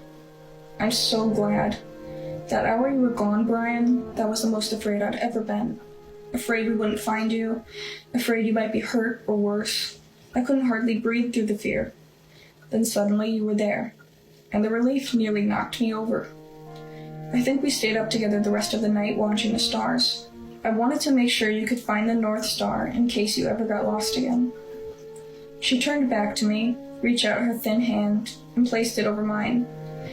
There were still tears in her eyes, but she smiled her lighthouse smile, and for a moment, I saw her just as she used to be.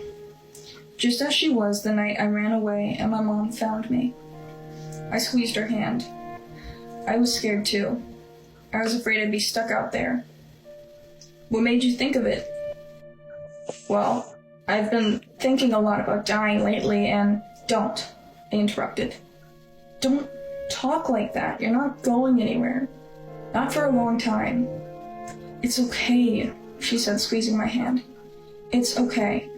I've known real fear, and what I'm feeling now, it's not like that.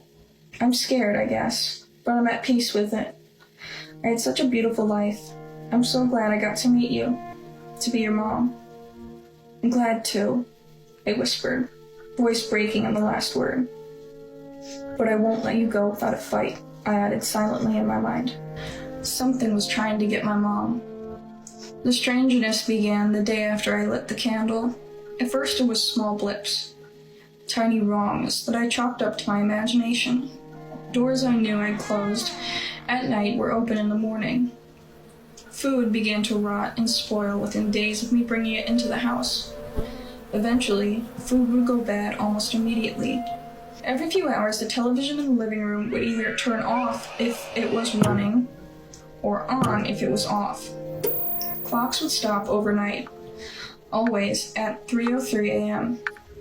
Shadows began sticking to the corners of rooms, independent of any light sources. The shadows were stubborn, and they would linger for as long as I would stare, then disappear when I blinked. I began hearing bumps and knocks at all hours. Sometimes when I'd enter an empty room, I had a sharp, fleeting certainty that it was only just occupied. I avoided the dining room, except to check in twice a day to see if the candle was still burning. The smell was vicious. It would claw its way into your throat and nostrils the moment it was given the chance. I kept the door to the room shut, and kept air fresheners running in the surrounding rooms 24/7. The funny thing was, the candle never went out. Never even seemed to shrink. I could see the wax melting, but day in and day out, the candle refused to change. Days marched into weeks, and the wrongness only grew deeper. My mom and I both lost sleep to vivid nightmares that we couldn't remember when we woke up. Only the echoes remained, but those were enough to leave my pulse sprinting until morning. I started sleeping in a chair in my mother's room. I did this to comfort her if she woke up confused during the night, but also because, if I'm being honest, I was too scared to sleep alone. I felt like a child running into his parents' room, convinced there was a monster under the bed. The thing is, maybe there was. By the third week, I couldn't keep doors closed. They would slam open the moment I left the room. A terrible scratching began inside of the walls. I told my mom it might be squirrels or mice, but the sound was so insistent, not like rodents milling about, more like a dog wanting in. I stopped leaving the house for supplies. Instead, I had what little food we ate delivered. I kept the curtains drawn. There was a tapping on the glass every night. About a month after leaving the hospital, we were living like zombies. The dining room couldn't contain the smell of the candle anymore. The entire house was clogged with scent. Tiny noises had graduated into full-on laughs and screams and whispers in the rooms around us. Something kicked the bathroom door so hard while I was taking a shower that the hinges warped. I covered every mirror in the house.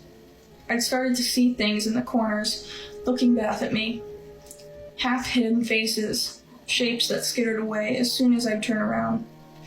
Mom was drifting further and further away. She had long moments of confusion, where she'd forget my name, forget where we were. Sometimes she'd think I was my dad. Other times she'd just stare at the wall for hours, growing fainter and fainter each day, like a Polaroid left in the sun. But she was alive. It was clear that we were under siege by something. My world shrank to only one room, and every trip to the bathroom or to answer the door for food felt like going over the trenches. The noises kept getting worse and worse. The shadows closer, the sense of movement around the house sharper. Every now and then, I would feel hot breath on the back of my neck, or walk through a cold patch hanging in the air. I stopped bothering redrawing the lines of salt around the house. I knew deep in my bones that as long as the sickly candle burned, death could not take my mom away. On the third day, after leaving the hospital, I woke with a faint start from a nightmare, only to find my mom's bed empty. She hadn't been able to walk the past week at all, so my first feeling was hope, that she might be improving, at least a little. Then I noticed the odor we'd been living with for weeks was gone. "Mom!" I shouted, running in bare feet out of the room. I found her in the dining room, the door wide open. She was standing at the table, frail as a neglected scarecrow, bobbing back and forth. Her hands were hovering over the candle. The flame was out. "Why did you do that?" I whispered. Mom, are you okay?" I padded into the room, the wooden floor freezing cold. My mother didn't react to my presence. She just continued rocking side to side. I realized she was still asleep.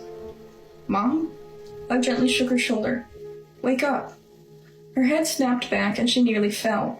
I caught her on the way down. It felt like she weighed nothing at all. "What's going on?" she asked as she looked around the dark room. "Where?" "You're okay," I told her. "You were sleepwalking." "I was having the most unusual dream," Mom mumbled. "There were so many stars and..." She began to shiver uncontrollably. The cold hit me a moment later. I let out a gasp. The house was chilly before, but the dining room was near Arctic. My breath bloomed into a thin cloud in front of my face. I became acutely aware of the complete silence filling the house. Then I heard scratching. It was coming all throughout the house. Deep, tearing sounds at the walls around the dining room. Footsteps came immediately after, heavy and fast. Somewhere in the house, a window shattered. "Brian," my mother said, holding on to me. "Don't worry," I said. "Everything will be..." My voice deserted me as a massive shadow unfolded in the corner of the room. It was shaped like a man, but tall. So very tall. And it was fast. Before I could yell, the shadow was on us, throwing over my mother in the space of a heartbeat. She was simply gone. I hate to do this, but I'm gonna have to make a part 2. And don't complain, this video is like half an hour long. We listen, we don't get scared, and we don't judge. Let me give you guys a story time of my uncle who wanted to initiate my cousin into witchcraft by giving him his snake. Basically, he wanted my cousin to take over his snake so that the wealth will continue. Unfortunately for him, my aunt was a praying woman. So this uncle of mine was somebody that was rich, okay? Like, he was rich as hell. Like, he had this nice ass house, like it was a double story, you know, nice cars and all of that good stuff. He had businesses, you know, like for somebody that was his age, he had a lot of businesses, hey? But anyways, my grandmother always told me that this person has a snake, like I should never trust him, I should never take any money that he gives me because he doesn't trust my uncle. And I was like, girl, okay. So this one time my cousin man started having dreams. Like, he would always tell me that he's stressed because he's having dreams of him sleeping with a snake. And I didn't even know how to help him. Like, I would always tell him to pray about it or whatever. And he's like, every single time he prays, he gets seizures. Yo. Mind you, all of this went on for a year, whereby he was having sleepless nights. Sometimes he couldn't sleep because there was banging on the windows, on the door. And every time he told his parents, like his dad, would brush it off, which was my uncle. He would brush it off like it was nothing. So they would act like he's crazy, and they would take him to therapists. They would take him to the hospital, knowing very well that the hospital was not going to help him, right? And my cousin used to go to psych wards like nobody's business. And he would tell me that, like, he feels like his dad is doing something that's very dark or whatever. And every single time in the dream, the snake is always telling him, like, just say yes. If you say yes and I cut your hand and we do a blood pact, all of this will go away. And, every single time he'd be like, no, and then he would start running and the snake would chase him. The snake would try to strangle him. Like, it was just the whole thing. And my cousin used to tell me all of these things, and honey, I could not help him.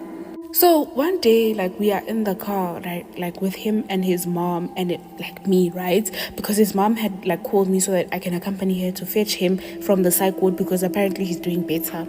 Inside the car, this man started crashing out and telling his mom, like, you are selfish, like, you are not doing anything to help me, you're acting like I'm crazy, da-da-da-da-da-da. At this point, I'm starting to think that you know what your husband is doing. And his mom was like, what do you mean? What is my husband doing? What do you mean your dad is doing things that he's not supposed to be doing? He's like, yeah, the snake, every single time I see this snake and it's fighting me, it always has a watch on its tail. And this watch is the exact same watch that my dad has, and that was a very expensive watch, so it can't be a watch that like just anybody has. At first, the aunt was in denial, until one day she went to church and they told her that her husband is doing dark things, and if she's not careful, this man is going to kill all her children, and the only surviving one is going to be the cousin that's going insane right now because he wants that cousin to take over the thingy, to take over the snake so that they don't lose the family wealth, because the snake wants fresh blood now. And they told my aunt, like, why don't you question the fact that you've been having miscarriages? This man is always making you, like, impregnating you, and then you're having miscarriages. And whenever you want to go to consult traditional healers, he refuses. He always tells us that God will prevail, knowing very well that he is the source of all of these things. They told her to be careful, and they told her to start praying for my cousin.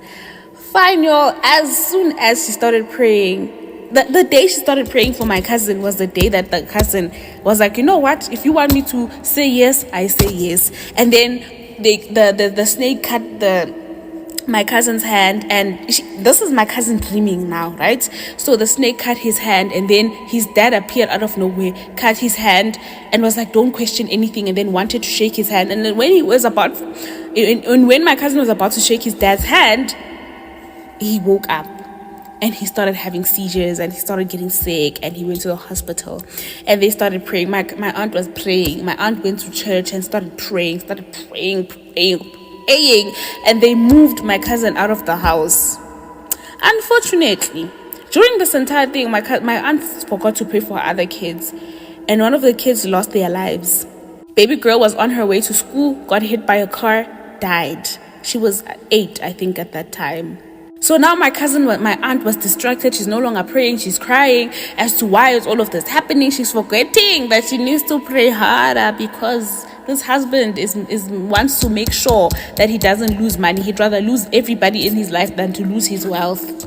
And so as she stopped praying, now my cousin was losing his mind again. And then he went to the hospital, and then he dreamed of himself. And at this time, he cut the snake again, cut his hand, cut the dad's hand, and they shook hands. And right there and there, my cousin was in a covenant. My cousin started becoming somebody that I didn't understand. He was very dark, right? Like, he was very odd. Like, the things that he was doing, like, it was just questionable, Like, he'd be like, yeah, Satan rules, this and that. Like, he would say things like that, and it was scary. And I was scared of him. Every time he came to visit my grandmother, I would not sleep in the same house as him. I would sleep with my grandmother because I just didn't trust him. And everybody in the house would lock their doors because my cousin, guys, he would wake up in the middle of the night and he would be screaming and he would be saying things that we don't understand. So eventually, guys, my aunts, they started my aunt, a meeting was held for my aunt, and they told her that, girl, your husband is doing bad things, and you know it, right? You know it. Like, this man is going to make your kids perish. Again, people are telling her the exact same thing that she was told in the beginning. And she was like, what should I do? Like, they called like a prayer thingy. What do you call those people? Prayer meetings, right? They called the pastor, they called people from the church to come and pray. They started praying. As they are praying, guys, the house was shaking. The house is shaking. We're like, what's going on? Like, they told us to continue to pray. We prayed and prayed and prayed, and eventually it got dark. Suddenly got dark inside the house. We were all holding hands just praying. And then when everything stopped and the light came back, we all opened our eyes and everything was fine, and my cousin was fine, right? We were not praying in the same room as my cousin. My cousin and the pastor were in one room together, and he was praying for him vigorously, and my cousin was doing weird things, and this pastor kept on saying, I'm not scared of you, devil. I was like, girl, I was gonna run away. This person was climbing the walls.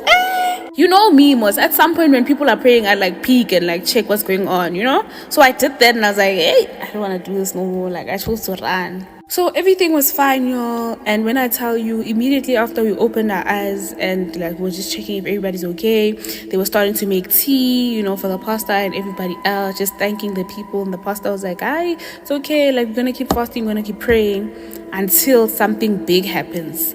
As soon as the pastor said that, they got a call that husband passed away. How did he pass away? He was inside his house when an earthquake hit only their house, and the house shook. The house started shaking, and it fell to the ground, and obviously the stones hit him, and he died on the scene. And like, my aunt went there and my cousin went there, and the pastor was like, yeah, this is exactly what I was talking about. This is what was bound to happen, because the husband was doing dark things. And so when they got there or whatever, the husband had passed away. And when they opened the basement, because they had a basement in that house, they found a really big snake, and the snake died as well. Nobody was allowed to go into that basement. Nobody ever thought to go into that basement, because my cousins, like, every single time we went close to that basement, like, we would hear knocking sounds and stuff, so we were too scared. Kanti, a man is hiding a thing under there. And so after that, obviously there were insurances, and there were a lot of insurances, and they got a lot of money. They sold that particular space, and somebody actually bought it. And then after that, because the pastor did come back and pray for the place, right? After the funeral, after the husband's funeral, whatever, they prayed for the space, and then they sold that land, and so that it was basically land so that somebody can just restart the house and do whatever they want to do. You get what I mean? And they moved and they bought another house, and that was it. My cousin still does to this day have dreams of his dad, like, asking him to please get back together with the snake. Not really date the snake, but just get back together with the snake, fix things, because he's not resting in peace because of what he did. The snake is not allowing him to sleep. The person that he got the snake from is using him now as a zombie. And my cousin doesn't feel sorry for him. He just prays whenever these kind of things happen, and he's like, it's none of my business. I'm not about to do that. Bro, what's going on around? She comes out. Now who the is talking to you? I'm gonna slap this. Like, she's literally going off. I'm going off. Get ready with me while I tell you how a Toronto hairstylist almost jumped me the other day. So I have my St. Martin trip coming up. I need to get my hair done. So I was going to do this wig that I've had for years. I've only ever installed it twice, so I thought it would be good to go. My appointment is for 12 p.m. I end up waiting till about 1:45 for the actual hairstylist to arrive. She shows up and she tells me that she cannot work on my wig. It's the day before my trip. At this point, I'm panicking. I don't know what to do. I have no backup plan. Getting a hair appointment the day you need it is literally almost impossible in Toronto. This hairstylist is kind. She's offering solutions. She's like, oh, like, do you have another wig we can work on? She's located in this complex with lots of service providers. So she asks a braider next door if she could braid my hair. She agreed. She said she would do my hair, but she wasn't like yes, like, she was just like, yeah. She already had an attitude from jump, but at this point I'm desperate. At this point, someone please do my hair. She says, oh yeah, she can do it, but I have to wait for her to finish working on the client she's currently working on, and she's doing braids for this person. Two of them were braiding this hair, so I literally thought, okay, it shouldn't take too long. Like, they were already more than halfway through at that point. From 2 p.m. to like 6:30, I ended up waiting. sitting in a cold hallway. They gave me a chair. As I'm waiting this almost 5 hours, I periodically stand up to see just how far like they've gone on this current client's hair, just to know how long I'll be waiting. The final time I stood up to peek, I stood up, peeked, went somewhere, and by the time I came back, they had shut the door. And every time I would peek, they would look like, what, that kind of thing. But I once again tried not to think much about it. Like, why would I think that was to shut me out so that I'm not like peeking anymore? I don't know. I just would not think, like, why? So she's finally done her current client's hair. I step into her little studio, sit down. She starts parting my hair, but you can already tell she's not into this. Like, she does not want to be doing this. The way she's even like in my hair is just, she's ached out by it. She's touching like the front of my hair and she's like, this is less than 4 inches long. I can't braid hair that's less than 4 inches. Guys, my hair was out the whole time I was waiting. She's seen my hair. You could have taken 1 second to just say, let me just look at your hair and make sure. She's been disinterested from jump. Basically, she can't catch my hair. Like, nobody can catch my hair is basically what she was saying. Like, this hair can't be braided is basically what she was saying. But while she was saying that, she was like, I mean, I can try. Like, I mean, I can show you. But she starts doing it. She's braiding my hair. She's braiding my hair and it looks fine. And I said, it's fine by me. Like, I'm okay with it. Like, that's isn't me that needs to be okay with it. Obviously, I know it's your work, but it didn't look bad. It looked fine. I'm okay with it. And she's like, yeah, but it's not about whether you're okay with it. Like, I don't braid this length of hair. So what are you saying? Like, oh, like, should we change the fulani? I was trying to find solutions. Like, what do you mean? Like, oh, we could do something else. I could do braids. Like, hello, help me. Like, I've literally been sitting here for almost 5 hours. Like, there's actually no way. And she's just like, well, no, it's my policy. I don't do hair that's less than 4 inches. And I'm like, it's your policy, but you didn't tell me that. And she's like, well, you asked me for my Instagram, and I did ask you for your Instagram. You didn't give me your Instagram. I asked her for her Instagram just so I can see her work. She goes, oh, well, you asked me for my Instagram. I would have thought you would know to check my policy. Why are you being mean? Can you actually just be nice? Like, I haven't done anything to you. I'm literally just trying to get my hair done, bro. I'm traveling tomorrow. Like, what is your problem? Oh, I would have thought you'd have checked my policy. I just said, okay, so what are you saying? You can't do my hair? No, I can't. You guys, I need you to know, I literally was about to break down in tears right then and there. I was just like, okay. Give me 10.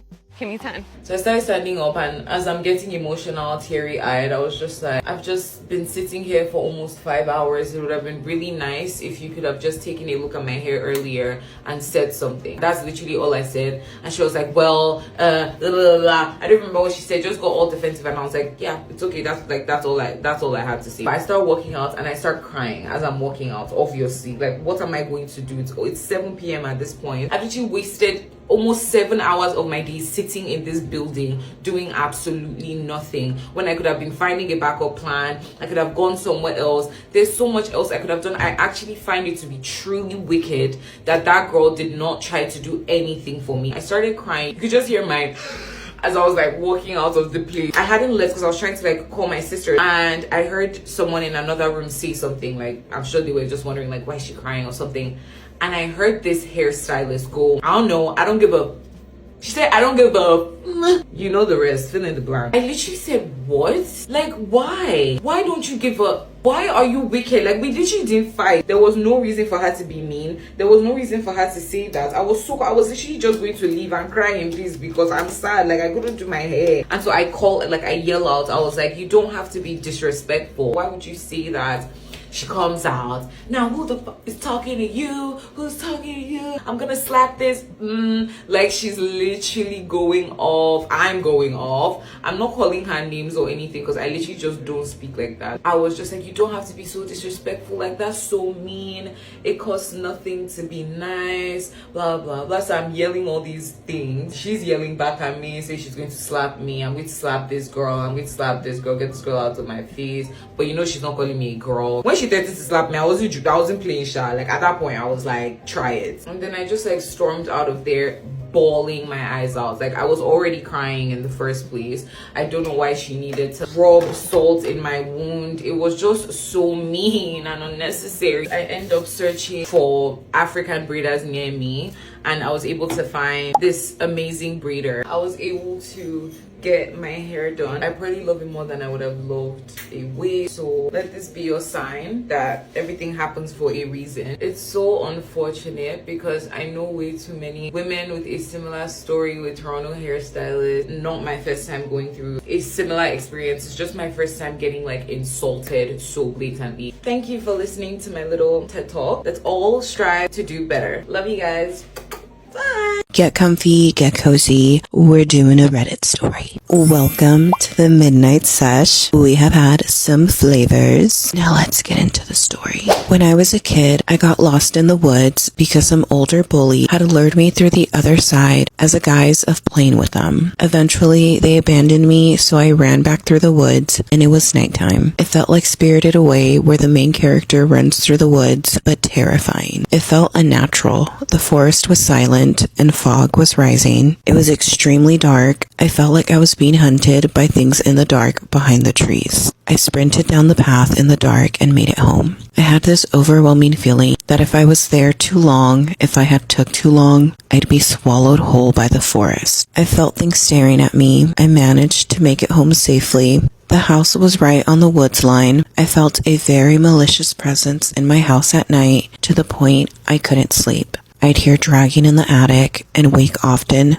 to stare at the door, feeling this overwhelming malice coming from what used to be my bedroom. I was so scared of it, but I moved into the guest room. Anytime you went in there, it felt like something evil was staring at you. We kept the door quiet, but one night I woke up late in the night, feeling an overwhelming presence and urge to look outside. So I stood up out of bed. On the other side of the fence, I saw a huge deer with massive antlers staring up at me. It was the strangest thing I'd ever experienced. It didn't feel like a deer either. To this day, whatever it wasn't a deer. It felt supernatural and was almost spirit-like. I couldn't tell if it was malicious, but staring at it felt like I was seeing an important spirit in the shape of a deer. I know I sound crazy, but I remember it vividly after all this time. This is why I do not fuck with the woods. You will never find me camping by choice. Okay? Let me know your thoughts down below. Go ahead and like, follow, comment, and share. I love you as always. Bye.